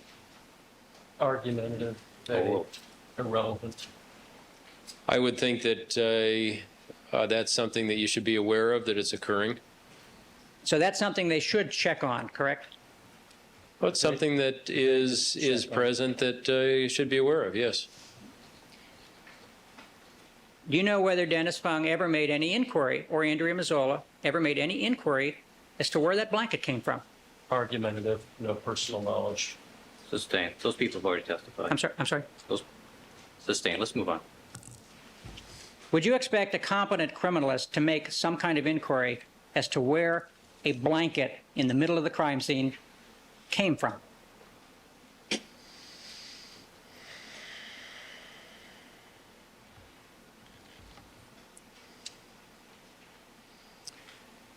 I think that that would be an appropriate question to ask. Would you expect a capable, competent criminalist seeing a blanket in the middle of a crime scene with blood on it to collect that? It's an incomplete hypothetical. Overruled. I can speak for myself at this point. If I arrived at a scene where a blanket was heavily covered with blood and was advised that that was over the victim, I would not necessarily collect it.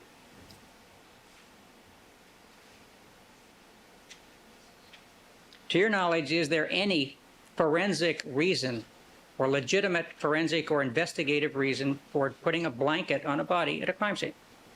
From a forensic standpoint, Yes. there is no reason.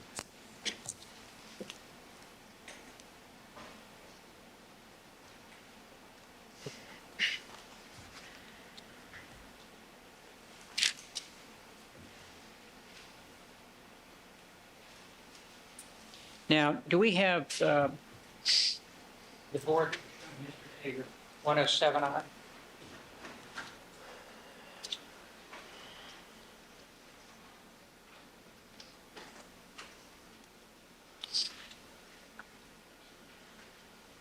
Mr. Blazer, I need to change court reporters at 3, so perhaps this will be a good time to look for that. Okay. All right, ladies and gentlemen, we're going to take a brief recess for 10 minutes to change court reporters. Please remember all my admonitions to you. Have the jury just step back into the jury room, and Mr. Matheson, you can take a 10-minute break.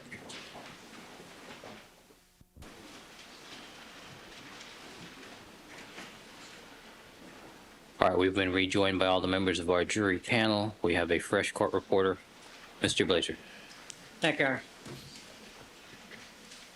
Mr. Matheson, are you aware in this case that Dennis Fung conducted a pheno test on the 3 pedals of the Bronco with the same swab? I'm sorry, was it Ms. Mazzola? Andrea Mazzola, sorry. I have heard about it, yes. Is that an acceptable procedure from your standpoint? That is not how I'd do it, no. That's unacceptable, correct? That's correct. And the reason being that you would not want to touch a second piece of evidence, potential piece of evidence, with an item which you've used to touch the first piece, correct? It seems unevidence that it was evidence. Overruled. I try and limit the use of a swab to one particular item, that's correct, so you're not carrying it then over to another one. Now, how are the criminalists that work for you trained in the use of phenotesting? Is there any specific course on that? A specific course on that one item? No. That's fairly easy to do, is it not? Yes, it is. And it's a fairly standard procedure to do? Yes. Using the same, we'll strike that. The criminalists have as many swabs as they need in their kits, do they not? I don't know about as many. They do have available to them in the kit a packet or two. There should be some in the truck, and there's plenty back in the laboratory. Well, do you know whether or not Dennis Fung had and Andrea Mazzola had extra swabs when they did that to the pedals of the car? Speculation. Sustained. Have you talked to them about that in terms of correcting their procedure? No, I have not.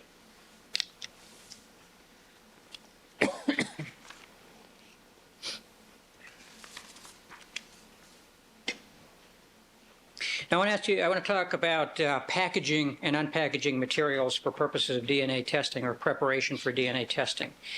Now, there's been considerable testimony about the use of plastic bags to transport blood samples. Are you aware of that? Yes, I am. Now, is it your understanding that it is appropriate to transport wet blood samples in plastic bags prior to booking? Yes, it is. What can happen to blood if it's if it's kept in plastic while it's moist? Well, the plastic doesn't allow any drying process to occur, so it stays moist. And like I mentioned before, a moisture or a damp environment leads towards degradation.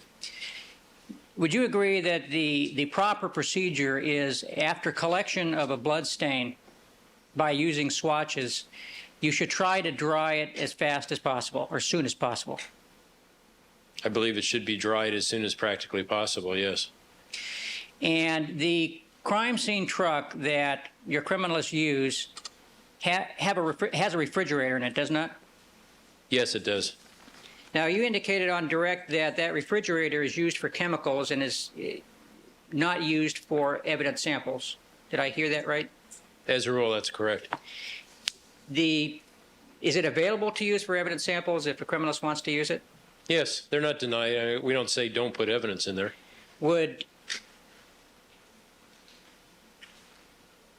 storing evidence in plastic bags, wet blood stains, if they were put in that refrigerator, would that retard any degradation that might go on? Yes, if you can lower the temperature at all, it helps slow the degradation process. It doesn't stop it. Is there any standard period of time beyond which you should not keep wet blood stains sealed or in plastic bags?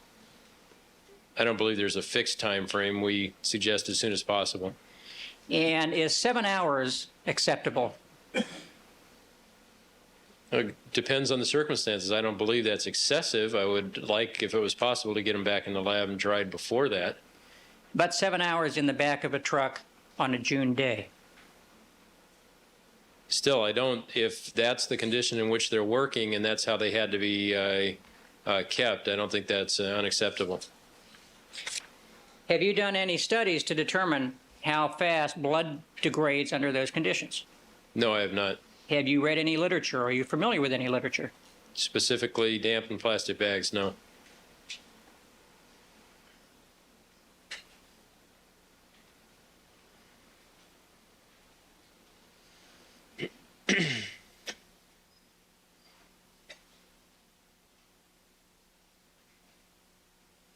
In your view, is it a bad practice to store wet blood stains for up to 7 hours in a van in the sun? Oh, Like I said before, I don't think it's a bad practice. I would like it to be avoided if there's some practical way to do it. We want to get those dried as soon as possible, but as far as being a bad practice, no. Now, you testified on direct about taking some fabric samples from the carpet in the Bronco. You recall that? Yes, I do. And the carpeting that you took that sample from had been cut out of the Bronco, had it not? It's my understanding, yes. Do you remember when you took that sample? I believe that was on September 1st. And where did you take that sample? The carpeting at that time was in the serology unit. How had it been moved from the Bronco to the serology unit? Well, at some point it was cut out of the Bronco, transported back to the evidence processing room, where it was wrapped in white paper and stored in a box, along with a variety of other items. That box was at some point transported into the serology freezer and stayed there, I believe, until in January. Did you see that item as it was unpackaged before you took your sample? I believe so, yes. That carpet had been rolled up as part of the collection process, had it not? I believe it had been folded. I don't remember it being rolled. Do you think that's an appropriate procedure to preserve possible blood stains on a carpet, to remove the carpet and then fold the carpet up? If the blood stains were damp when that happened, so it could come in contact with another part of the material and thus transfer some of the pattern, no, I don't think that would be appropriate. How about if it was dry so that it could flake off of the purported blood stain? You wouldn't want to do it then either, would you? Well, as far as the pattern is concerned, I don't think it would affect that. You'd be losing a little bit maybe with the flaking. That flaking process that you were talking about could then distribute blood to other parts of that same item. If there was other cellular material elsewhere on the carpet other than where the apparent blood stain is, that material could be transferred to the stain by folding the carpet up, could it not? It could flake off and potentially come in contact with another stain, yes. That is a bad procedure to use to preserve that kind of piece of evidence, isn't it?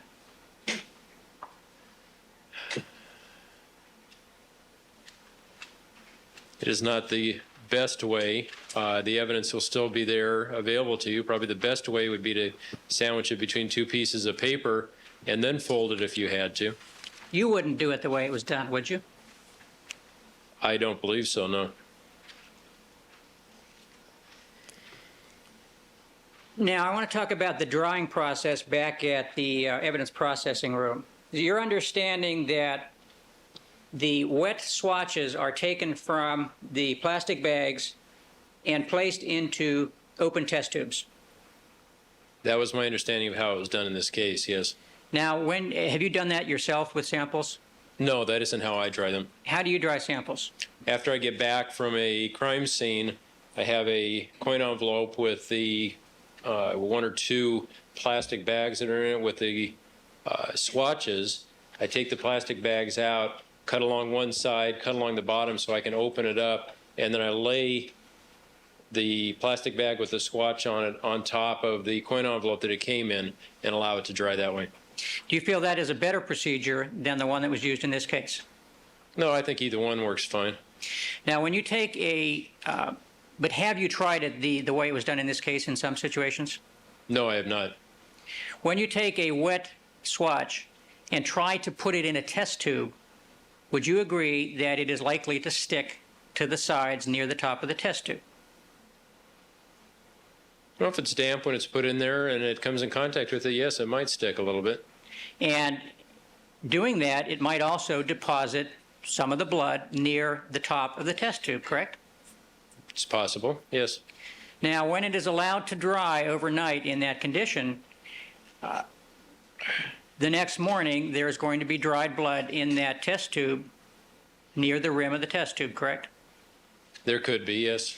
Now, when these items are stored, when they're put in the cabinet to dry, they are all set in the same cardboard box, one next to each other, correct?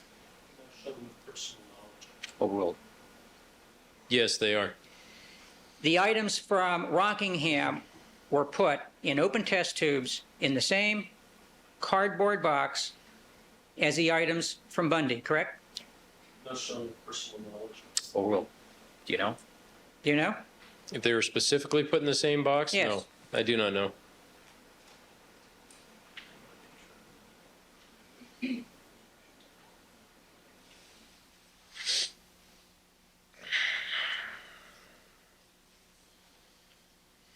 When the swatches are removed in the morning, what's your understanding of the procedure that Dennis Fung and Andrea Mazzola used?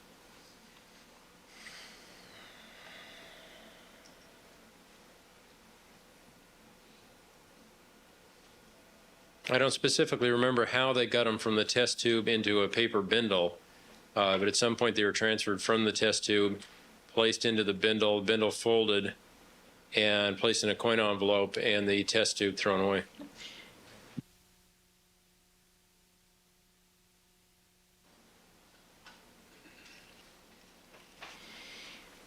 Would you, as if you were doing this procedure, take pipettes and scrape the swatches out of the tubes? Well, that seems like a valid way to do it. And if you took a pipette and scraped a tube that had dried blood around the rim, would you agree that you are taking the chance that some of that blood might flake off and get on other things like your hand, your clothing, the table?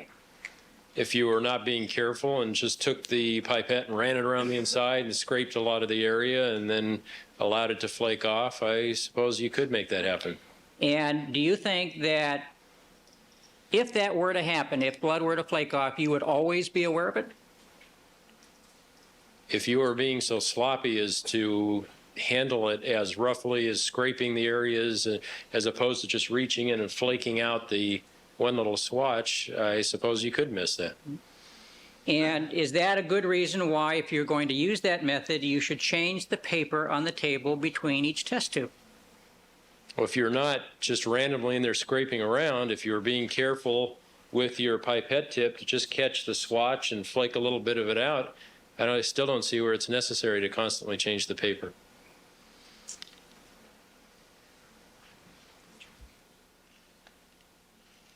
What about touching the rims of the test tubes with your gloves? Would you recommend that? Overruled.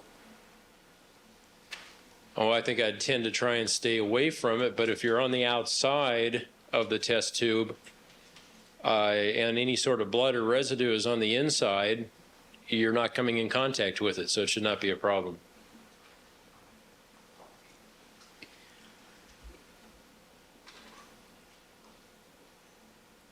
Is it a good procedure to take an item of evidence from one crime scene and take it to another crime scene if it has or could have biological material on it? Overruled. That evidence is not brought in direct contact with the scene. If it's in packaging material or something like that, I don't see where that would be a problem. If Detective Lang had asked you to bring the Rockingham glove for him to look at over the bodies at Bundy, would you have done it? The state's the evidence. Sustained. Is it a proper procedure, in your view, in this case, to take the Rockingham glove from the crime scene truck, take it in, step over the bodies so the detective can look at it? If I was not standing directly over the bodies or directly over any evidence that was being collected, I would not have a problem with opening the bag up so you could see inside. You don't have any problem with that? No, the evidence is down inside of a closed container. I'm not taking it out, not working with it over the evidence area. It'd be preferable if I could get him out and away from the scene, but even taking it in under those conditions, I don't believe would be a problem. Would you prefer that if the detective asked you to do that, that you'd say, no, let's do it over here by the truck?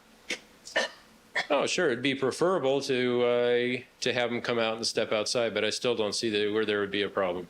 Now, if your criminalist is asked to do something like that, and they have a feeling that maybe this is not so smart, what should they do? If they have a problem with something that's being requested of them from the detective, they should advise the detective of that. They shouldn't just do what the detective tells them to do, should they? No. Oh. Overruled. No, they shouldn't.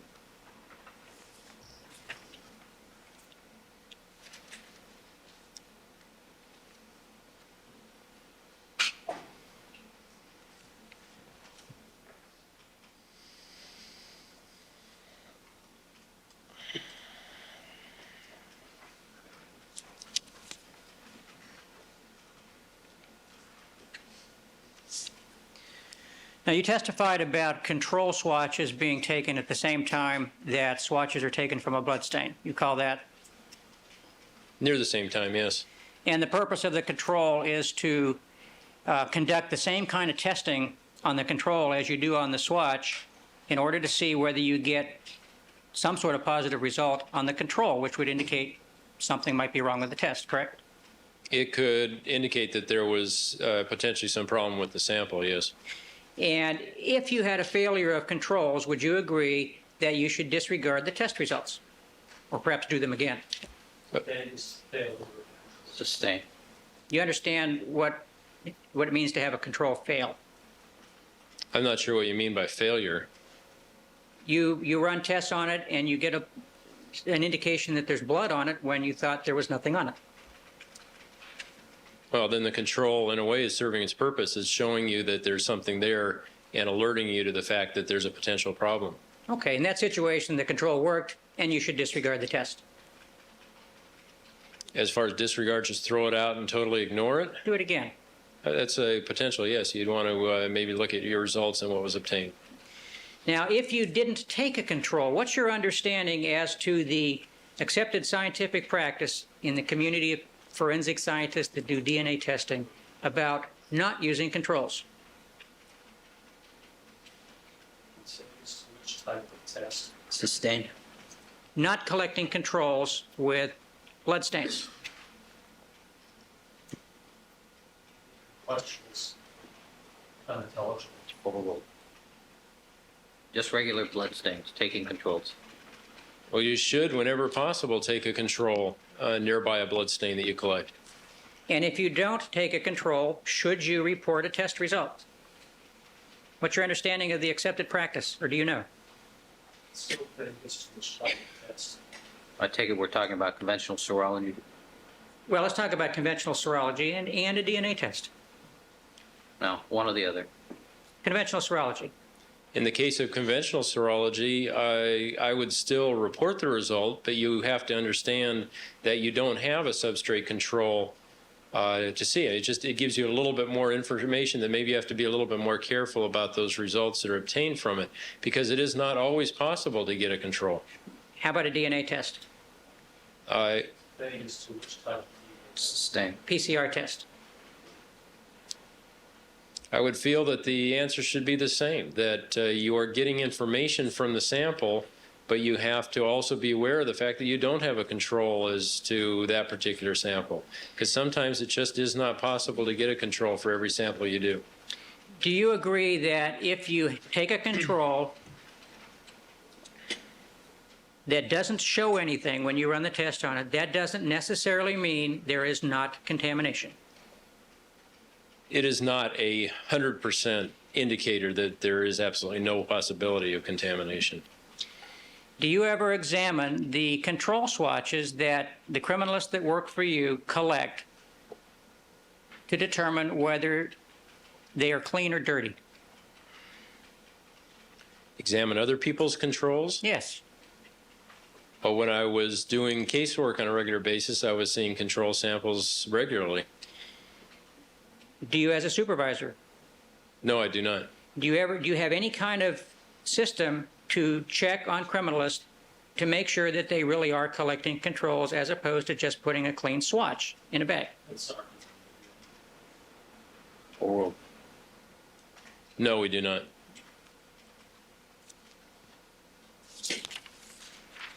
Now, you indicated that in your DNA laboratory, there had been a problem with contamination at some point, correct? We had an indication of contamination, yes. Now, the validation studies that you do involve taking known blood samples, testing them, seeing if the test comes out the way you expect it, correct? Yes. And you have run those validation studies in your PCR lab from the time you started doing casework through the doing of this case and after June, correct? I have not. The people that do that type of testing continue to run those, yes. And the contamination that you have testified to, when did that occur? I don't have a specific date on it. Approximate date? Well, it would have had to have been sometime from when we started doing PCR in October of 93, and I know it was before June of 94. How long did that contamination problem continue before it was detected? I don't know. Do you monitor that kind of information for the PCR lab that you're in charge of? I was advised that it occurred or was occurring at the time, and then I was advised that it had been cleared up.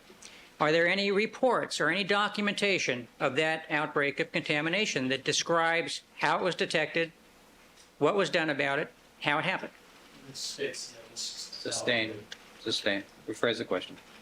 The contamination in your lab that you told us about, is there any documentation showing the nature of the outbreak, how long it lasted, what caused it, and what you did about it? Still misstates the evidence. Overruled. It's argumentative. It's Overruled.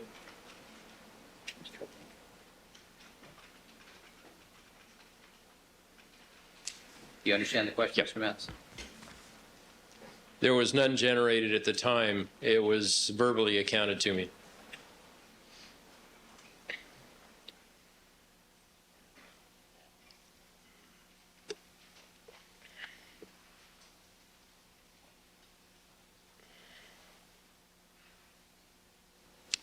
Are you familiar with Twig Dam? Yes, I am. What is that? It's a organization that has been meeting for a number of years that has reviewed and suggested guidelines for doing DNA testing. All right, do you want to spell that for the court reporter? TWGDAM. That stands for Technical Working Group on DNA Analysis Methods, correct? I believe so, yes. And that's an organization of representatives from various crime labs that do DNA testing, have put together guidelines, correct? Yes, And these are suggestions for the operation of a DNA lab, correct? yes, they are. Does your lab follow those guidelines?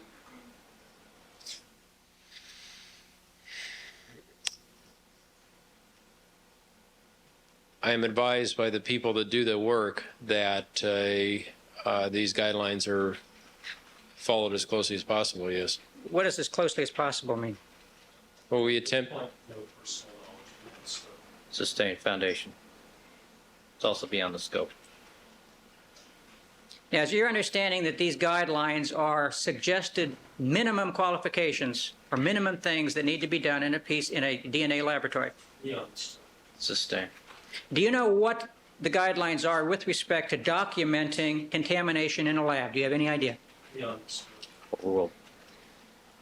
specifically, no, I don't.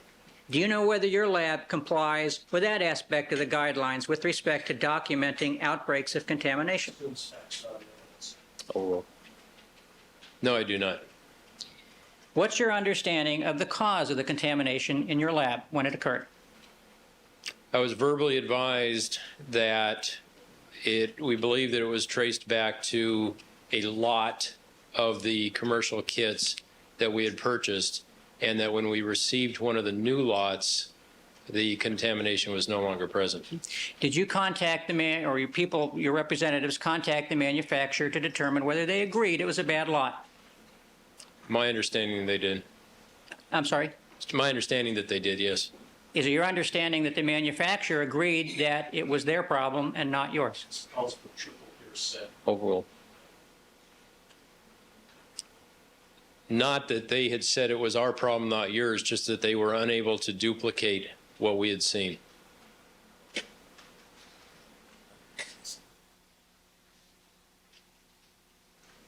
It was their position, was it not, that the lot was good, correct? Sustained. We're way beyond the scope now, counsel.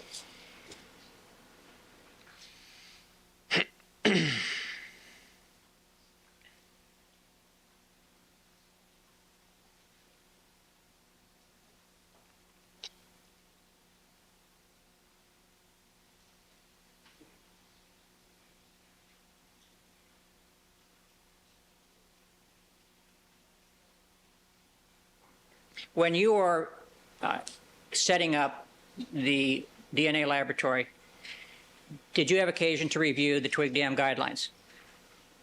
I have not reviewed them all, no.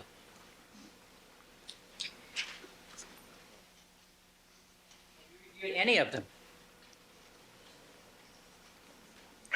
I have seen the document, but I've relied on the people that are actually setting it up to review them.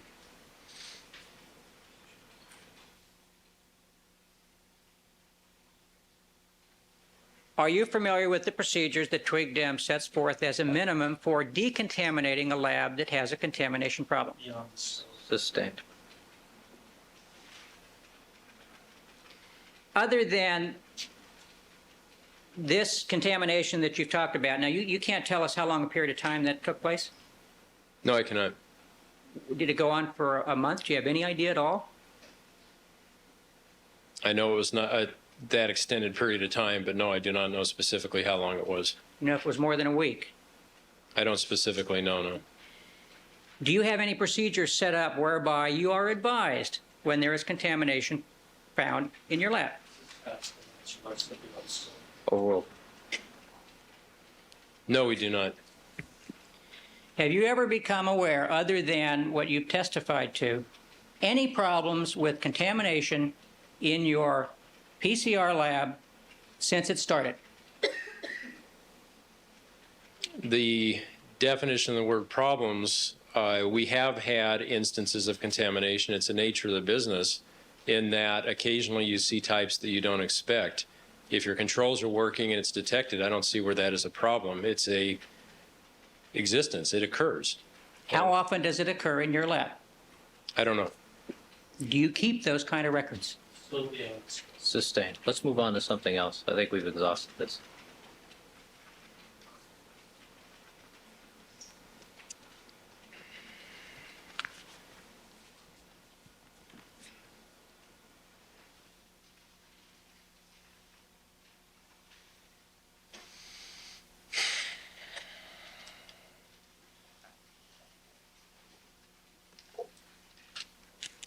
Mr. Batherson, you were asked some questions about item number 6. Do you recall those questions? Do you know what item 6 is? I believe it was a swatch. A bindle, the bindle with the hair in it. Yes, I remember. All right. Now,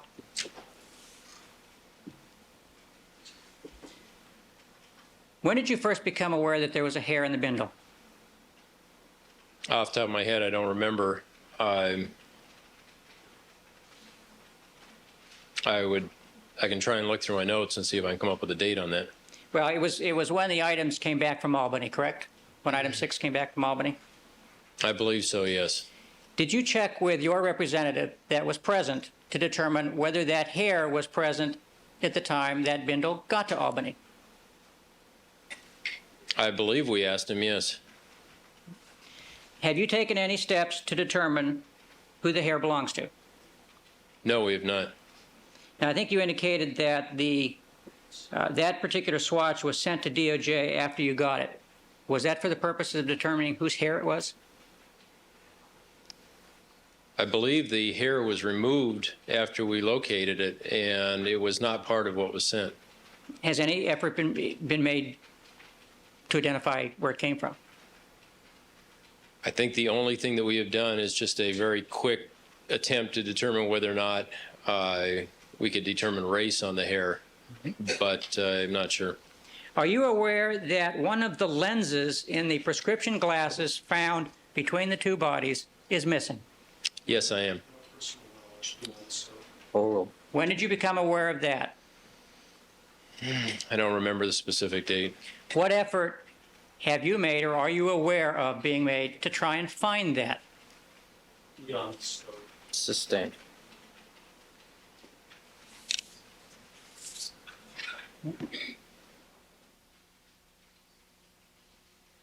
Has the job of finding that lens been assigned to you? The job of finding it? No. Yes. Is there somebody investigating it? Sustained.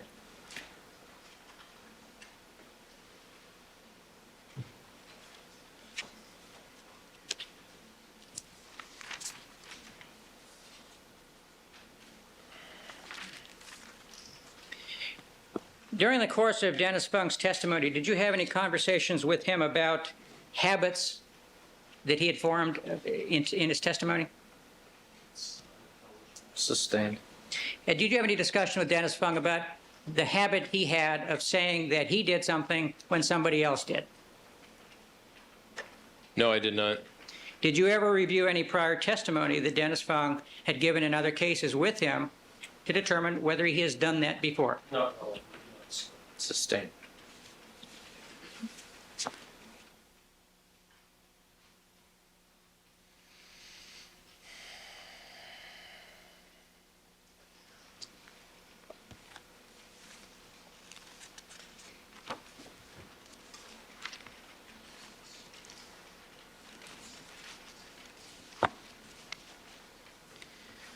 In your opinion, is it important that criminalists get to the crime scene as soon as possible? Yes. Now, you were aware at what time on the morning of the 13th that there was a crime scene? Yes. Overruled. I have to refer to my notes. Sure.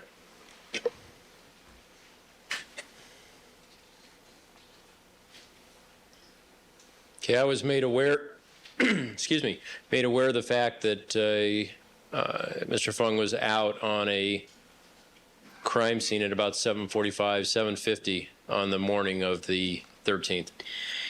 Did you become aware at that time that that crime scene had been discovered 7 hours before? No, I don't believe so. At what point did you become aware of that? Since facts found evidence. Oh.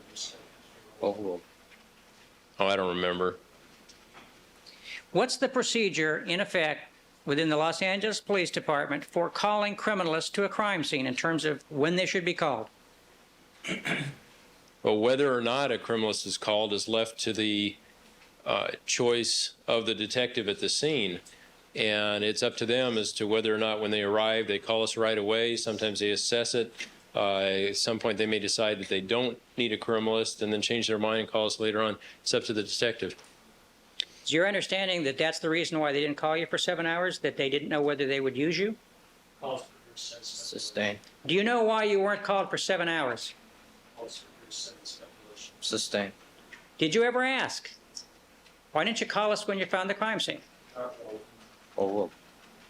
No, I did not. Did that concern you at all, that you hadn't been called for 7 hours to come to this crime scene? Overruled. I would have liked that we were called earlier, yes. And did you take any action as a result of that concern? No, I did not.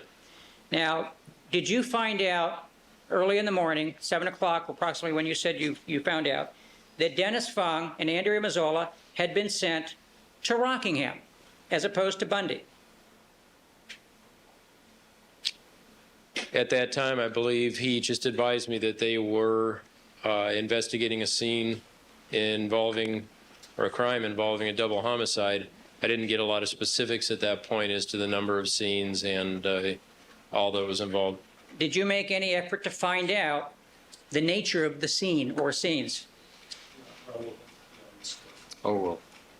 He advised me what I felt I needed at the time. That's that they had arrived out at this crime scene and that it involved 2 victims. I inquired if they needed assistance and was advised not at this time. Did he ever say anything to you to the effect, gee, they sent us not where the bodies are, but to some other scene? Sustained. Did he ever suggest to you that we need another team to get to where the bodies are? Sustained. Did you ever consider sending a second team to cover the Bundy crime scene? I asked him if he felt he needed assistance, and I was advised that he did not, so I did not suggest sending another team out. Where was he when you asked him that? I don't remember. Do you know what time he got to the Bundy crime scene? No, I don't.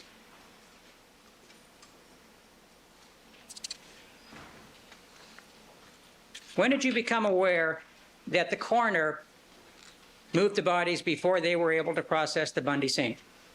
Since facts found evidence. Overruled.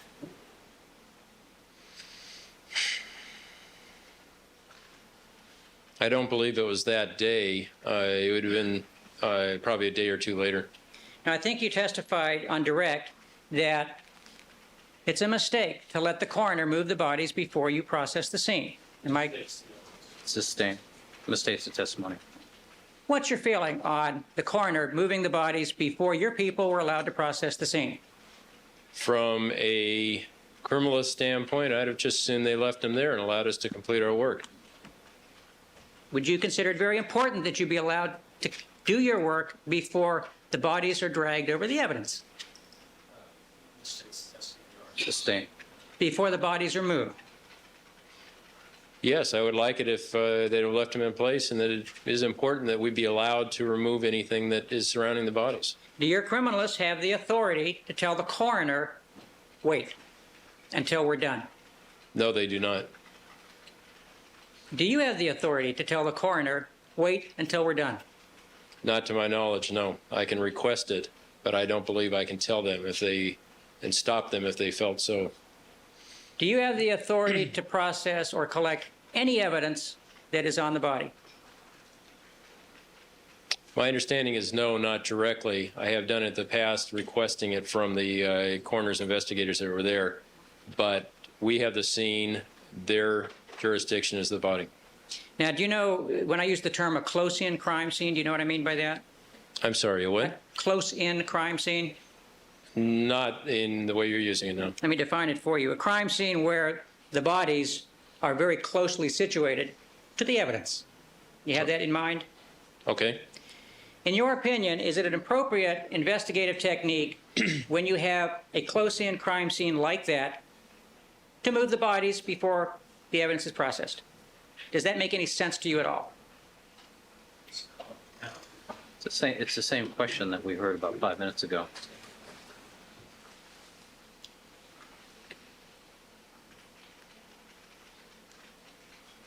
Who decides at a crime scene how it's going to be processed and in what order? Depends on what you mean as far as processing. Allowing the coroners to take the bodies. Well, it's normally the detectives that call the coroner's office. I know in normal circumstances on crime scenes where I go to, more times than not, matter of fact, most of the times, the coroner's office is not even called until we have a chance to go through. The detectives wait for us to give the go-ahead that, okay, we are done in this area, and it's okay to call the coroner's office. And that's the right way to do it, isn't it? From the standpoint of the scene and the evidence, yes. And when you teach the detectives in the homicide division the courses that you've told us about, you tell them that's the right way to do it, don't you? Oh, I don't know if we specifically go into that, but I would if that was a subject raised, that we'd like to have as much time as possible to clear the evidence from around the bodies. Now, did you have the authority to send a second team to Bundy? Yes.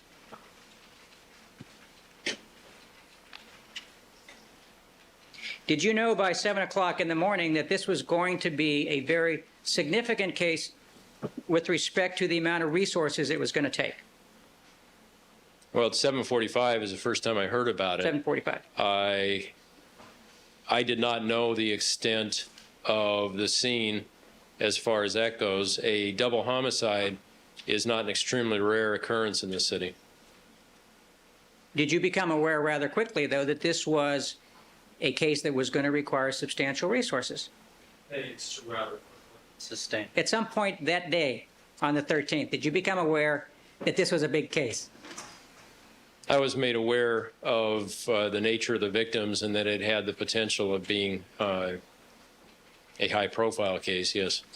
Did you take any steps to see that additional resources were applied to this case other than asking Dennis Fung, can you handle this yourself, or whatever words you used? argumentative. Oh, And the only thing I did at that point, other than the fact that we did have a assistant director out at the scene and a captain out at the scene, I did inquire again midday of Mr. Fung if he needed assistance, and he advised me that none was needed at that time. Do you know whether this was Steve Johnson you're talking about? Yes. Do you know whether he took any steps to see that extra resources were devoted to this case on the 13th? oh. Question was he aware of any? Do you know? I don't believe he did assign any. He responded to the scene, spent some time there, and then returned to the laboratory. Do you know whether he actually participated in collecting samples, or did he just kind of stand around and watch? I believe he did not collect anything.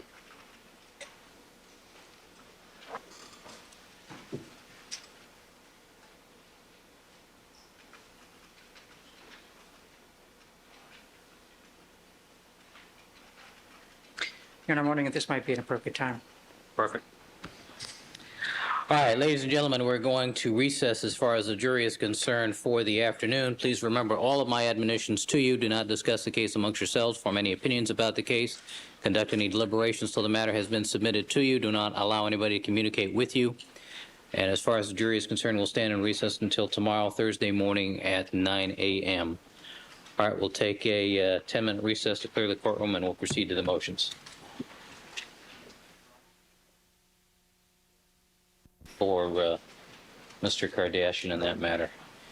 Good afternoon, counsel. Can I Good have your afternoon, Your Honor. appearance for the record, please? Janet Levine and Alvin Michelson on behalf of Robert Kardashian. Good afternoon, counsel. All right, I've read and considered the points and authorities filed by both sides in this matter, and counsel, I'll hear any additional oral argument that you have. Thank you, Your Honor. With respect to the points made in the papers we filed, as well as in the response papers we filed, there are a few points I wish to elaborate on. First, I want it clear to the court that this issue that's being raised here is one that Mr. Kardashian must raise as a lawyer. He is ethically obligated to refuse to testify, to avoid testifying in a case in which he represents a client. That ethical obligation rises from our adversary system of justice. That is, that a lawyer cannot be in a case as a lawyer and as a witness at the same time. The canons of ethics that control Mr. Kardashian and control every lawyer in this court state emphatically that a lawyer should avoid that position. And the reason that is because a lawyer cannot be part of a team that's advocating for a client and also have their own credibility, their integrity at issue in a case. It just doesn't work. A jury cannot decide a case when it's deciding the credibility of the advocate. And so this whole rule has developed in law that that must be avoided. Usually what happens is a lawyer, if they see they're going to be a witness in a case, that they have testimony that they wish to offer on behalf of a client, withdraws. However, in a case where the opposing side wishes to call a lawyer, the burden falls on the opposing side to make a motion to disqualify the lawyer and to make that motion at the earliest stage. In a timely manner. In a timely manner. In the White case, which was cited to this court, it was a civil case, but the motion in that case was made prior to the summary judgment motion being made, long before a jury was even sworn or even contemplated, while the case was still in motions. And the court in that case said a motion made at that time was untimely. Looking at the circumstances in this case, the government has not even made a motion yet. But in this case, the jury has long been sworn. They've seen Mr. Kardashian as part of the team of lawyers representing OJ Simpson for a very long time. They've seen him conferring with OJ Simpson. They've seen him at sidebar with the court. They've seen him in that role. And it's not a matter that the prosecution can say has come up as a surprise, because they have this tape of Mr. Kardashian with the suitcase, which they showed to me early on. They've had that tape for a long time. Counsel, when you say early on, what do you mean by early on? How do you define I believe that that tape was broadcast in June of 1994. I don't know that they had it in their possession, but I do know, since I represented Mr. Kardashian amidst the Cowlings grand jury matter, which is not this court's matter, that was before Judge Zuleger. I do know that Mr. Darden was aware, and that was in July and August, I believe, and September of this year, of Mr. Kardashian's actions at that time. And that was long before the jury in this case was sworn. And Mr. Darden at that time was acting as the prosecutor in the Cowlings matter, not the prosecutor in this matter. This issue of the suitcase wasn't ripe at that time. That didn't come up, but Mr. Darden was in a position to be aware of what happened and was aware of what happened.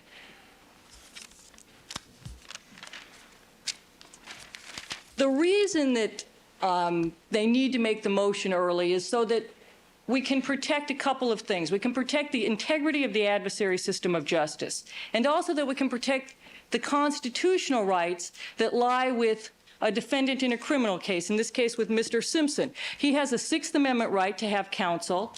to have a continuity of counsel. He also has a right to confide in his counsel, attorney-client privileged issues, and to have his counsel work on his behalf.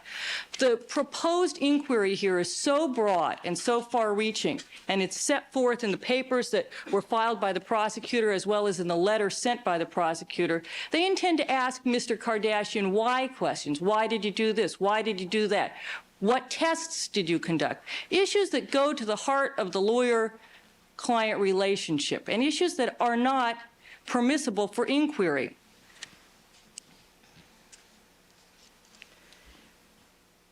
My partner, Mr. Michelson, has passed me a note that says the tape of the suitcase has been shown on TV since the beginning of this case. And I don't know what the prosecutors have seen in this case. I'm not part of Mr. Simpson's team. Mr. Michelson and I are here representing Mr. Kardashian. But it's clear that they were aware of facts as early as when the grand jury was taking place. The cases cited by the prosecution do not support their calling Mr. Kardashian, putting him before the witness stand, having him sworn and testify to the jury. In fact, they support the opposite.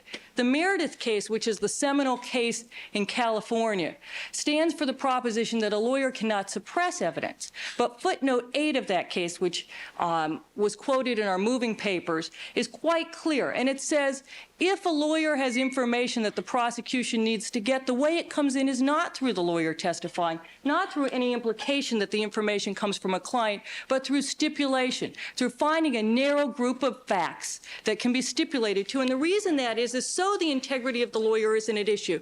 We don't want a jury to decide a case in our system of justice based on whether or not they like Mr. Kardashian. You have a proposed stipulation? I would be more than willing to sit down with the prosecution and figure out a stipulation that would work. I think that would need to be also with one of Mr. Simpson's attorneys. But that is what the case law provides. It provides for finding an alternative to putting the lawyer on the stand. And that's what we suggested as an alternative in our moving papers. We talked about footnote 8 in our moving papers, and it wasn't addressed at all by the prosecution in their opposition. And that is what protects the adversary system of justice. If there are facts that the prosecution wants out, and I'm not sure that's what they're seeking here, then let's stipulate to the facts. And let's put them before the jury and agreed on stipulation and not put the integrity of this witness at issue. That's his ethical obligation to propose that. All right. Thank you, counsel. Ms. Lewis, are you handling it? Yes, I am. Thank you. Good afternoon. Your Honor, first I want to make clear that we're not seeking to disqualify Mr. Kardashian from representing the defendant as one of his several defense attorneys in this case. I think his participation in the case as a defense attorney, however, is different and distinguishable from the participation of all of the trial attorneys. There are, I've counted, 8 trial attorneys on the defense team who have acted as advocates in front of the jury in presenting evidence to the jury, at least one of whom will be arguing to the jury during closing argument. So we don't have a normal situation here where the attorney, the one trial attorney on a case, would be testifying and then put in a position of arguing his own credibility in front of the jury. It's a distinguishable situation. Meredith is clear, Your Honor, that the prosecution is entitled to the information that we're seeking, and we're entitled to it because Mr. Kardashian chose on the 13th of June last year to remove a full Louis Vuitton suitcase from the defendant's premises. Now, this footnote 8, which counsel refers to, does not really apply in the situation. In the Meredith case, the concern expressed by the California Supreme Court in that footnote was that it not appear to the jury or to the fact finder that, Your Honor, there is a great deal of discussion going on over here. If you could ask the... Keep it down to a dull roar. All right. Thank you. Proceed. Thank you. The concern in the Meredith case was, the situation in Meredith was that the defendant in that case told his lawyer, told the investigator that he had evidence in some unknown location, and so the investigator went and got it from the location and then testified in front of the jury at trial. Implicit in that testimony, even though he was, of course, not asked that, was that the information as to where it came from, because it was very incriminating to the defendant, implicit in that is that the information as to where it came from must have come from the defendant. So the concern expressed in that footnote is that there not be a necessary inference that the information as to the whereabouts of the evidence, because it's incriminating, came from the defendant, so as to protect his attorney-client privilege communication to the investigator. We don't have that situation here. All of the evidence is already in the record as far as the relevance and the foundation for the bags that are an issue here, particularly the Louis Vuitton bag. The limousine driver testified that that was the type of bag that was taken to the airport. The skycap testified that Mr. Simpson checked that into the airport. There's been evidence now that it indeed came back from Chicago because of the airline, the luggage tickets, which still remain on it. So there's all of the foundation, and we do now have a videotape of showing Mr. Kardashian leaving the defendant's premises with this same full Louis Vuitton garment bag. When you say, Ms. Lewis, that you now have, how do you define now? When did this information become apparent to the people? And when did the materiality or potential materiality of Mr. Kardashian's testimony become apparent to the people? As far as when we became aware that he took the tape, it's really difficult to say. We have seen, I don't know, and I don't think any of us can say for sure when we first saw the videotape. But when it became material was dependent on two things. First, on the fact that it became empty at some point in time. And second, and most importantly, on when the defense chose to put that bag before the jury. We had no intention of calling Mr. Kardashian as a witness or of introducing that bag prior, and we still had no intention of introducing that bag, but certainly no intention of questioning with regard to it until the defense in chambers brought forth the issue of these bags and elected, at that time, made a tactical decision to put that bag as well as the others in front of the jury. And when they did that, if that was something that they had been planning to do all along, they had an obligation. We're back to the discovery statutes again. Under 1054.3, it was real evidence they intended to introduce at trial.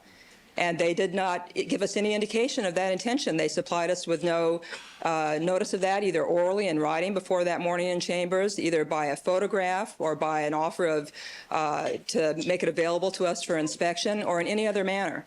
So if indeed they just decided that morning or the night before to introduce those bags in front of the jury, that's when it became material, and I'm assuming that only because I have no basis to represent that they violated the discovery laws. So presumably that was the first time they intended to introduce that in evidence. So that's when it suddenly became important for the jury to know the true facts. And when they introduced it, it was empty. When we last saw it, it was full. Presumably it had, but we don't know this, but presumably it had clothing in it, which Mr. Simpson took to Chicago with him. Had the prosecution had that clothing and an opportunity to examine it, perhaps for blood evidence, for other trace evidence, there could have been critical information to have been gleaned from that. We elected not to pursue that particular baggage at some point in the case, and we would not have pursued it and would still not have pursued it, I don't believe, though you never know how a trial develops. But what made us pursue it in particular was the defense making an issue of it and bringing it before the witnesses who testified.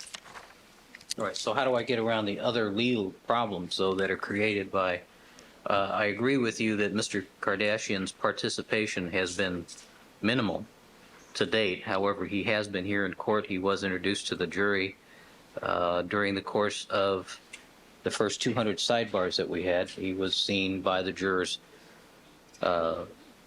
consulting with the defendant at those times. So, I mean, he is present before the jury.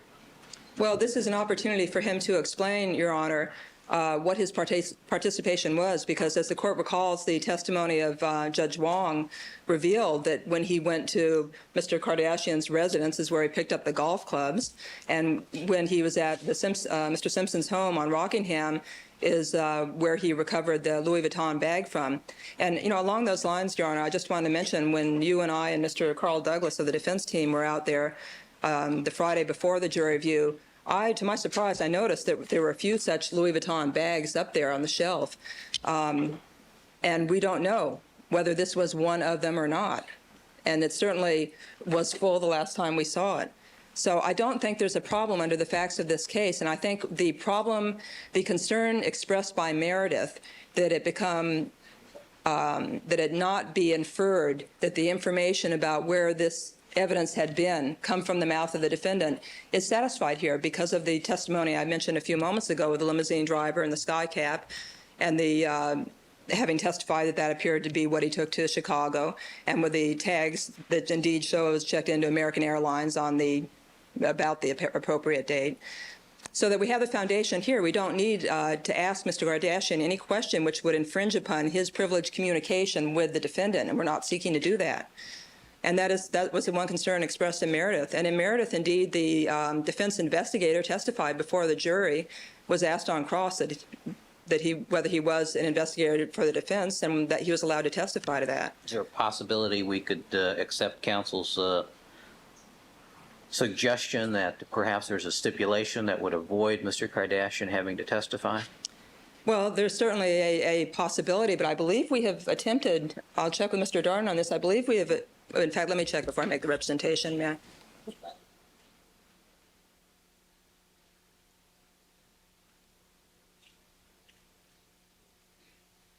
Mr. Darden makes the excellent recommendation, which should satisfy our concerns and the court's concerns, that we have a 402 hearing outside of the presence of the jury and find out what the information is, and while Mr. Kardashian is testifying under oath as a witness.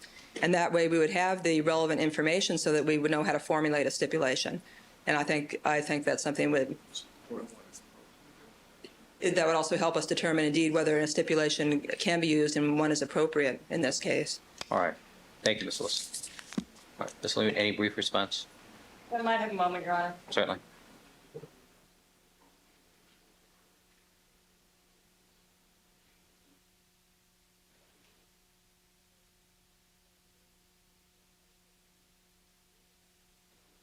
Well, they're still debating. Just a couple of other quick points. I'm told, I wasn't present in chambers during the discussion, but I'm informed by both Ms. Clark and Mr. Darden that indeed the defense was informed that if they put these bags in issue, especially the Louis Vuitton garment bag, which had been full and was now empty, we would indeed be calling. No, I recollect that. Yeah, Okay.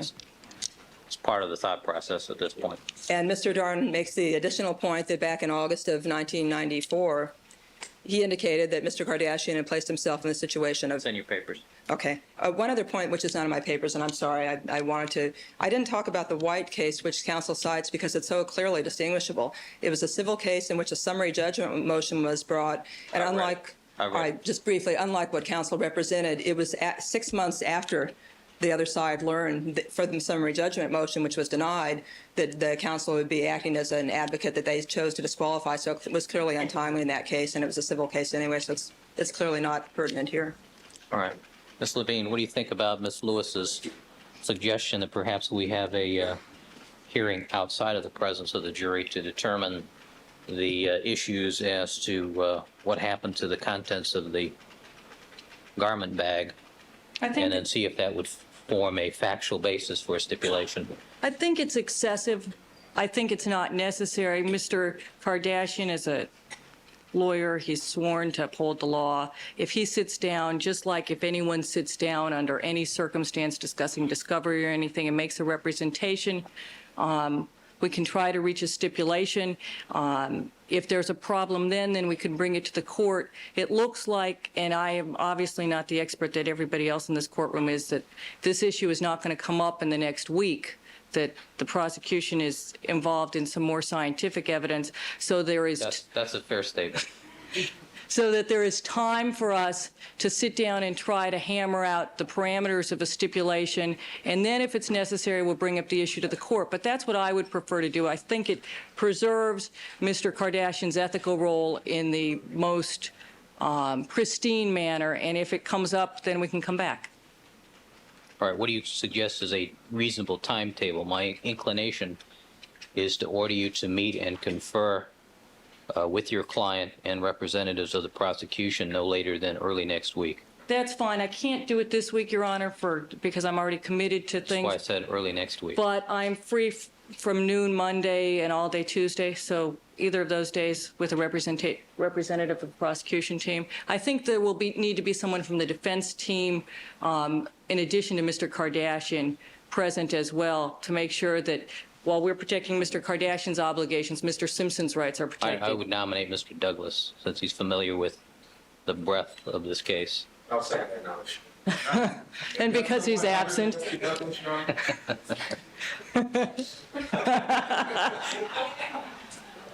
Sanctions, Mr. Douglas, I was talking about sanctions and you were not. All right. Ms. Lewis, when do you think you and/or Mr. Darden would be available to meet with counsel? Early next week sometime? Yeah, since Mr. Darden is in court and needs to be in court as much as possible throughout the trial as lead trial lawyer, Tuesday evening. All right. How about Tuesday evening then at the break of the court session? 5 should- p.m. How about 4:30 on Tuesday? Meet here in the courtroom. I'll give you the use of one of the empty jury rooms. You can meet and confer, see if you can work out something reasonable, and I'll be available to consult with counsel. That's fine, Your Honor. I do want to point out, Your Honor, we're not optimistic considering Mr. Kardashian has been Mr. Simpson's friend for 26 years. And Well, Ms. Lewis, his bias seems let's obvious. try to do it the easy way first. Okay.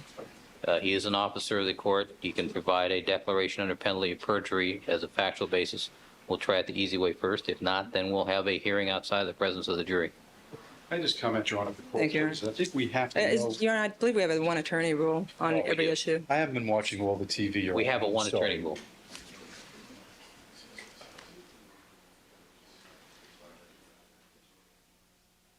Your Honor, I think before that time, we do need to have a representation of exactly what the prosecution wants. I think that's included in their moving papers. They've indicated clearly their interest is the garment bag, how it came into your client's possession, where it went, what happened to the contents, and how did it return to Rockingham. I mean, it's And- pretty common sense questions. And if there are any other tapes that they have of this, I've seen another tape that was provided to me that indicates that the bag was off the property and the police weren't letting it on. I don't know if there are other tapes like that that are available.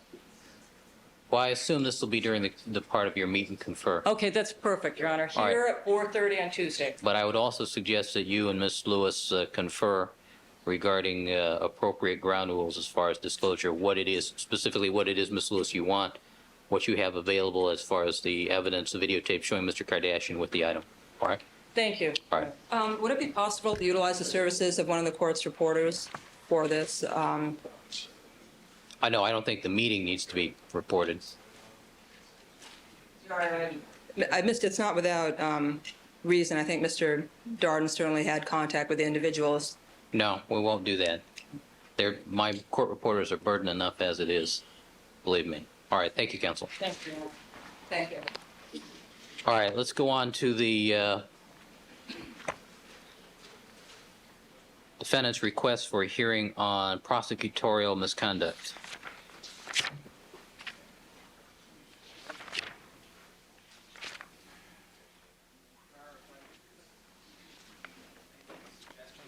It's my proposal. Mr. Scheck?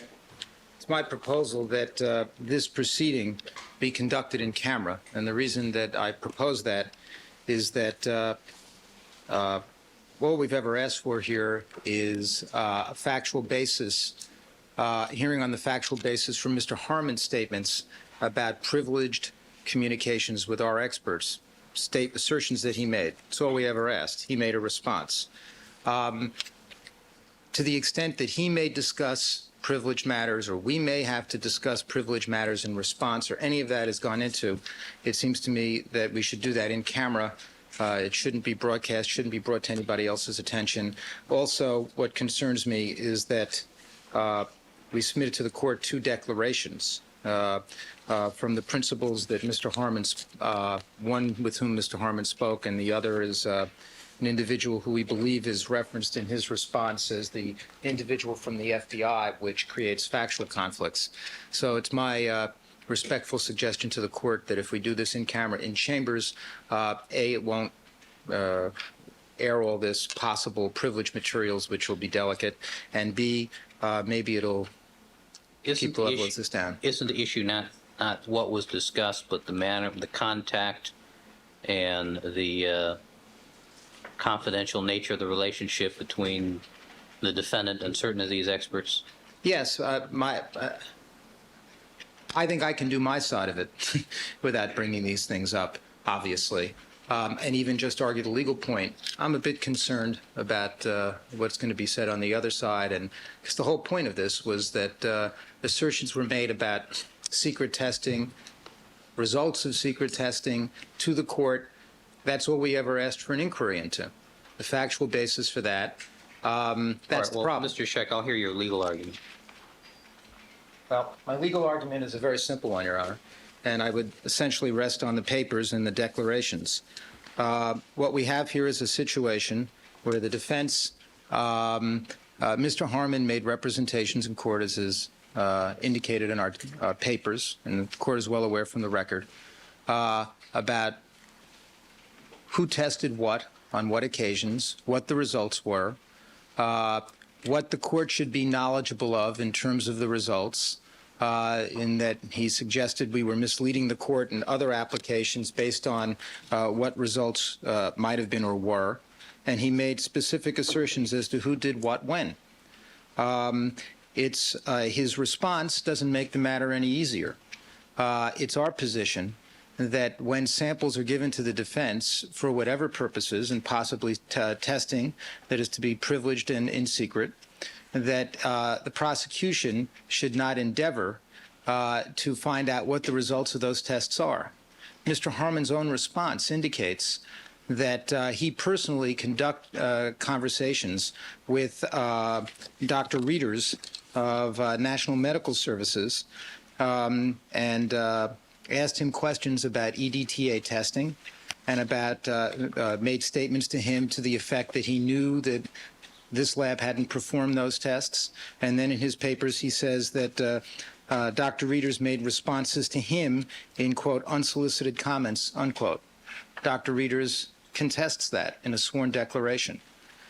Similarly, Mr. Harmon in his response indicates that there was a conversation between a Special Agent Roger Martz in February of 1995 in Seattle with respect to EDTA testing with a representative of National Medical Services, who we gather from our research can only be Mr. Karl Slavaka, and that he indicated that in that conversation, spell that for the court reporter. Slavaka, and that Mr. Slavaka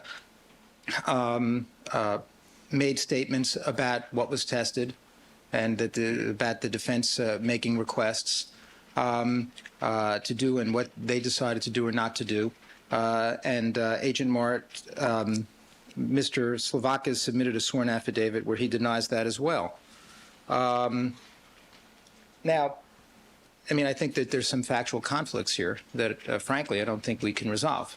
My position with respect to the legal issue, and I really don't want to get into these factual conflicts. I don't think we can have a hearing now. There's no declaration, I understand, from Agent Martz, for example, and I think it's kind of tricky for Mr. Harmon to start making statements about what was said or not said in this kind of proceeding. But it seems to me that the legal principle is a simple one. When we're given samples to do testing and to evaluate with our experts, Mr. Harmon should not make efforts either through agents or personally to endeavor to find out exactly what we're doing. This sort of reminds me of a hearing one might have pursuant to United States versus Henry or that other series of cases I'm sure the court's familiar with, when Sixth Amendment rights are being impaired by the prosecution sending in an agent to eavesdrop on conversations, or an informant, for example, into a jail cell to talk to a defendant, to conduct discussions about what the defense is or what's going on. And in those kinds of situations, you know, the issues are, was there interrogation and were there questions about privileged issues? I find it troubling that in the Mr. Harmon's response, what he's telling us is that he got information from our experts in quote-unquote unsolicited comments. Now, it seems to me that what ought to happen is a factual hearing with respect to what was said and what the interrogation was. I think that Mr. Harmon's remarks, frankly, should be limited to the legal issue of whether or not he has a right to conduct this kind of inquiry. I guess what disturbs us is that we don't think that he has a right to make efforts to determine from experts that he thinks we've retained, and in fact have retained, to consult with us to know what those tests are and what we're doing. Our experts were unusually solicitous in responding to inquiries from the Los Angeles Police Department about the literature with respect to EDTA testing, because Dr. Reeders is probably the foremost authority in these kinds of matters and is often consulted by the FBI and others. So when Mr. Henkhaus from LAPD in January made an inquiry, as he indicated in a telephone conversation, asked for literature on the question, our experts sent him the literature, but wouldn't discuss his involvement with the defense or what he's telling us or what he's doing, as is what a person of his experience would do. And then when Mr. Harmon called him, he took the call, but refused to discuss anything about what he was saying to the defense or what they were doing. And Mr. Harmon, I think by his own response, was asking all these questions and making all these statements about what he knew had happened at other laboratories. I think that it's wrong for prosecutors to be doing this. That is wrong. They shouldn't be making these kinds of inquiries and conducting this kind of investigation into what they know are privileged defense activities. Right. That's the issue. Assuming it's wrong, what sanction are you seeking? Well, frankly, the problem is I don't know, without a hearing, the extent to which they have invaded the defense camp. A lot of specifics were stated by Mr. Harmon as to what he knew in these proceedings. Given the conflict in the testimony here, that we have declarations from defense experts saying that they didn't say the things that Mr. Harmon indicates they said, then I still don't know what the basis of his knowledge is. I know it can't be the little initialings on the envelopes. Otherwise, he didn't have a good faith basis to say what he said. So I think that further factual proceedings would be necessary to determine exactly to what degree we had an invasion of the defense camp. I'm by no means satisfied we know those facts. I suggested to Mr. Harmon, since I got these declarations late, that we put this over, because I think that other than the legal issue as to whether or not he has the right to ask these questions, we need to have a factual hearing on the extent to which there's an invasion. As to the precise remedy, again, I'm a little at a loss because we've yet to approach the time that the prosecution begins to put on witnesses with respect to EDTA testing, which I assure the court will be one of the most interesting pieces of testimony that we're going to see in this entire case. All right, Mr. Harmon. Sounds pretty bad, doesn't it, Your Honor? Thank you for not making us go on camera. If you recall the day that this motion was filed, the entire defense team held a press conference that afternoon. The whole rogues gallery was lined up behind Mr. Cochran, and they alleged we were following people around and intimidating Henry Lee. And so thank you for having this publicly so we can air the issue. Everything I know is in my response. I'd like to file something. I've given this to Mr. Scheck because it relates to Dr. Reeders.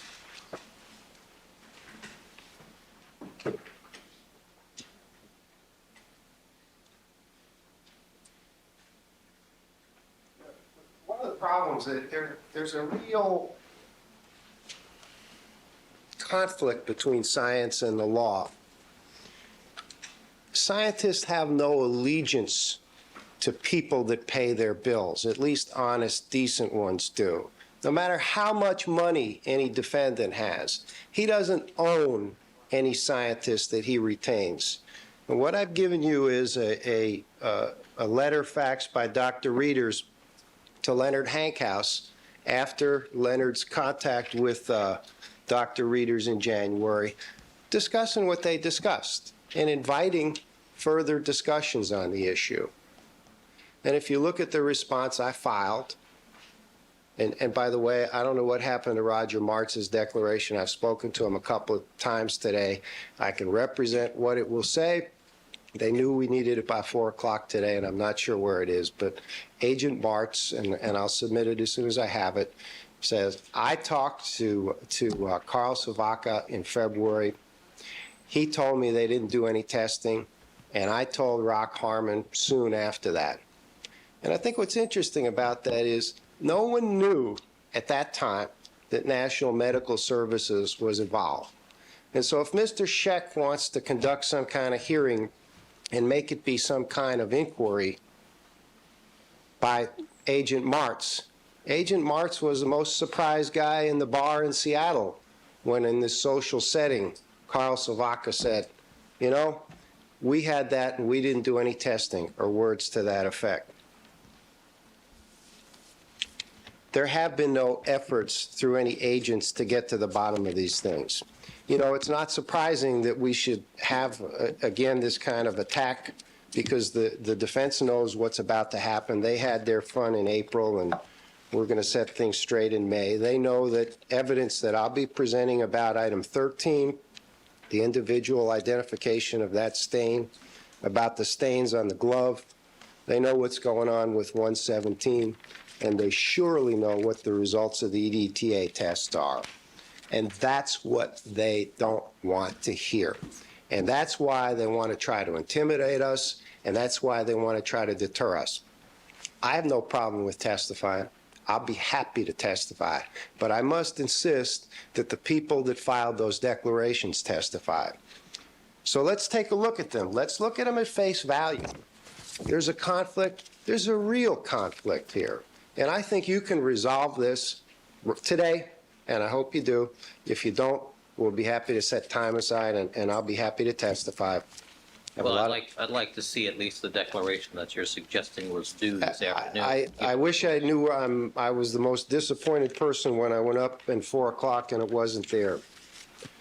But here, let's just evaluate these two declarations factually and then legally and see what they say. Now, they've alleged some kind of invasion of the defense camp as if it's some kind of Boy Scout escapade.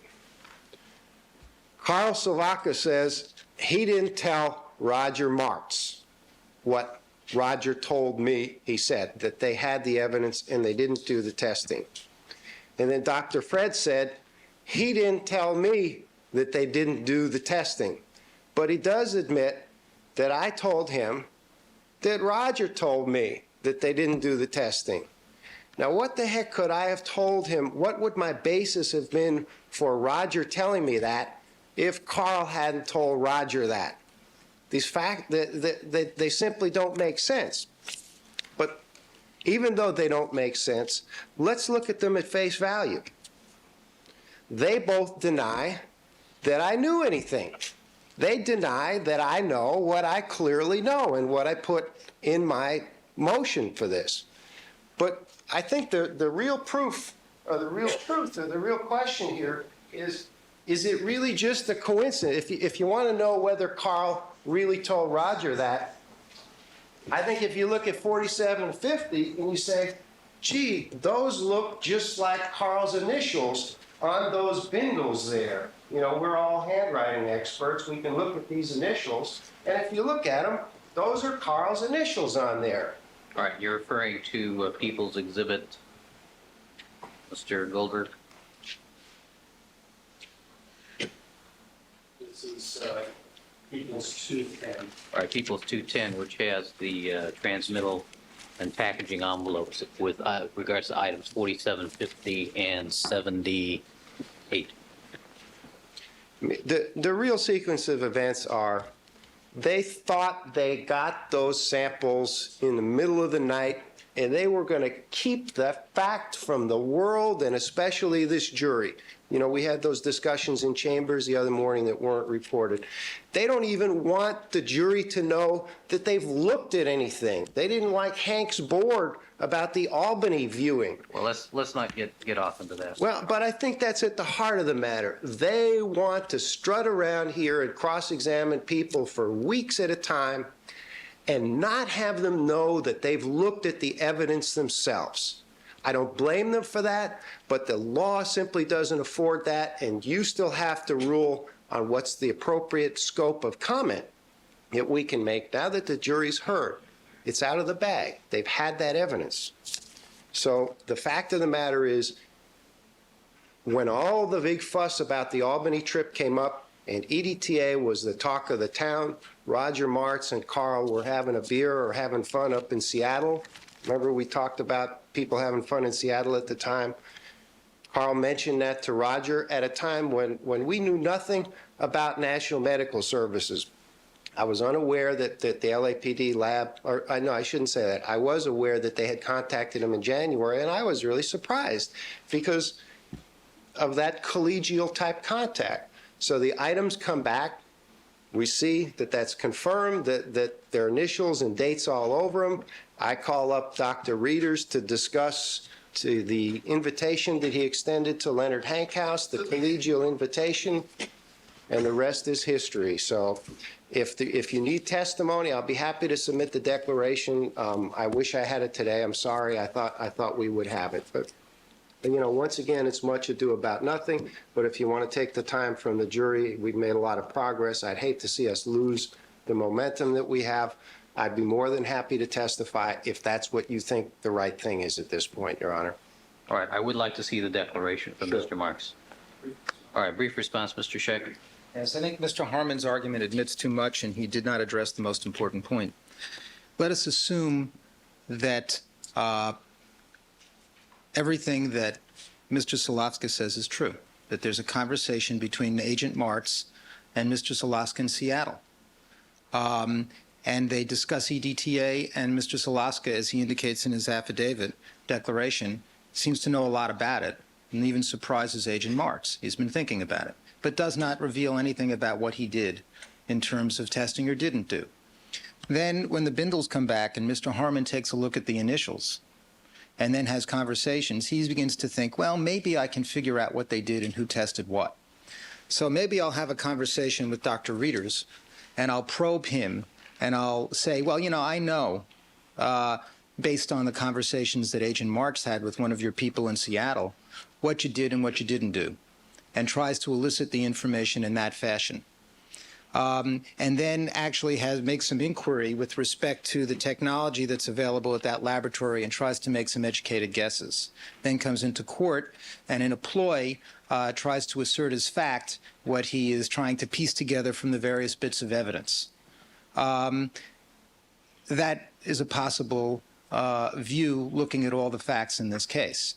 My point, which he does not answer, and I ask the court to consider, is that prosecutors are not supposed to be doing that.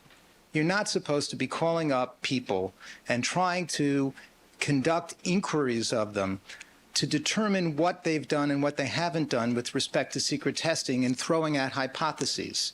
So all the things that he points to as evidence to verify his view of the facts seem to me to do nothing more than call more attention to what could be, very well be, an act of misconduct.